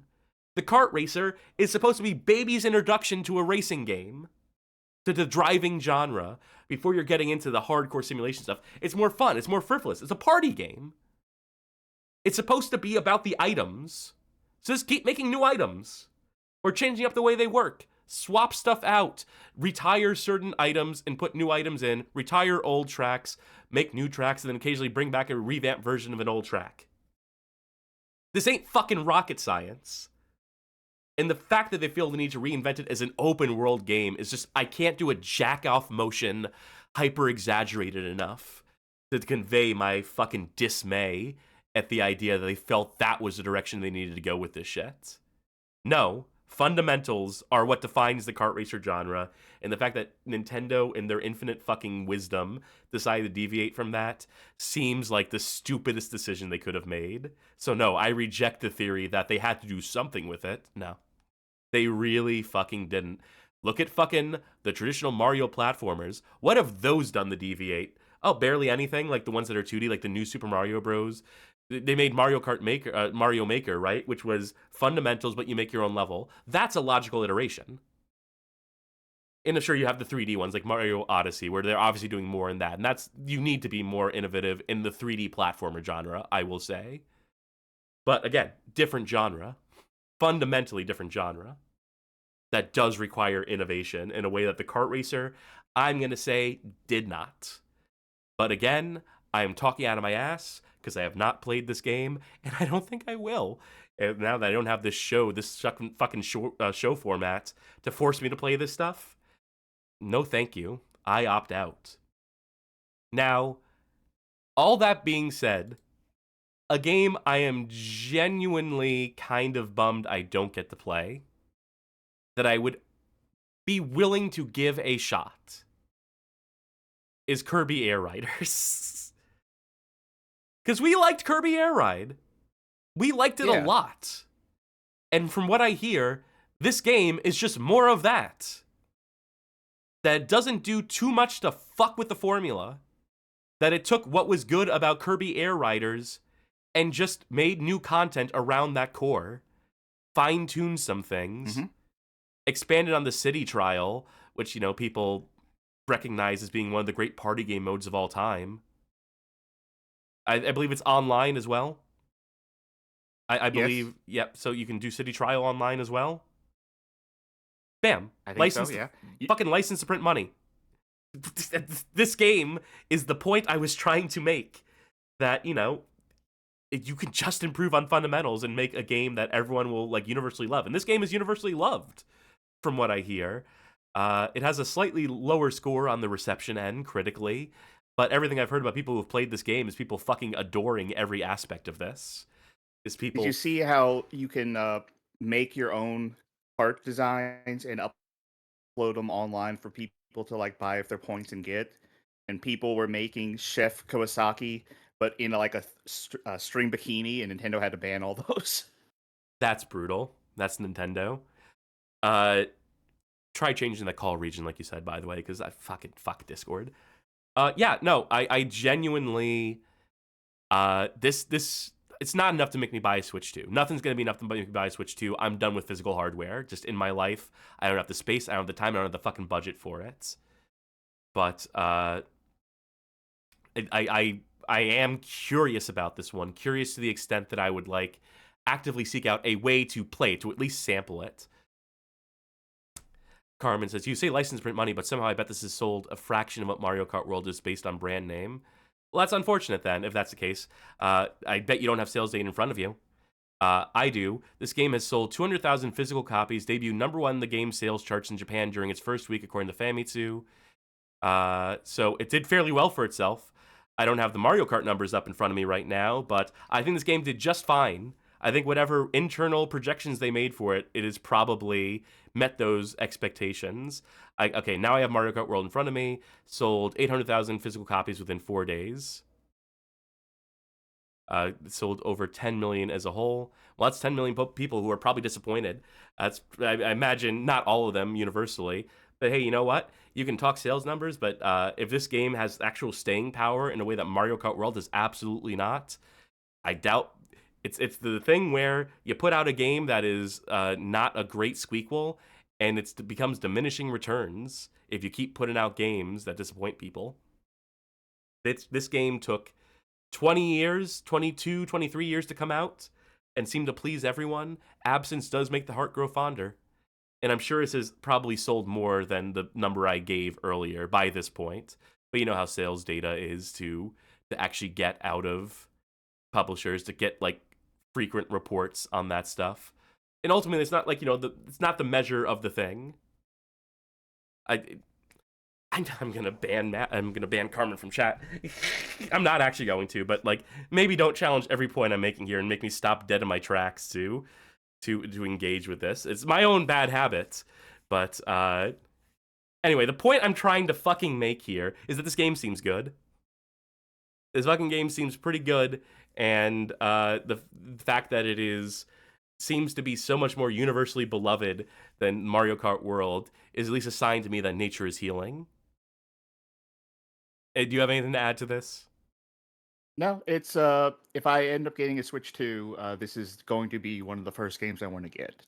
Yeah, and I think that's probably a pretty fair spot for it, because, again, Kirby Air Ride Original was one of our highest rated games on this list. It's in the top 10, and it fucking earned that spot, and I like to think that if we had an opportunity to play this, it would probably rate pretty highly. If it is just that game but better, that's what I want. This is, I think, the reason why I wanted to, like, linger on this for so long is because, like, Kirby Air Ride is pretty emblematic of what I want out of a kart racer. I think it pretty much, like, nails it.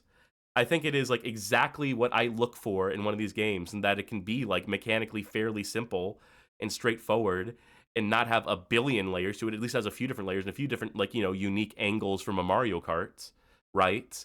You know, it's different enough that you can, like, notice it being markedly different, but it still feels like a kart racer. It is in the spirit of a kart racer, and it's a pretty fucking good one that doesn't need to do too much, that doesn't need to, like, reach for the stars and find a million different ways to change things up. It understands what the fundamentals are, it does those fundamentals solidly, and it presents a good, colorful, fun game that anyone can jump into with a minimum of like coaching and practice and explanation of how to play it. And that's what I want. So they made the game I wanted. It's a shame I'll never play it because it's on the Switch too. But that's what I more or less wanted to say about that. So why don't we move it along to a game we can actually play? That unfortunately we're going to have to play. That game is Garfield Kart 2, All You Can Drift. This released in the year 2025. Developed by Eden Games and published by Microids. Hey, they made another Garfield Kart game. I guess the fact that they call it 2, that they're just pretending that Furious Racing doesn't exist, or just like skipping past it, or whatever sort of way they decided to acknowledge or not acknowledge it. That was a standalone expansion pack, please. Oh, clearly. How silly of me.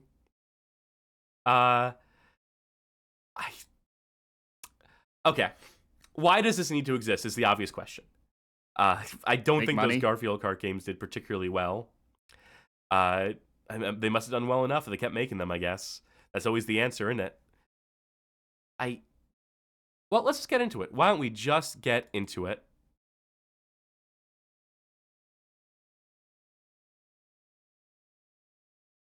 You'll have to bear with me as we get into it. Sure.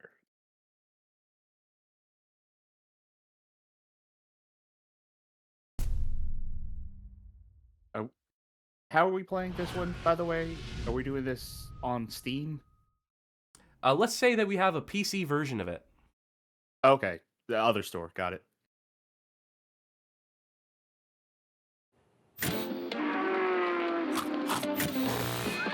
Oh, that's interesting. It started in a window, then it rescaled the window to be too big. Can I rescale the window to be like actual regular proportions?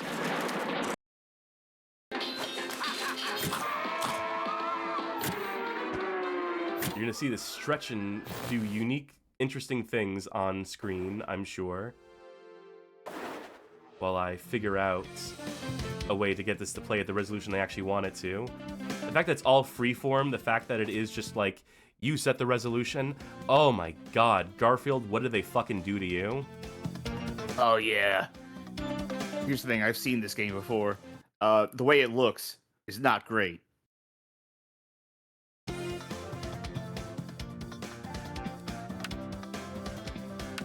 These look like two different Garfield character models. Yeah, they sure do. Okay. Motion blur off, so we have PC options. Not many of them, but we got them. Yeah. Take what you can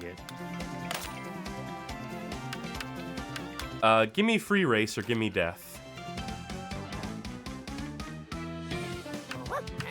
We got characters unlocked out the gate. So this is already an improvement over the first Garfield Kart, where you only start with Garfield and you have to do so much grinding to unlock other characters. But, you know, Furious Karting also figured this out, that you should just have these characters. Klitschka asked, this game has HDR support? How's the support for it in this game? I wouldn't fucking know. I don't give a shit about HDR. That's my answer to that question. The lighting is so fucking weird. Let's go with Arlene, why don't we? Alright, something I noticed on the character select screen is that Garfield is listed as a medium, and John and Liz are heavies, which you wouldn't think that, but I guess it makes sense if you're comparing a full-ass human to a cat. Yeah. It's interesting, I'm not seeing any stat changes for, like, the hat. I'm not seeing a description. Does the hat, like, grant you some sort of bonus? I'll never know because there's no tooltip up for it.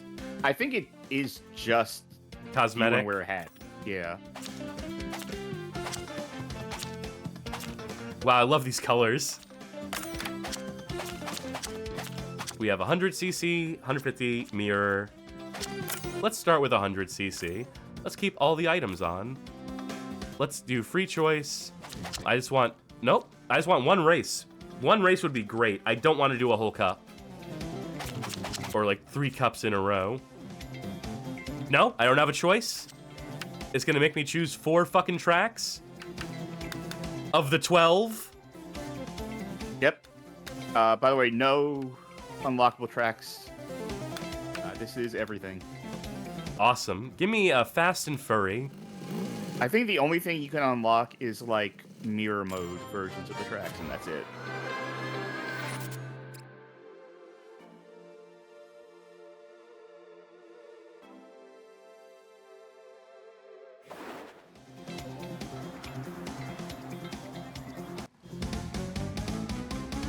So this game tries to do the comic book dithering, like newsprint.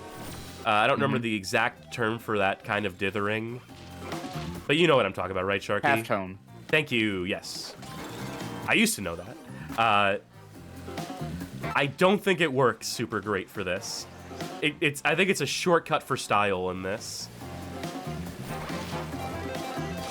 Because the visuals are otherwise pretty bland, from what I recall. I played a few races of this already. Some of this with some knowledge. And let's just say I was not particularly impressed with what I played of this.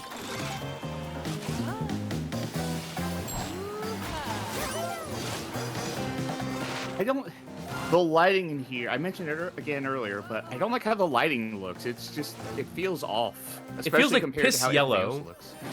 That too. But I also mean like the shadows and stuff, how harsh these shadows are.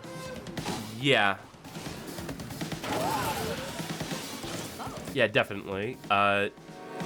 Lot to dislike right out the gate, just in terms of pure visual aesthetic, which, you know, it's not like we're making a game based on a fucking comic strip or something, where style should they're not. probably They're be like... making it based on a cartoon. Oh, right. Apparently. I forget that. This is a Nickelodeon game, so this is based specifically off the Nickelodeon show, which, as far as I'm concerned, is completely fucking sauceless from everything I've been told about and everything I've seen of it. The only thing I know about that cartoon, really, is that one time they had a improperly rendered shot left in the show. That's the only thing I know about it.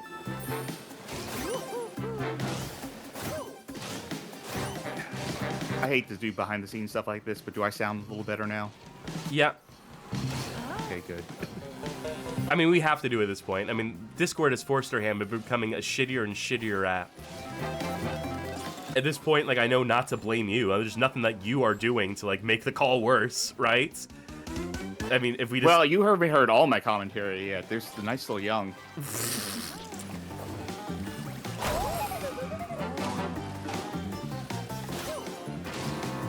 I wish there was a way to get more off those jumps like I see the CPU doing. I'm sure there's a way. Alright, so how is this feeling? Not good. So far. This feels worse than Furious Karting. I was about to ask, yeah, compared to Furious Karting, although you didn't get to play that tonight, per se. I played in the past enough to know that it feels better. Slime Generator says, I'm pretty sure the CGI Garfield cartoon ended ages ago. Must have just had a very enduring and strong legacy for them to keep making games based off that style. I mean, Nickelodeon keeps putting Garfield into things. Oh, for sure. Brutal, these stage hazards.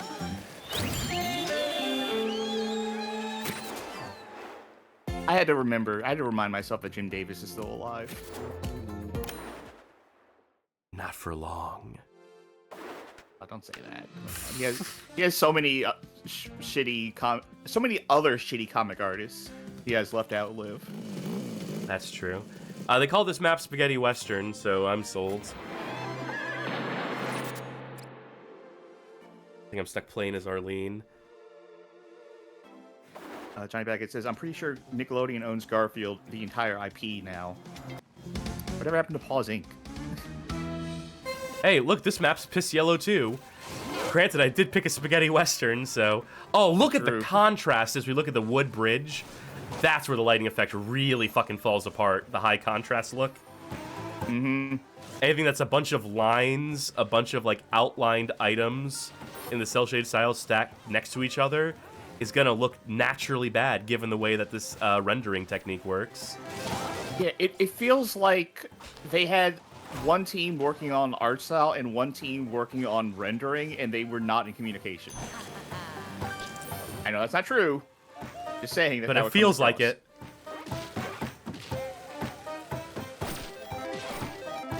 I do not get the timing on these jumps.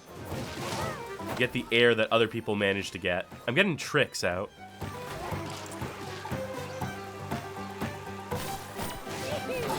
I watched a video recently of a guy playing through this game as a challenger run. And, yeah, every part of it looked soulless. I think that was his kind of impression of it, too, was that this game was not good. It was just a pain in the ass, even if you took out the challenge part. Oh, he said it was also... How much... Do you know how much this game runs for? How much it runs for? Do you mean costs? Yeah, cost, yeah. Because I think he said he unlocked literally every single possible thing in the game within 3 hours. I don't know offhand how much it costs. You can look that up while I'm playing the game. I'll figure that up, yeah. I'll figure that out. I just figured when you bought it, you might have known. Again, let's say the place I quote-unquote bought it from, I may have shoplifted it, let's say. This is a $25 game. But there's only... I'm not saying the price justifies this, but... how many tracks were there in this? There were like 12. 3 cups of 4 tracks, so yeah. Yep. And the only unlockable tracks were... reverse, were just mirror mode versions. I'll also say that, you know, for those cups, I think the cups are all shared tile sets. I think all, or at least in the case of this Western cup, all these tracks are going to look like this. So, reusing, like, tile sets and assets. And, you know, I'm the sucker for Westerns, but even I would have to say that 4 tracks that look like this in this Garfield video game, you know how Garfield always gets up to Wild West hijinks? Yeah. I'm gonna say 4 tracks that look like this, probably too fucking much. That's probably too many fucking Western tracks. They had an idea, they ran with it. Also, by the way, that chef hat that you had, that and a color for your car that looks like lasagna is actually DLC for $3. Ooh, great. In parts, no benefits, just a hat. At least there's that. At least it's not pay to win. I don't know where these CPU racers came out of the middle of fucking nowhere to steal my first place away from me. But that's Kart Racers. There's also free DLC with 6 car customization colors and 3 hats. But it's $3 for 1 hat in 1 color. Alright. Oop, Give me an input. Cool. I didn't know. I didn't see your thing on there, so I was like, I was waiting for you. Bad UI. I'm gonna play as Liz. Mix it up a little bit.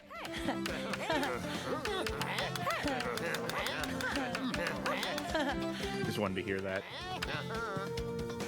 Play as John. Look at them showing it off. Putting that in his OnlyFans. I guess you're driving stock. Yep. I'll at least pick a skin that reflects my personality.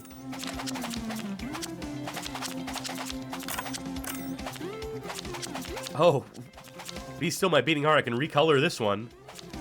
Let's go white. I feel like John would drive a leopard print car if he was trying to impress somebody. Yep, namely Liz. Yeah. My hot take Garfield opinion is that I think it's very cute that John and oh my god, what's her name? Liz. I think it's cute that they got together. I think they probably needed to do that at some point to actually pay that off. I'm glad there's the slightest hint of continuity in a fucking comic strip, of progression. Look at these fucking tracks. These are all the same goddamn track in my mind. I'm sure they have different, like, tracks. I'm sure, like, the layout, the loop is different, but why'd they have to go so hard on the Western theme? Look at these! Why'd they go so hard on the pirate theme? What are we fucking doing here? When is one of these Garfield kart racing games gonna be brave enough to go to fucking Abu Dhabi? Like, actually reference something for the fucking comics. Well, I mean, maybe once they get bought out by the Saudi government. Once Garfield is solely owned by them, then they can have an entire Abu Dhabi themed game. Oh no, I hate this track already. This looks like right angles and floating. Which button? Go. Found it. Yep. R to jump. Or R2, I should say. What was the trick button? Because you found it. It's a jump. So R2. Oh, okay. I guess R1 and R2 are the same button. Which I assume means L1 and L2 are the same button, too. Whoops, I'm not supposed to be out there.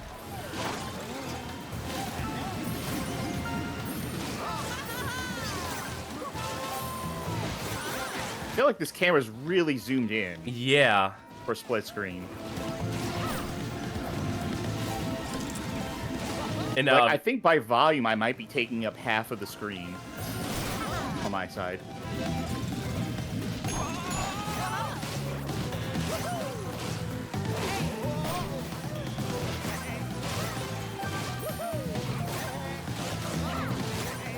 Oh, that yeah, turns. Good luck with this corner coming up. This one? Yeah, I think you need a break. That's the only thing I can think of.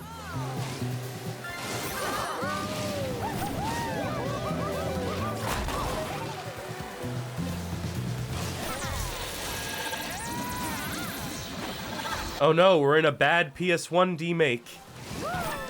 We're in a bad indie game whenever that filter comes on. Oh, I think I had lasagna.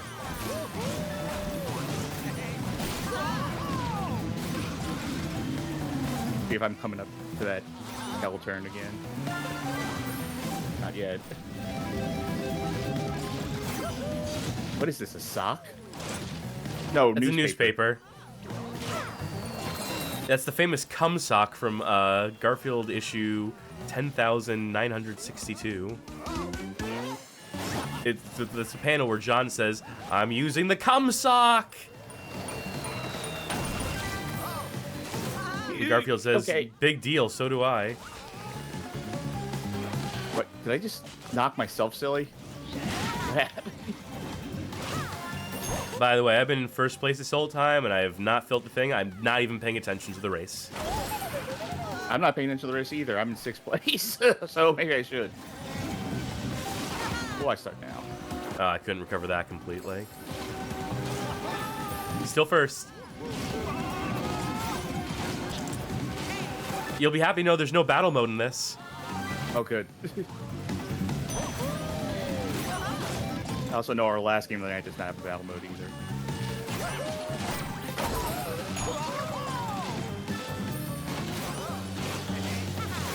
Time to fuck up this corner again. Ah, nope, got it. Squeeze it out. I did it the safe way. I got 3rd. No, you got 2nd. I did? Oh, I did. Must have knocked Garfield out at the last second. God, that Garfield model sucks so bad. Mm-hmm. Looks like pure shit. I guess we'll do Sobbing Skull Island. I feel like they could have had more animations for that thing than just like the one. Oh, they could have done a lot more in a lot of different ways with this game, but this one seems budget as fuck as a whole.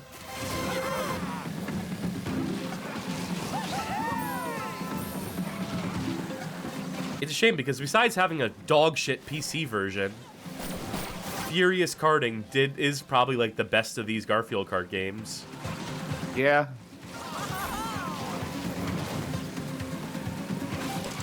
I mean, certainly better than the first one. It was like real nothing. That was like a mobile game. Yeah. So like in order, it's Furious Karting by a country mile. Then it's this one, just begrudgingly, and then the original Garfield kart is like a sin.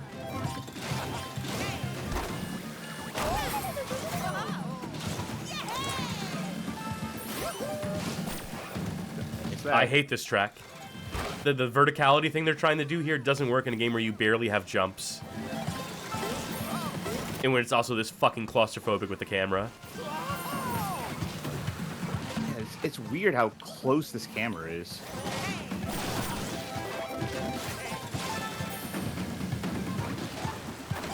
Damn. Oh, you will pay. Didn't see what I was doing. That's on me, but that's also on the camera.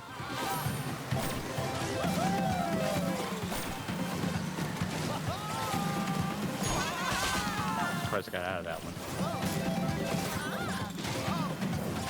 Oh, I saw a short there. Oh.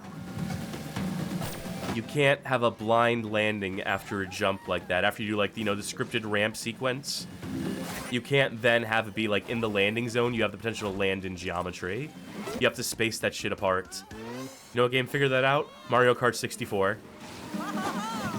I hit something and landed on something that I don't know what it was. It looked like I just hit, like, a cell shading line and not, like, an actual thing.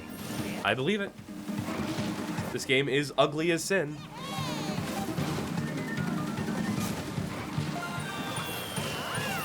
What the fuck? Oh, this is a blue shell. It's another blue shell. Get Mario Karted, bitch.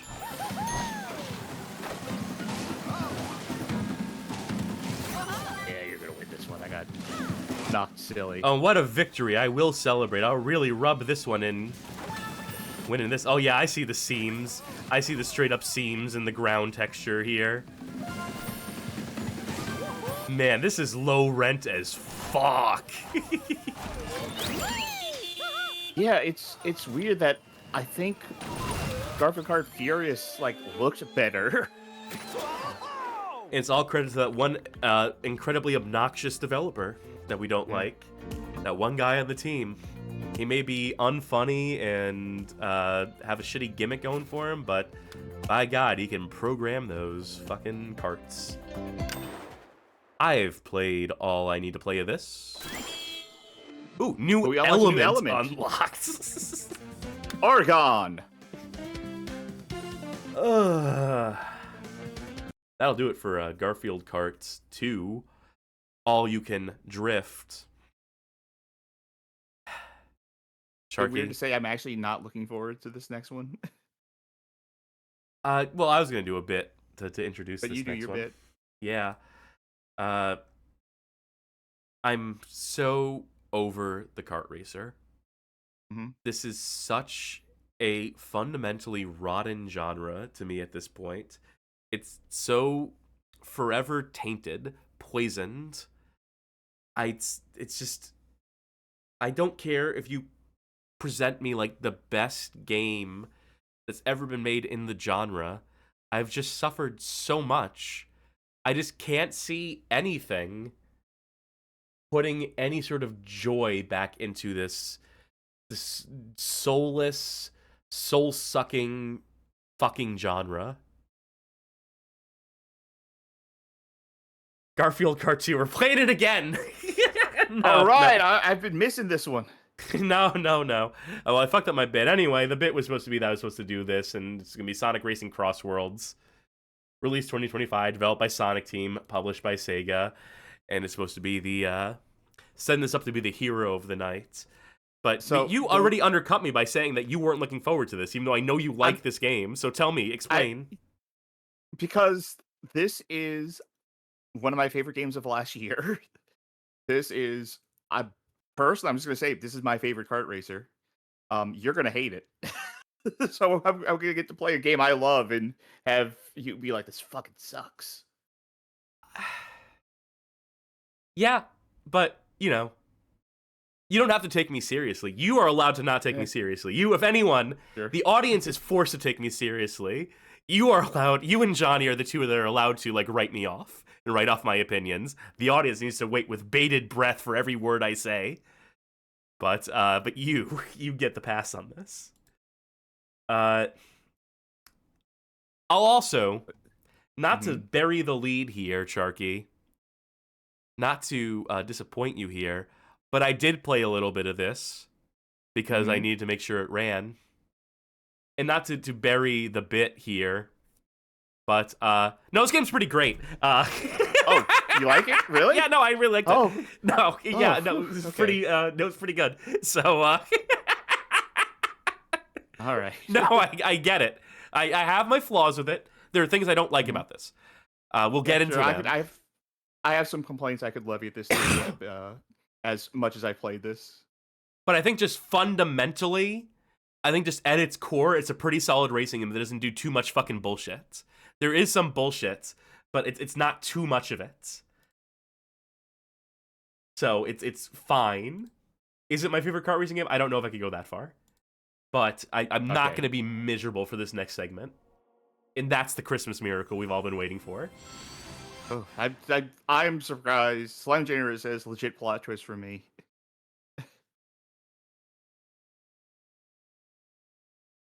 SpongeBob? No, I know why there's SpongeBob here.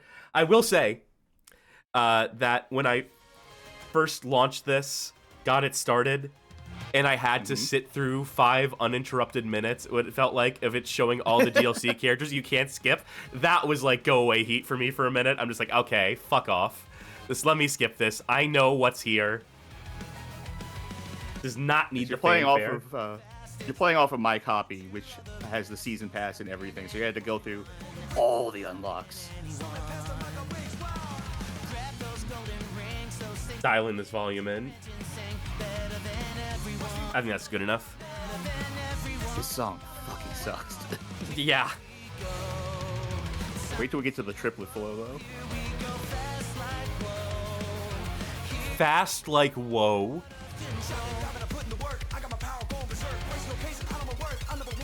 Ugh. Yeah, this is bad.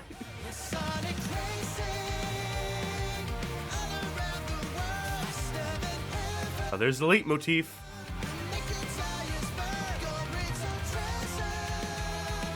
I don't think chat's loving this vocals on this one either. Oh.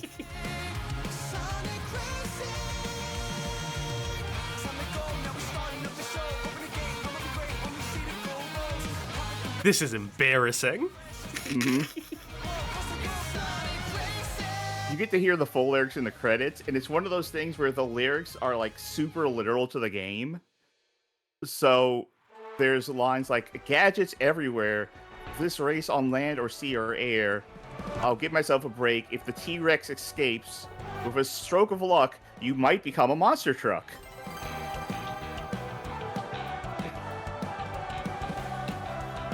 That's brutal. Man, that's brutal. Okay. Complaint number 1, or I guess number 2 at this point. Number 3, however many complaints I had before. This UI fucking sucks. This is the worst maximalist fucking games as service UI I've seen in some time. I fucking hate looking at this screen. This is like barf territory for me with the amount of shit you need to navigate through and like where it's placed. It's not just like all aligned on one menu on one side. It's going through the center of the screen, the sides of the screen, every corner of the screen. My main problem with this is that if you go to online, it takes away options that you might want to get to, and you have to go back to this main ass thing. Look at all these fucking characters. That's what like an extra $20 will get you. Sonic, Tails, Knuckles, Amy, Cream and Cheese, Big, Silver, Blaze, Shadow, Rouge, Omega. I was gonna say E621. That's not the right numbers. Dead. That's absolutely the wrong numbers, by the way. That's the numbers for something else. Right. I think it's E102. Which one? E102 Beta, I think, or Gamma. That's it. But he's dead as fuck, so it's Omega now. Vector, Espio, Charmy, fucking Zavik. Wow. Zaz. Eggman, Metal Sonic, Egg Pawn, Sage, Jet, Wave, Storm, Werehog. Does he not have irises? Oh, there they are.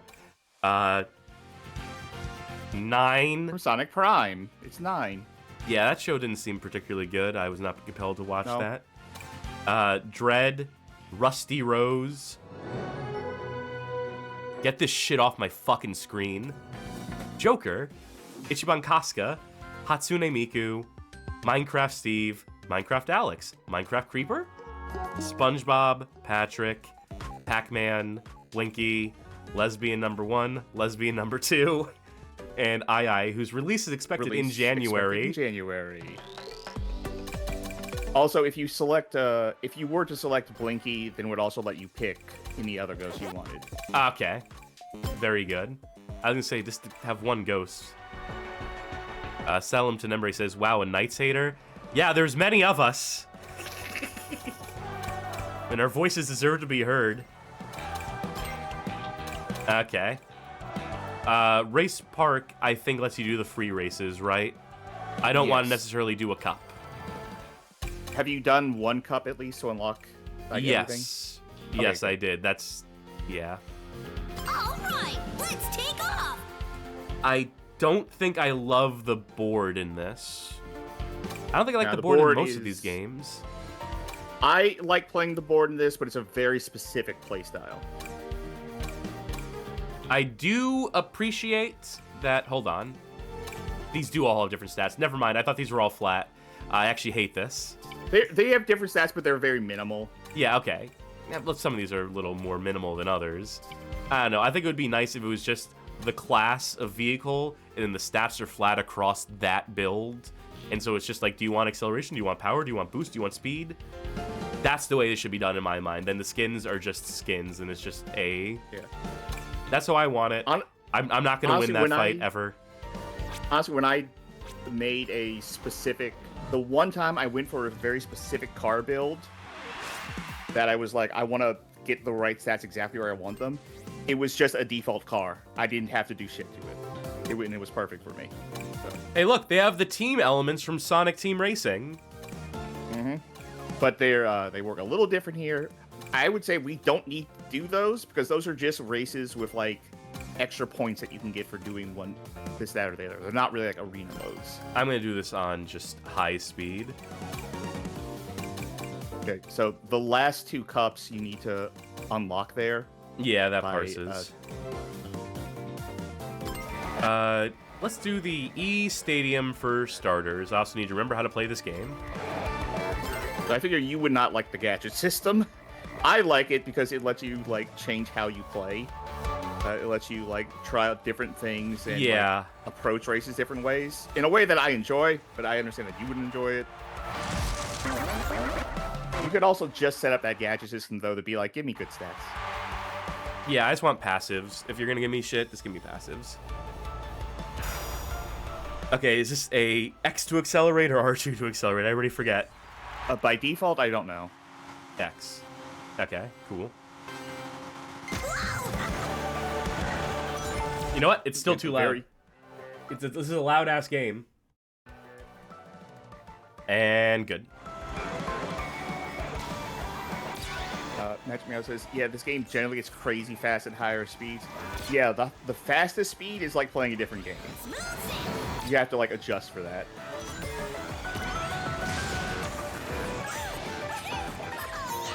There, I did tricks in the air. Yeah. The game finally got it out of me. Something about this game is you can't fuck up the tricks. You can't, like, uh-oh, I did a trick too late and I crashed and I'm losing time. It's like, no, just do as much as you want.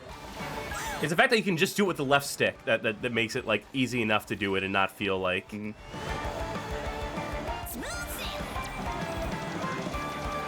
I think I heard someone say at one point that you don't even have to, like, keep moving the stick. You could just, like, hold a direction, but I swear that does not work. I'll say one thing I like about the items in this game is that a lot of items act as counters to a lot of different offensive things. Like, you do have a lot of options to get out of trouble. Even for, like, blue shell equivalents, there are items that'll, like, help you get out of that. There are multiple items that'll help you get out of that. Because if I can use some good items right now... Oh. Really fucked that up. At least it doesn't take you out too long. Though I am losing position like a motherfucker. Oh, I fucked that up real bad. Yeah, I think I fucked this whole race up pretty bad. Look, it's gonna be pretty hard to recover. It might not be as hard to recover as you think with this one. Nope, it is when I don't have a great handle on the drift system. And it seems like there's a million people targeting me with a million different items right now.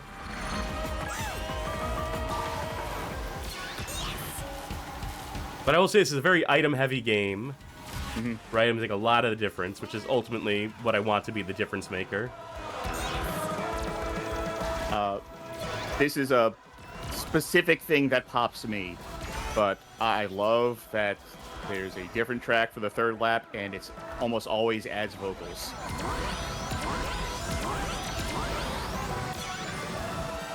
Even if they're nonsensical vocals.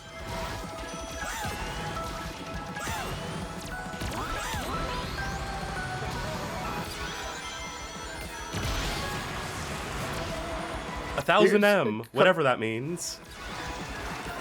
Compared to a lot of games we've played, there is like such more like immediacy, I feel, to the controls in this one. It feels like way snappier than a lot of other kart racers. Yeah, it just feels good, and that goes a long fucking way, as it turns out. I did it. Did you see? Did you see? Yes, I did, Tails. We're proud of you, Tails. I'm always proud of Tails. They've grown so much. Suck my dick, Team Sonic. Actually, for as much as I've been doing with the with this game, I still haven't gone through all of the AI racer like unlocks yet. Say something nice. Oh, what, more stuff nice? Actually, Cass, why don't you take this one? Something really specific that I like is the previews of the tracks as you're shifting between dimensions.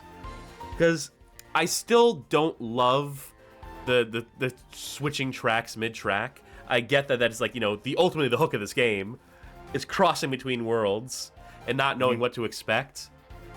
But if you're going to do a system that I don't necessarily completely love, is at least cool that you can see through the portals to the other side. That's really tricky to do. Like, I don't know if how clear it is, you know, like how obvious it is. That's an incredibly difficult thing to pull off in real time, to render. And you can see, like, they do like a low res model of it. It's just like basically like a mock-up world in some capacity, because that's a very expensive effect. So it's good that they optimize the fuck out of that to like look presentable in like a modern video game. Let's see Bikini Bottom. I do like the CrossWorld thing in this game, because it does kind of make it adds some sort of random element to every race, where every race is going to be somewhat different at the very least, depending on which thing you get to. I like stability. I like knowing what to expect. If it's a game that I'm gonna like commit to replaying, I kind of just want it to be like, I know what the track is, what the track I'm gonna get is. I don't need the variability. It would be fun to have a mode that was just random, like, you know, switching between worlds. I think if it was not the central mechanic of the game, but was instead a gameplay mode or modifier, that'd be fine. For what it's worth, I think in this mode you're in the random race thing, you can set a custom race that just does not have CrossWorlds, or specifically says, I only want this CrossWorld to go through. That's not true for the GP, but at least if you're like doing just your own races, you could say, I don't want CrossWorlds stuff. Amazing how much more effort got put into this track, by the way, than any of the tracks in any of the Nickelodeon games that have featured SpongeBob tracks in them. Hey, transform.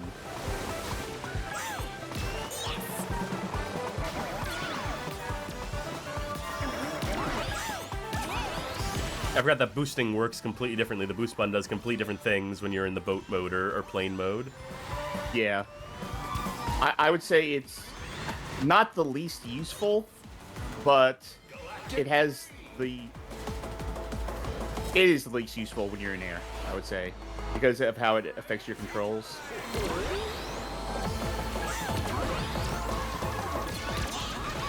I also really like the music in this game in general. Yeah, fuck that. And there is like a lot of like unlockable music too, because for the jukebox mode. I don't like how this game handles the jukebox mode though. Explain. I think it's very clumsy. Explain? Oh, you said explain. Okay, so you can't really set it track by track, what you do is you go to jukebox mode and you say like, add these songs to my favorites. And then once you do that, you go to, okay, go to the custom soundtrack thing. And then you say specifically, for lap 1, I want to pull for my favorites. And for lap 2, I want to pull for my favorites. And for lap 3, I want to pull for my favorites. And then it just pulls randomly from everything you hit for favorites.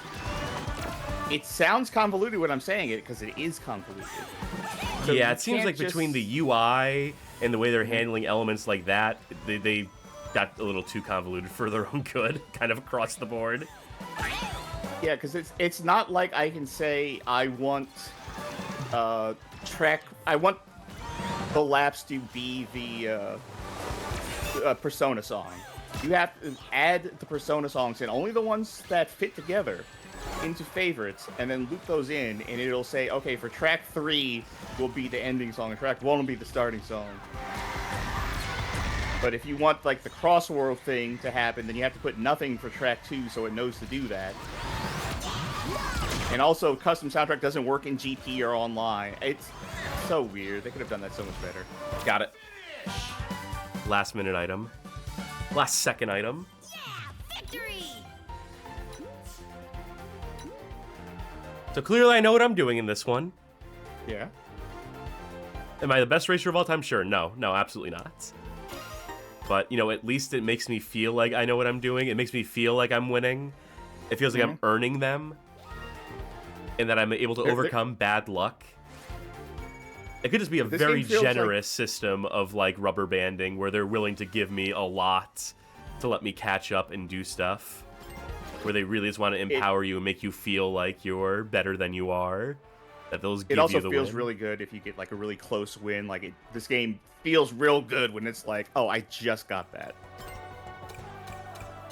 What should I pick? I would not pick one of these. I would pick... Not so much item control either. Go up. You already have that. That's a twofer. That's not so great. You don't have any really great ones right now, so it doesn't matter so much. No, I certainly don't. I'll just pick this. You can do that. That's not bad. To get more rings at the start if you do it correctly. Level 1 quick charge is great. That is a real good one to have. Good bread and butter. Yeah. Okay. 2-player. How do I... Yeah, okay. Race Park. Oh, you can recognize me? There we are. Alright, I'll mix things up. I'll get away from Tails for a second. I'll give Amy a shot. Yeah, let's go! Give me handling. Or give me death. I'll take one of the boost ones. Are we just doing quick matches? Is that the best way to show this off, you feel? Yeah, that'd be the best way. I'll tell you, my 2 favorite tracks are Rainbow Garden and the Blizzard one. Okay, for you, I'll do Rainbow Garden for starters. Are they going to let you off? Are they going to let you pick gadgets? Oh yeah. Wait. I'm supposed to be able to. Oh, you know what? Actually, back out for me if we can go to the main menu. That's okay.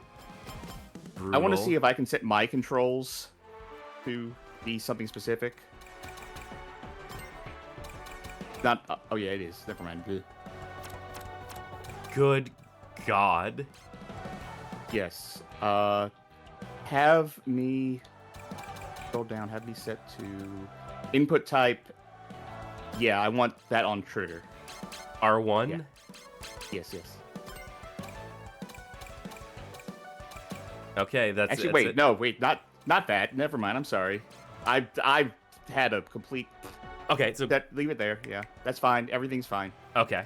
Sorry, I had a moment. We're all good. How do we get your customized gadgets for player 2? I think when we go into the 2-player thing, I think on like the main menu there, it'll like this is a thing they could do better. Yeah, anything UI they could do better in this game. Yep.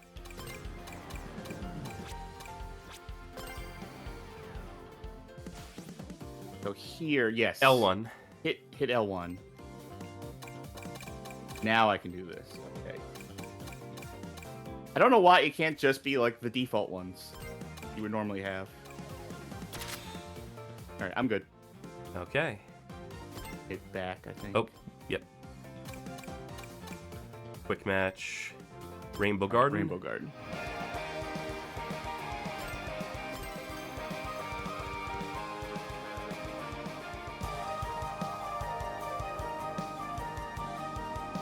All right, here we go. I can't believe they have Minecraft and the creator of Minecraft in this game. Well, I mean, you know, she said if you're going to put my game in there, you got to put me in there too. I'll say I do like that, you know, there's a lot of DLC characters, but they're also just adding free characters to it too.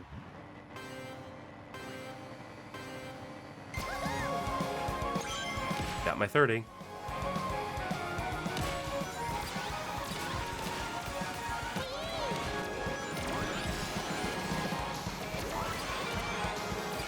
I hate flying. If another kart racer, if I never have to see fucking flying sections in the kart racer game ever again, it'll be too soon. Well, guess what? This is the last kart racer you ever have to play. That's true. You're going out on a good one.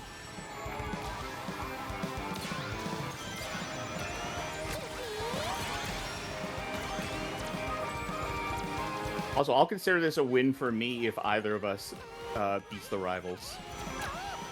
I'll win.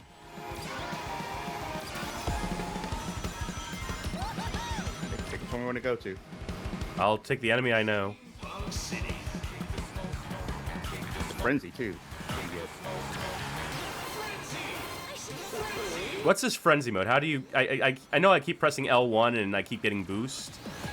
Right, so Frenzy adds a wrinkle to the rules of the track. Like, in this one, you'll always be building up a boost thing. Some of them, it adds just like a ton of items to the map. That will happen if you go to a CrossWorld that has the exclamation point on it. So if you went to the other one that didn't, it wouldn't do Frenzy. So it's a random chance. And of course, in this quick race mode thing, you can specifically tell it, hey, don't do Frenzy or do Frenzy always.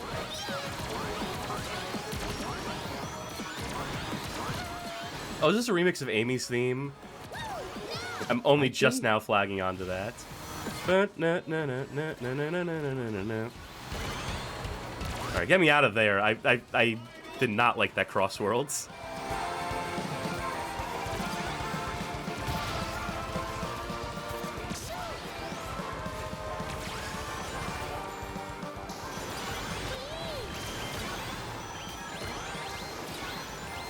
I guess the one good thing about this crossworld component that I don't necessarily love is that if you get stuck in a zone you hate, you're only there for like a minute. Yeah.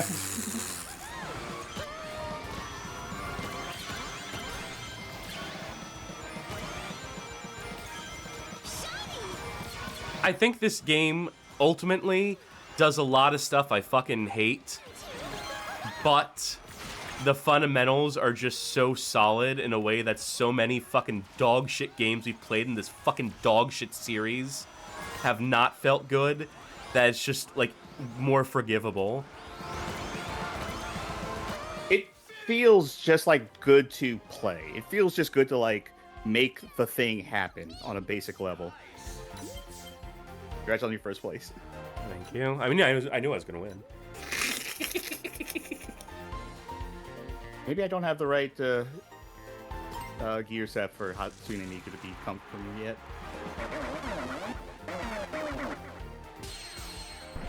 Is this my cue to challenge the Team Sonic or whatever?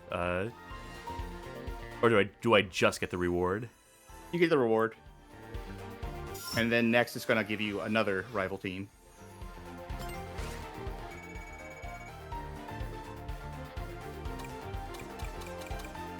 All right, let's see. Let's do another race type just to do another race type. Okay. just to see. I would like to change my character. I don't know if we have to back. Yeah, okay. I'll change too. Who do I want to be? You know, I like doing Blaze. I have no temptation to play as any of the non-Sonic characters in this game. I mean, they're fine picks. I like Pac-Man well enough. You know, I'm not gonna, like, you know, get mad about SpongeBob. I could give a fuck less about Minecraft. I mean, Yakuza's cool. Knights can die in a pile of dog shit. Fuck them all. I really like Joker. I got a mod to give him, like, actual voice acting in this one. But, you know, I just like these Sonic characters. I would honestly, if this was not like a big crossover event of the century type game and it just, the character list ended here, that'd have been fine by me. But I understand that this moves units. That having shit like this in pops the people. And that's fine. Because I can choose not to play as them. I'll play as Cream and Cheese. To take a handling car. I'll do it on a board to boot. Oh, you know, never mind. The speed is so bad on those. You know, give me speed. Give me fuel. Match your speed with speed. Yeah, this feels like a car that Cream and Cheese would drive. Absolutely. The Mirage Blade. Okay. So the way these modes work is... Well, hold on. It's before you explain it, Miles Prower said, "Say something nice." Gotta do it for Tails. Good Tails representation. No, that's always a cop-out whenever I just say, hey, it's got Tails in it. I mean, that is our modus operandi. Have you seen the amount of Tails emotes we have in this fucking channel, in this fucking, in this chat, and on our Discord server? Discord.gg/BGHOF. I don't know, it's just super tight. I mean, it's great that it's super tight. I would like the presentation if the UI was not awful. You know, it's a bright, colorful game. It's inviting. It's something that you could, like, bring to a function, and everyone would just be like looking at it on the screen. People who aren't even playing would, like, sort of be fixated by it, and that's an effect that you absolutely want out of your kart racer game.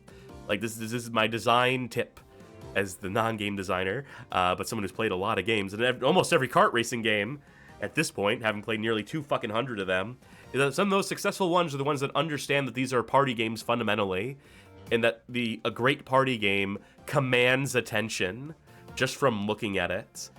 We've played a lot of games that have tried to go gritty with the kart racer, to take it down dark and dour fucking paths, and this doesn't fucking work, because this should be a fundamentally, like, inviting and visually pleasant sort of thing to look at that draws people in, and Sonic Team understood the assignment, as they often do.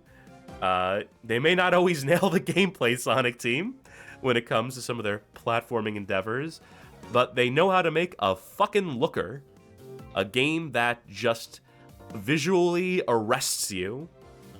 So that's my positive. That's my say something nice. This is also the first time they've made one of these racers. All those Sumo Digital ones, by God.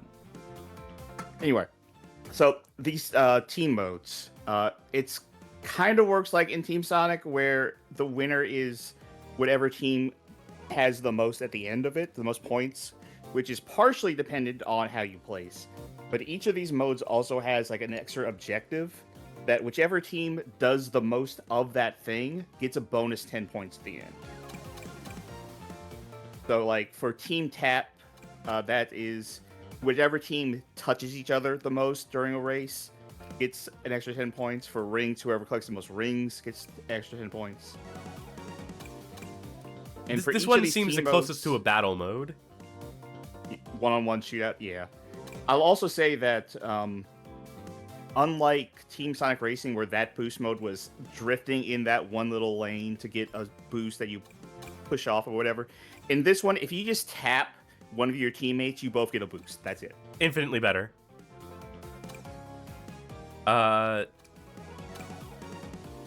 Do me a favor. You want to pick? Yeah, you know, I'll pick. I was gonna say pick a track you don't like. Track I don't. But I kind of want to do Radical Highway.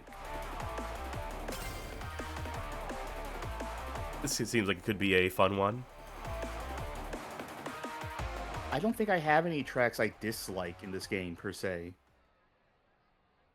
There's not a thing I don't cherish.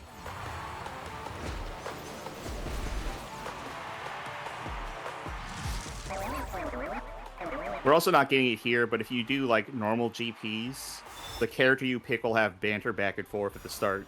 Yes, I always like that. That's always cute is. to me. They're just stealing shit from fighting games by doing that, and that's probably a good thing. It's probably a good thing to rip, because people love the interplay between characters. I mean, is that not like one of the essence of like why people like Sonic? Is because they like the characters and the interplay between them. And it's not just meme shit like it was in Team Sonic.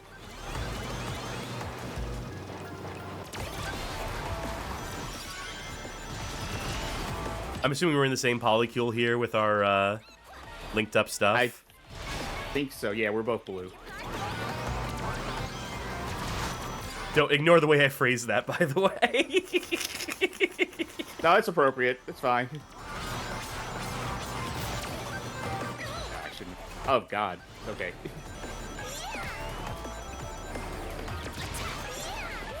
See if that'll hit anybody at all. Yep, sure did. Okay, shouldn't have double dipped there.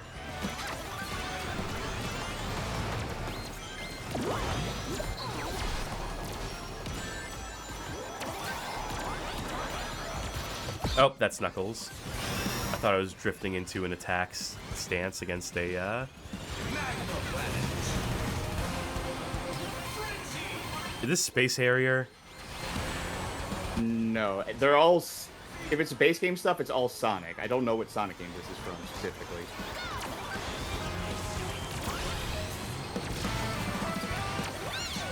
So I'm really lagging behind. Holy shit.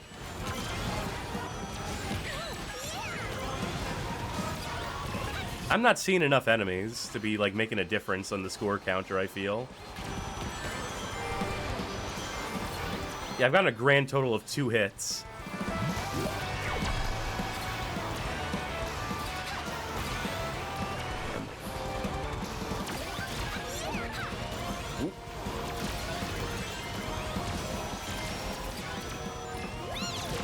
Nah, I did that too soon. Oh, there we go, I got a couple more hits.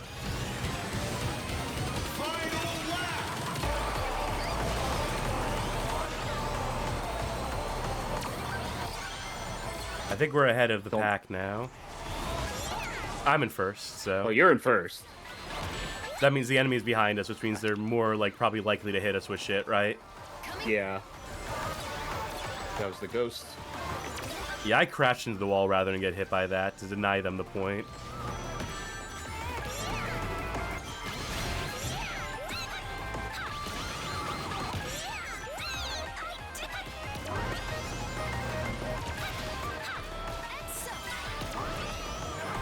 I have to hope we're going to win on points. If the placement ultimately doesn't matter. It depends on how everyone else places. Like, I'm definitely going to bring down the team here. Oh, that's brutal. Didn't even flag.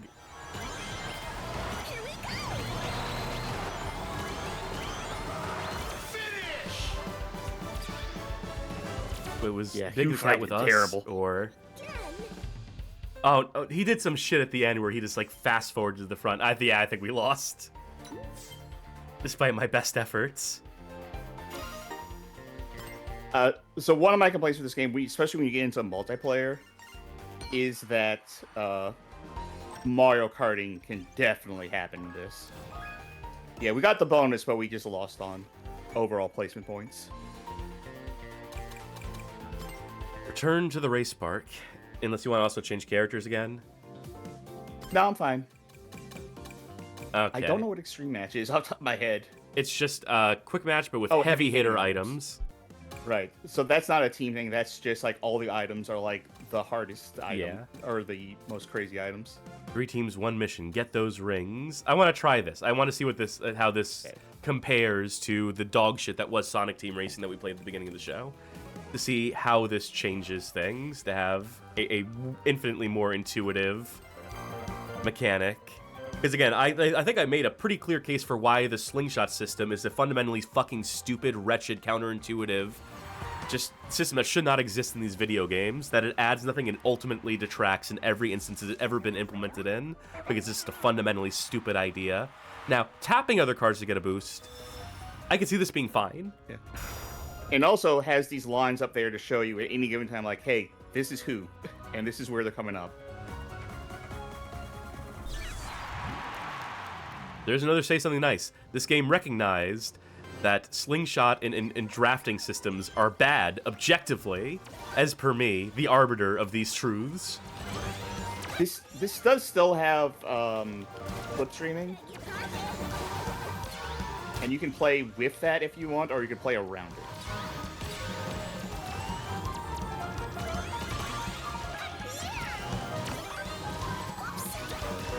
For what it's worth, when I do like these team modes, because this game will have like these festivals where when you play online, it'll be the team-based modes, and you're working towards like unlocking things, which I'll get to that in a sec. But when it comes up to like these tap races, I don't really focus that hard on going for taps over replacement. I'm more concerned with like winning the race than I am with like I should slow down here so that person can tap me. Yeah, no.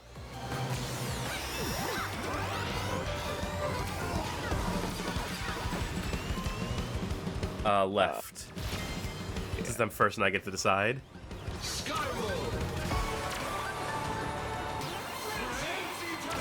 Nope. Time to mash the L1 button, I guess. Or not this time around. I don't think that's where our frenzy is. The last several times we got frenzy in these races, I had infinite boost. Okay. Yeah. Okay, so the frenzy on this one is they add more like boost rings to the map.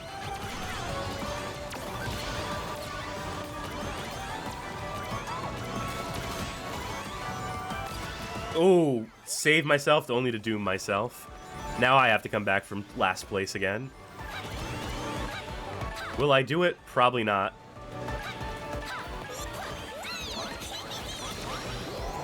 Oh, I'm gonna get got. Alright.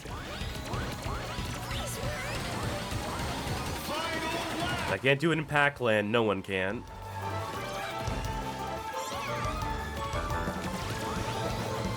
So I'll say about what I was going to say about the festivals, which is when they introduce a new character, they'll have, like, for a couple of days, this thing going on where all the online is team-based stuff, and you earn points to unlock things like stickers for your decals for your car, or horns, or titles.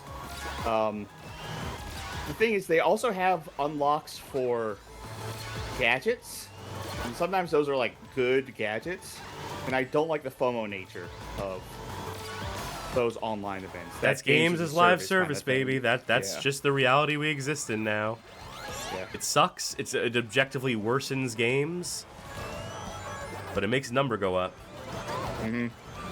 Like I said, I honestly have more fun playing the festival modes than I do playing just straight racing, because I like doing the team stuff, but I don't like the FOMO nature of like, well, this is my chance to get this thing, and then it's going to be gone. I caught up at the last second, by the way. I somehow managed to sneak my way back into second place. Which should win this for us, right? Because you and I were both in first and second. Well, let's see how... Actually, wait. The computer can't catch up at this point. Yeah, we win no matter what. They got goddamn close, though. Mm-hmm. So it's not entirely decided, I guess. If your team does good, then you will win. Also, as Magic Mouse says, the festivals are over too fast. It's a very short window to play those. Brutal that you have to play so much to unlock the gadgets, and that those seem like you really need gadgets to maintain a competitive edge. That is straight up grind to win bullshit. But, you know. There's no battle mode. I played this game so much that it didn't feel like anything to me. I just got it because I was playing it so much. But yes, you're right. And there's also time trial, which I spent a lot of time into. Which I've never engaged with in these games, and I'm not about to start now. Yeah, for some reason I got way into time trial in this one. Well, that's your cross the bear, isn't it? Hmm? Okay. That will do it for Sonic Racing CrossWorlds. Yeah, I thought for sure you're going to hate that one. No, it feels good. I mean, ultimately, it feels good. And that counts for like 90% of the shit. For like all the shit I've talked about so many of these goddamn games, it's because they all either feel shitty or just like bog standard.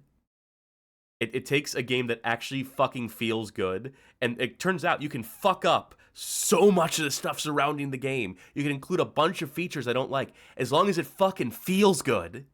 It turns out for all the blustering and complaining and fucking things, like tangents I've gone down, all I really need is a game that fundamentally fucking feels good to play, which almost none of these fucking games delivered on. But we can get more into that as we get to the final rankings. That was the final game. It was. We're almost done with this, Sharky. Show that list. We're at the top of it now. All the way down to the bottom. You can see there's 174 games on there. We got 8 to add right now. Yeah, all these hang, all these stick. Yes. We're gonna have to deal with all these. Starting with Team Sonic Racing. I'm not scrolling up much higher than this. No, we probably should scroll up a little higher. But pretty low. Did I hate it more than Sonic Rider Zero Gravity? Nah, it's a little better than that.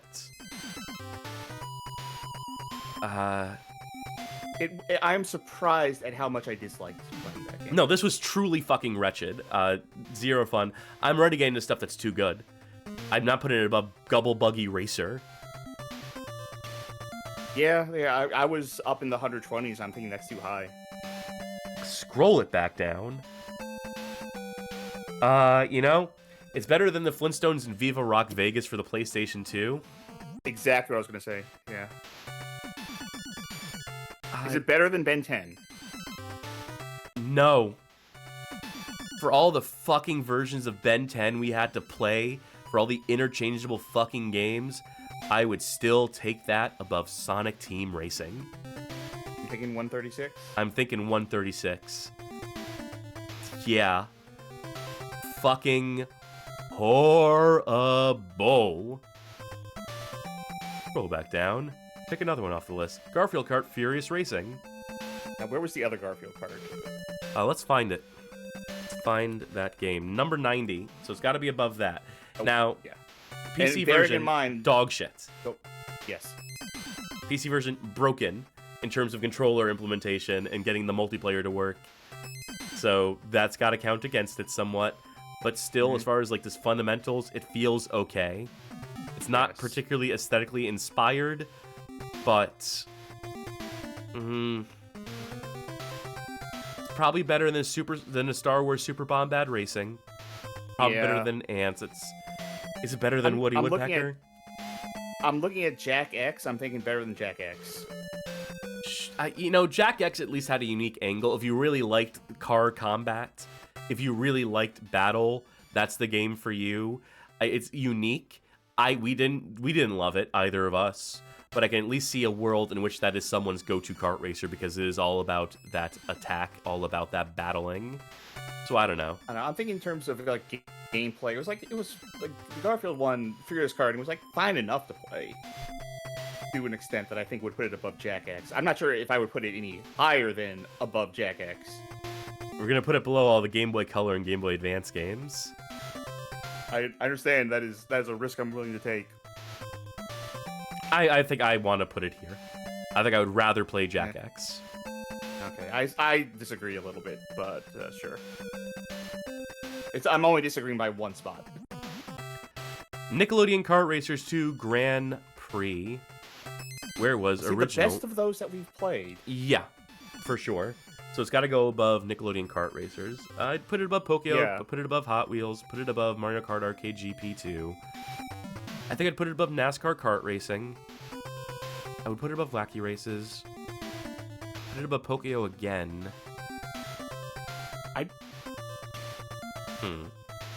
Would we put it above Mario Kart 7?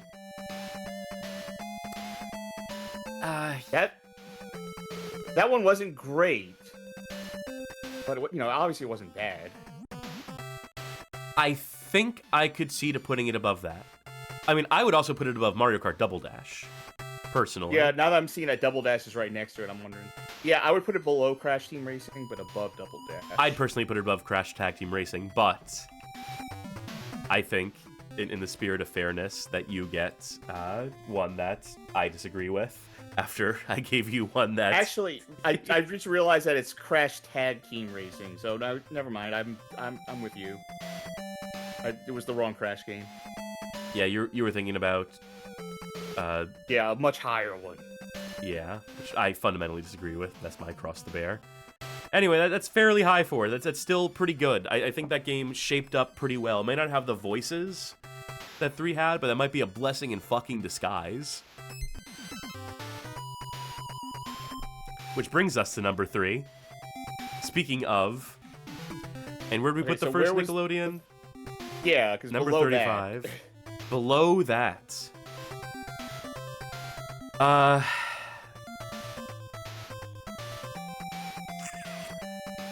I could see to putting above one spot above Mortal Kombat Armageddon. More than one spot above a piss take. There were improvements to 3 for sure. And not just like voice acting. Like I think they improved like the drift a bit. I did like the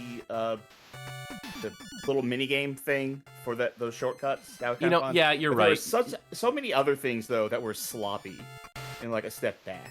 Yeah, I'll put it above Kokodo Kart Racer. Give it a little bit benefit of the doubt here, but not much higher. Yeah, there was just something about it that did not click. There are parts of it that felt glitchy, like straight up, like just going through shit. Yes, a lot of that. Bad additions to the multiplayer. And also, I just think, I'll say this. I'm not the cartoon lover. I think we've well established that at this point, that I don't give a fuck about kids' cartoons. Mm-hmm. But if I'm putting myself in the headspace of someone who was, especially like a 90s kid, let's say, I think I would hate the changes to the character selection. I think the compromise that they made there... I mean, if you're doing a licensed tie-in, if your video game is predicated on being a tie-in to a larger media empire in the various properties within, you want to see those properties and those characters represented. That is a big fucking part of the game, I would imagine. And this had such a strange, truly fucking baffling character selection. You have to unlock the standalone Teenage Mutant Ninja Turtles, Raphael and whoever else the second one was. But you get the Eastman and Laird, like grayscale, like old school, like comic one by default. And no Donatello. And no Donatello. And no like girls outside of Susie to start with. Jenny the Teenage Robot features like very prominently in the advertising for that game. It was a big get for them to get her back in. And you have to race like 100 times to get enough credits to potentially unlock her. Baffling, strange in a way that is counterintuitive and directly undercuts and directly spites and pisses off the target demographic as I see it for that game. So that has to be considered in this as well. And so, back to the bottom, DreamWorks All-Star Kart Racing. Thought this sucked fucking eggs. I'm not putting this particularly high. I'll put it above Lego Racers 2 because that one was pretty bad. Can I put it above Flintstones and Viva Rock Vegas, which I think is where like the broken tier begins on this list last I checked?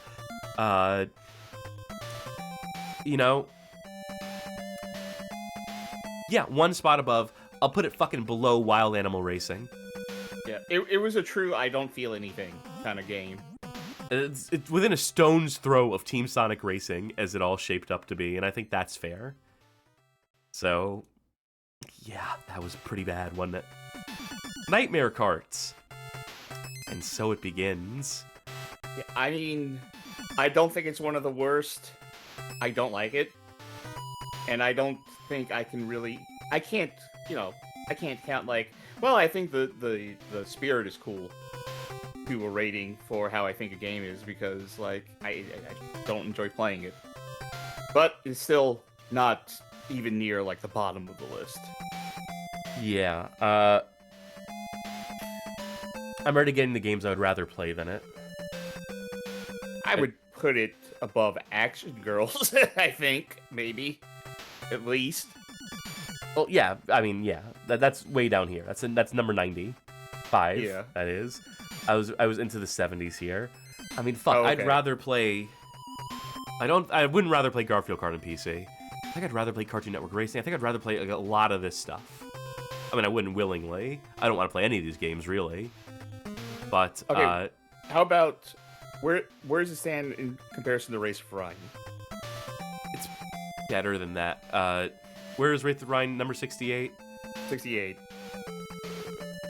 I like the point. I think I was gonna like go around here to, like Jack X, because it is sort of like a battle racer in that way. If you get down to the brass tacks of it, but you know, yeah, it's probably better than Race with Ryan. It'd probably be pretty disingenuous to say that it's not as that it's somehow worse than Race with Ryan. Carmen says that's pretty high for Race with Ryan. You know, it's a fundamentals game, and it doesn't overcomplicate things. It may be like slop. It may be completely soulless. It may not be particularly good at what it does, but it doesn't try to do too much, and it's not too bad at the things it does. That's enough to get it 68 on our list. So I'll say above Race with Ryan. I would put it below Furious Karting though, which is 60. Yeah, how would you rate it compared to like Motor Toon Grand Prix? That's one I don't have a lot of memory of. Okay, then we'll skip that. How about Mario Kart Arcade GP DX?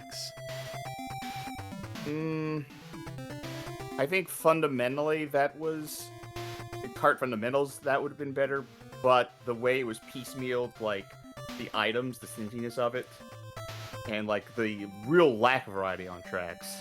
Yeah, no, I think you're right. One.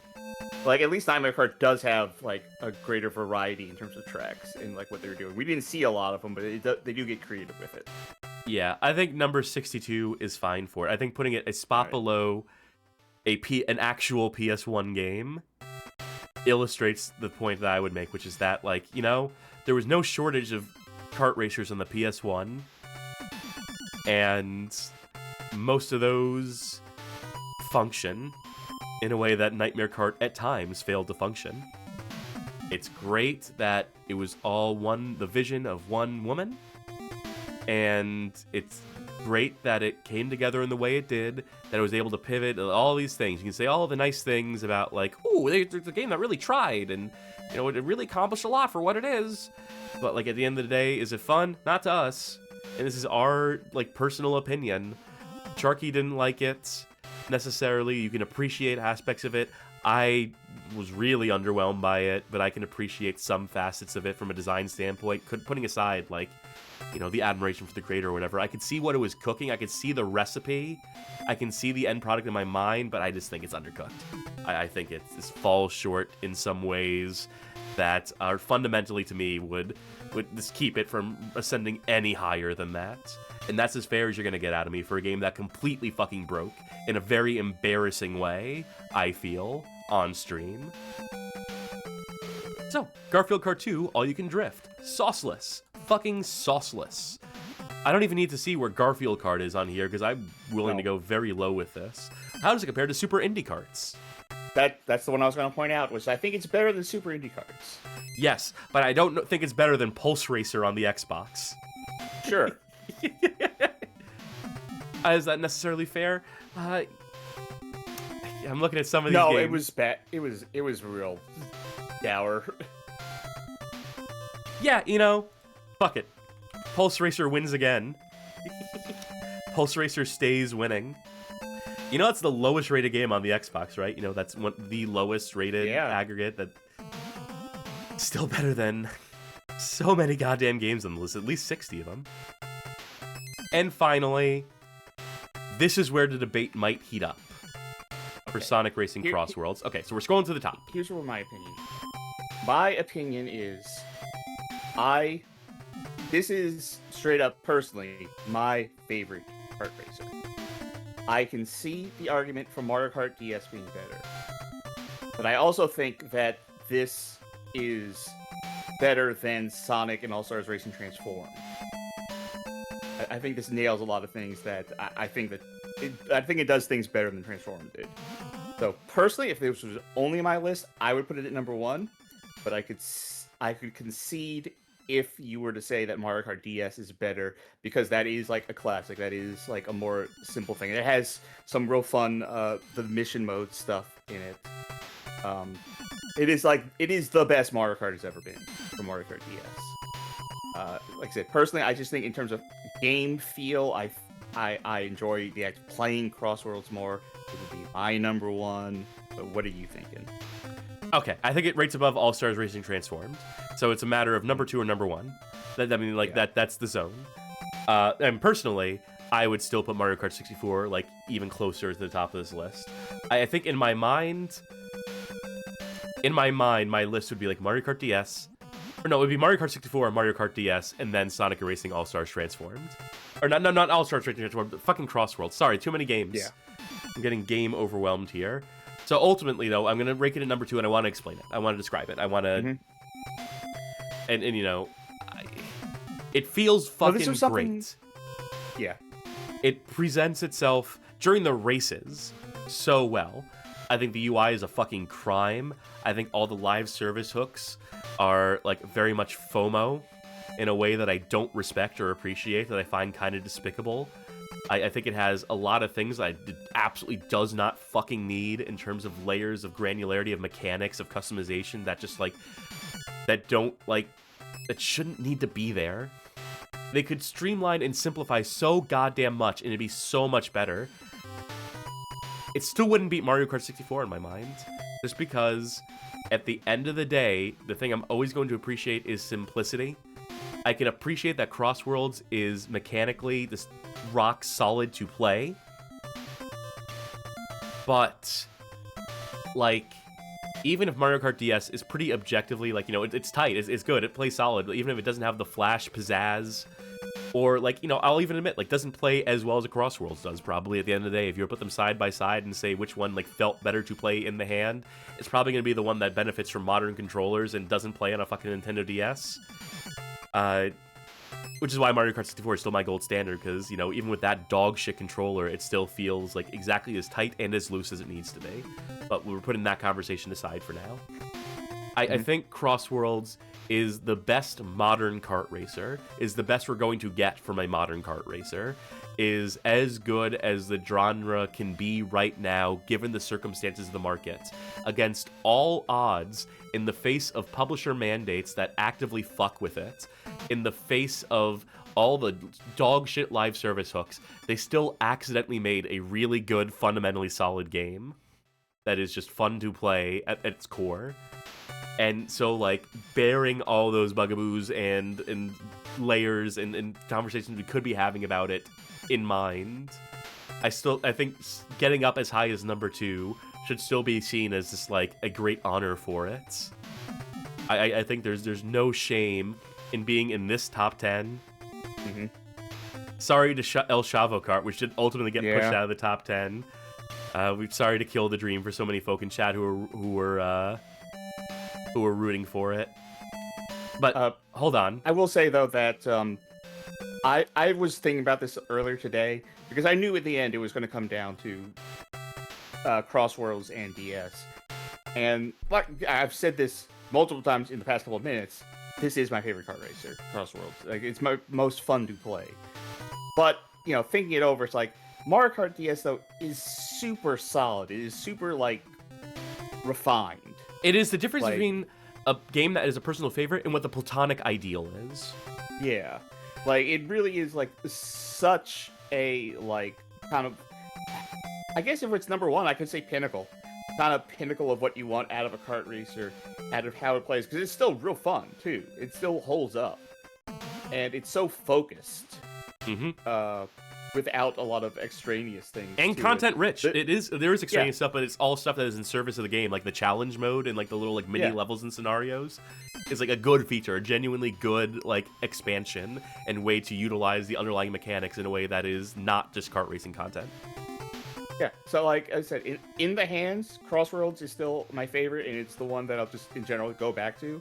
But Mario Kart DS is so like rock solid as a package. It is like it is, I think, the best that anyone's managed to do in terms of putting together a whole ass kart racing game. But yeah, I would say that Mario Kart DS #1 is absolutely fair. And something I want to do here, something I'm gonna ask for your permission on. Can we? If it's the one I'm thinking of, let's see if we're thinking of the same one. Can we move this up one to keep El Chavo Kart in the top 10 and push down Diddy Kong Racing Game I've always fucking detested from the start? Can we push that down one? I was looking at Diddy Kong Racing, and I was like, yeah, that can go down one. There we go, for the Brazilians out there. And also because I feel it, because I genuinely believe it. I mean, fuck, I'd put it above Super Tux Kart. You want to put it above Super Tux Kart at the last second? We could. I don't have that much love for Super Tux Kart, all things considered. It was real good. Okay, great. Let's no do higher, it. though. I higher? can't put it above... I cannot put it above All-Stars Racing. It made the top 10. That's as good as we can do for it, okay? It's the same top 10 that had Living World Racing in it as like a half joke for the longest time. And we can genuinely say that El Chavo Kart is one of the top 10 kart racers we played in the course of the series. Like, because it was just, again, it was fundamentally solid. It knew what it was fucking doing. It focused on the fundamentals and delivered a really solid game. This top 10 is a solid top 10. Putting aside CTR, which I don't like personally, but that's a whole other discussion. But you know what I've been really dreading this whole time? Is Having this to part stop playing kart racing games? No, yeah, I'm hooked on them now. No, we have to read the list. I have to read aloud the list from top to bottom one last time. Because we stopped doing these at the end of episodes when the list was getting too long and it was taking up too much time at the end of the episode. But since it's the last episode, I should do this one last time. Let me decongest for a second first so I can get through this in hope to, like, not choke to death at the end of it. So buy me, like, a minute here. All right. Man, I gotta say, though, I am glad this one's over. I'm glad we're finally putting this one to bed. Moving on to other things, even if other things are also long-form things. Being able to bring some more variety to the show in some way. But hey, like, we fucking did it. We did one of the most comprehensive looks at kart racers. Good work. That's probably Dino out Gem there. awarded. Thank you for the Dino Gem. I feel like we did earn it. Yeah, one of the most ambitious series of this sort for a stream of our type, I think. I think we really committed to this in a way that I wish we didn't. if I could turn back time, I still wouldn't have gone with Misadventures in Microcomputing. Fuck that. I never want to play. I never want to do that series, even though people voted for it on Patreon over a year ago. That's a little bit pleased with yourself, ain't ya? Onwards and Rightly upwards. So, rightly so. Okay. Yeah. I'm going to turn the music off for this, so people can hear my voice as I announce the formalized rankings from top to bottom as we descend into kart racing hell, starting from kart racing heaven.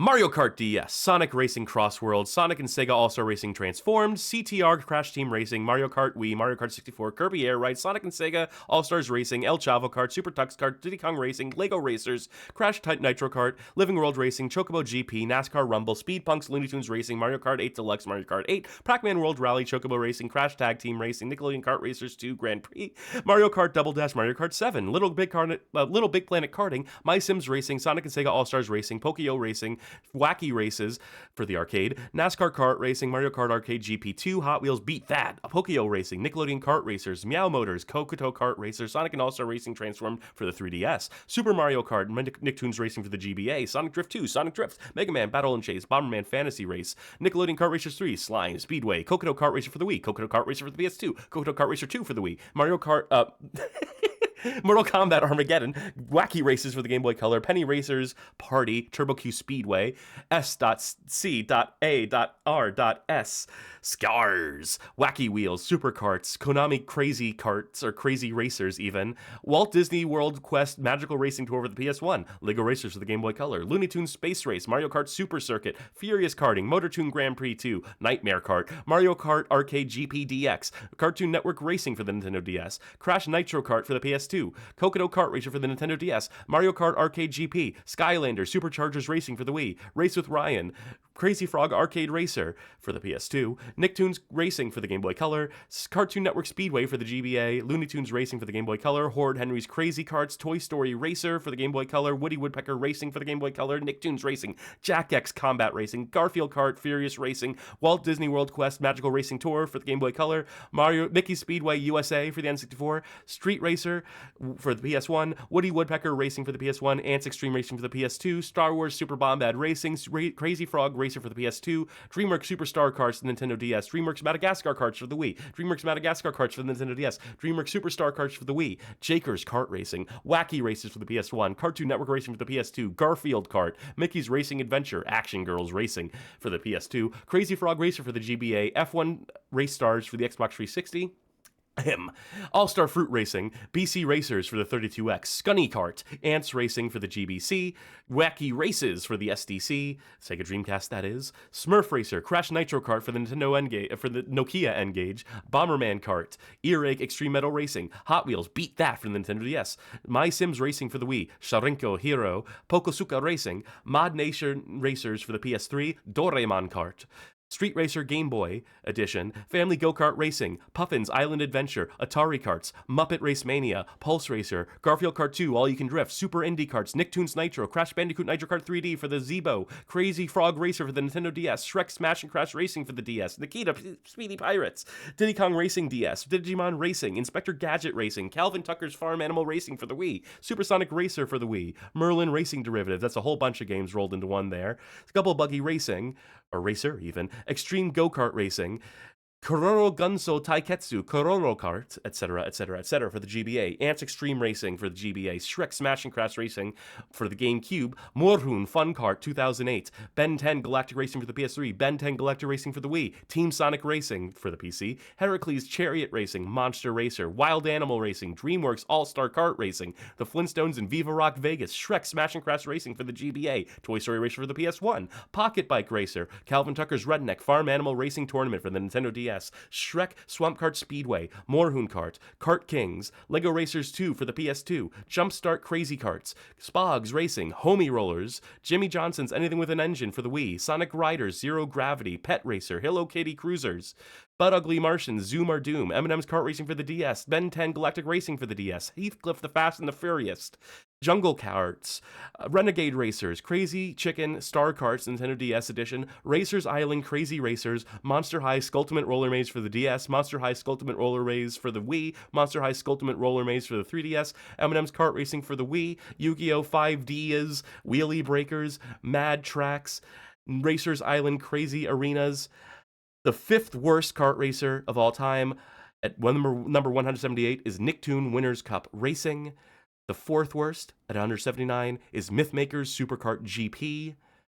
The third worst, South Park Rally for the PlayStation 1. Second worst, Kinect Joyride for the Xbox 360. And the worst fucking game no more fooling we around. played as part of this fucking series remains Donkey Kong Barrel Blast for the Wii. What a putrid, despicable, contemptible pile of fucking shit that was. Of So all congratulations the to games, Nintendo on having the best kart racing game Good work. and the worst kart racing game. yeah, they really covered both ends of the spectrum here. God, I look at this game, this is probably one of the worst things I've ever played, period. Truly contemptible, this piece of fucking shit. It wouldn't have been good if it had, like, the Donkey Kongas. It still would have been fucking bad. It's a bad idea. Everyone involved in the production of this game should feel ashamed for not having stepped in and then sabotaged this before it came out. Truly, one of the worst things we've ever played on this show. Truly, the worst kart racer of all time. Truly, a terrible series that we are now fucking finished with. Sharky, we fucking made it. Folks. Over.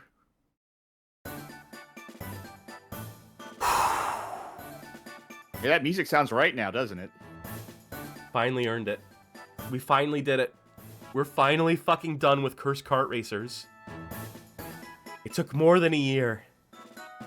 It took over 180 fucking games. It took some of my fucking sanity along the way at some point. But we fucking got through it. You lived in 3 different places over the course of the series. That is absolutely fucking true, and a very funny way to consider this, to think about that. Never again, Sharky. Never again can we do something that takes this fucking long to do for the long-form series. We're gonna have to seriously dial in our scope. Never again do we do a look back at a genre, unless that genre is like 20 games big. Oy vey. 5.5 hours tonight, by the way. Yeah. So I ended up being right. I'm usually right. That's the gimmick here at the Bad Game Hall of Fame, is that Cass is usually right. I fucked up saying my own name. I call myself Cash. Well, I hope that... Money Cassidy. Goddamn right. I hope folk might consider ponying up some cash after all this, after the Herculean effort we went through. As folk continue to make recommendations to say, did you ever play Rumble Racing? The sort of Squeakquel, the NASCAR racer? They missed Kartcraft, etc., etc. No, you will never catch me playing for fun or for leisure another kart racer ever again, even for consideration, unless it like lands on like a chance time or something. I don't know. It's gonna take a lot to make us revisit kart racers in any fucking capacity, because this is the definitive fucking series as far as I'm concerned. I don't even care that we missed shit. I don't even care that there's games missing from this list at this point. This was such a goddamn Herculean long-form effort that I feel contented that we made the points we want to make. We made the critiques of the genre, of the genre's design. We really approached it from every single angle, saw every way it can go wrong, every way it can go right. I think even as games, kart racers continue to come out, as they continue to evolve, the fundamentals and the points we made, the criticisms we levied here, will continue to hold true. That at the end of the day, the best thing you can do is fucking keep it simple. Focus on fundamentals. Make sure the handling feels fucking good. Don't overcomplicate this shit. It doesn't have to be fucking rocket science. Just make a game that fundamentally, on a baseline, feels good to play, with inviting fucking graphics that anyone can pick up and play. That has a spread of items, considerations made for party situations, up to 4 players or even more, who's to say? If there's any evolution that should be fucking done here, any iteration, it's just opening up for more than 4 players, getting past the days of the N64 or whatever. Make it so we can have a 32-player kart racer, a 100-player kart racer, but then don't over fucking complicate it and have everyone selecting every individual component of their fucking kart as people wait on them to do so in a 100-player lobby or whatever the fuck. At the end of the day, the games that thrived are the ones that understood that reality, that fucking kept it to the basics, and did them well. So, bearing that in mind, looking forward to Mario Kart World 2, where it's all open world all the time, and there's 17 different things you need to customize on your fucking carts, and it crosses over with every Nintendo franchise, and you're phase shifting between worlds and changing from the bike to the cart to the boat to the plane to the scuba submarine mid-race, all in the course of one track, in the course of one fucking 20-minute race, because the races have to get bigger at that point too, because the world's bigger. Can't wait for that. I can't wait for one of these games, one of these goddamn Mario Kart games to just outright bomb. And for my opinions to be validated in that way. Will it actually happen? Probably not. People will keep buying these games in spite of themselves because, again, that brand recognition, that ubiquity is strong. It is a strong, compelling force that compels people to pay $70 for a game that will ultimately underwhelm them and then do the same fucking thing again 2 years later when next game come out, when next product in line come out. I do hope people will break from these patterns. I do hope people will learn. But as long as they don't, for as long as they don't, so long as they don't, there will be a Bad Game Hall of Fame to hold these fucking games to account. Well, with all that squared away and all that off my chest, we do other streams. We should take a look at the stream schedule, shouldn't we? Well, Monday, we got a casual Monday, of course. Our show where we play not-so-bad games, shoot the shit a little more casually. Please to tune in. It's a fun time. Tuesday, if you're not looking for a fun time, if you're looking for misery, we got more DMC Devil May Cry, the 4th episode of that playthrough. The last episode of the main game. There will be a 5th episode wherein the Virgil DLC will be played, but we will be giving our wrap-up thoughts on the main game, on the base game, at the end of that episode after the game is said and done. Thursday, we will have to see about starting a Patreon poll in the next day or so. We have a few polls ready to go to determine our next Patreon poll playthrough. We'll describe a little bit later how you can get to vote in something like that, helping us decide what that playthrough will be. And Saturday, February 14th, we'll begin a new long-form series, yet to be titled, but it will be a retrospective of the Virtual Boy library. Since Nintendo is launching that Virtual Boy gimmick with the Switch or whatever, right? So we figured we'd tie into that, leverage our connections to Virtual Lab and the creator thereof, and show that it maybe wasn't the worst game on that console. In fact, I know it wasn't, because there was a little game by the name of 3D Tetris that sucks absolute dick. So and it's a mere fraction of the amount of games that we played for this long-form series. Yes. I think... Let me look. I can give you a quick count as to how many games you can expect to see in that series. You can expect to see 25 games in that series, so we will rank them, because why the fuck not? So look forward to that. That'll be a fun little series. And I do mean little series by comparison to this fucking monster. And I'm just glad to have it done, Sharky. I was glad to have you by my side for it, to help me with the battle modes and the split screen races, and to try and keep me on track. Pardon the pun, but fuck. Anyhow, if you liked this whole series, or even just whatever episode you started tuning in from, if you liked what you saw here tonight, consider joining us on Discord, discord.gg/pghuf, a community of connoisseurs, talk good games, bad games, every game in between, things that aren't video games.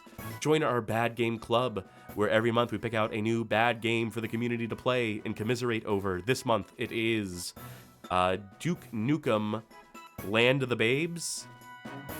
Yes, yep. I got the name right. I was scrolling to look it up, but I winged it and I got it right. Inspired by our recent playthrough of Danger Girl for the PS1 on the channel. Same developers at Endspace. This will not be their last appearance on the show either, mind you. But yeah, that's one for the ages. And if you don't like that, well, you can just wait till next month. We'll have a new bad game in the Bad Game Club to play. We swap it out every month. If you really like what you saw here tonight, if you like us, you really like us, you might consider tossing us some coins, rings, whatever currency is accepted in your CrossWorlds, by subscribing on Twitch, pledging on Patreon, or becoming a member on YouTube. Any or all of the above will grant you access on that aforementioned Discord server to a Patreon Saints channel, wherein you can vote in polls to determine our Thursday playthroughs. So once we have that poll up, it'll go up on that channel. It also goes up on the Patreon itself. and you will be able to vote between usually 4 or 5 choices. And then the winner, as we tally it across both those platforms, is what we end up playing on Thursday. So the only way to get in on that is to support us in some form or fashion, and then preferably make your way over to the Discord server. That's the cleanest way we found to do it. You can also make suggestions there to help steer the direction of the show. You may notice we turned down a lot of requests and eschew many suggestions in the course of a show. That's because we're trying to make it a pay-in privilege. That's how we nickel and dime all you in TV land. And, you know, you'll also gain access to exclusive content in there. VODs, the likes of our Casual Monday archives, which is nearing like 40-something episodes that are exclusive on there, which I think is a pretty fun backlog to sift through. And you'll also be personally recognized and appreciated by us for your support of this thing. This Bad Game Hall of Fame enterprise. Words are starting to fail me now, so you can tell we've been talking for too long. But hey, we also understand that not everyone can financially support us. That's completely fine, completely understandable. If you're still looking for a way to help us out, though, a way that is free, you can go over to our YouTube channel. There's a playlist on there called Suggested Viewing. It is 20 of our hand-picked episodes that we think make for some of the best onboarding onto this show of ours. And share it with folk you know, folk you think might go for a show like this. Or maybe you know someone who is a big fan of showing up for the last episode of years-long series, who tunes in at the last possible second and doesn't go back to watch the other 22 preceding episodes in the series. Maybe you know someone who's really into doing that, then this is the perfect episode for them, boy howdy. We prefer that you link something else, but we leave it to your discretion, dear viewers.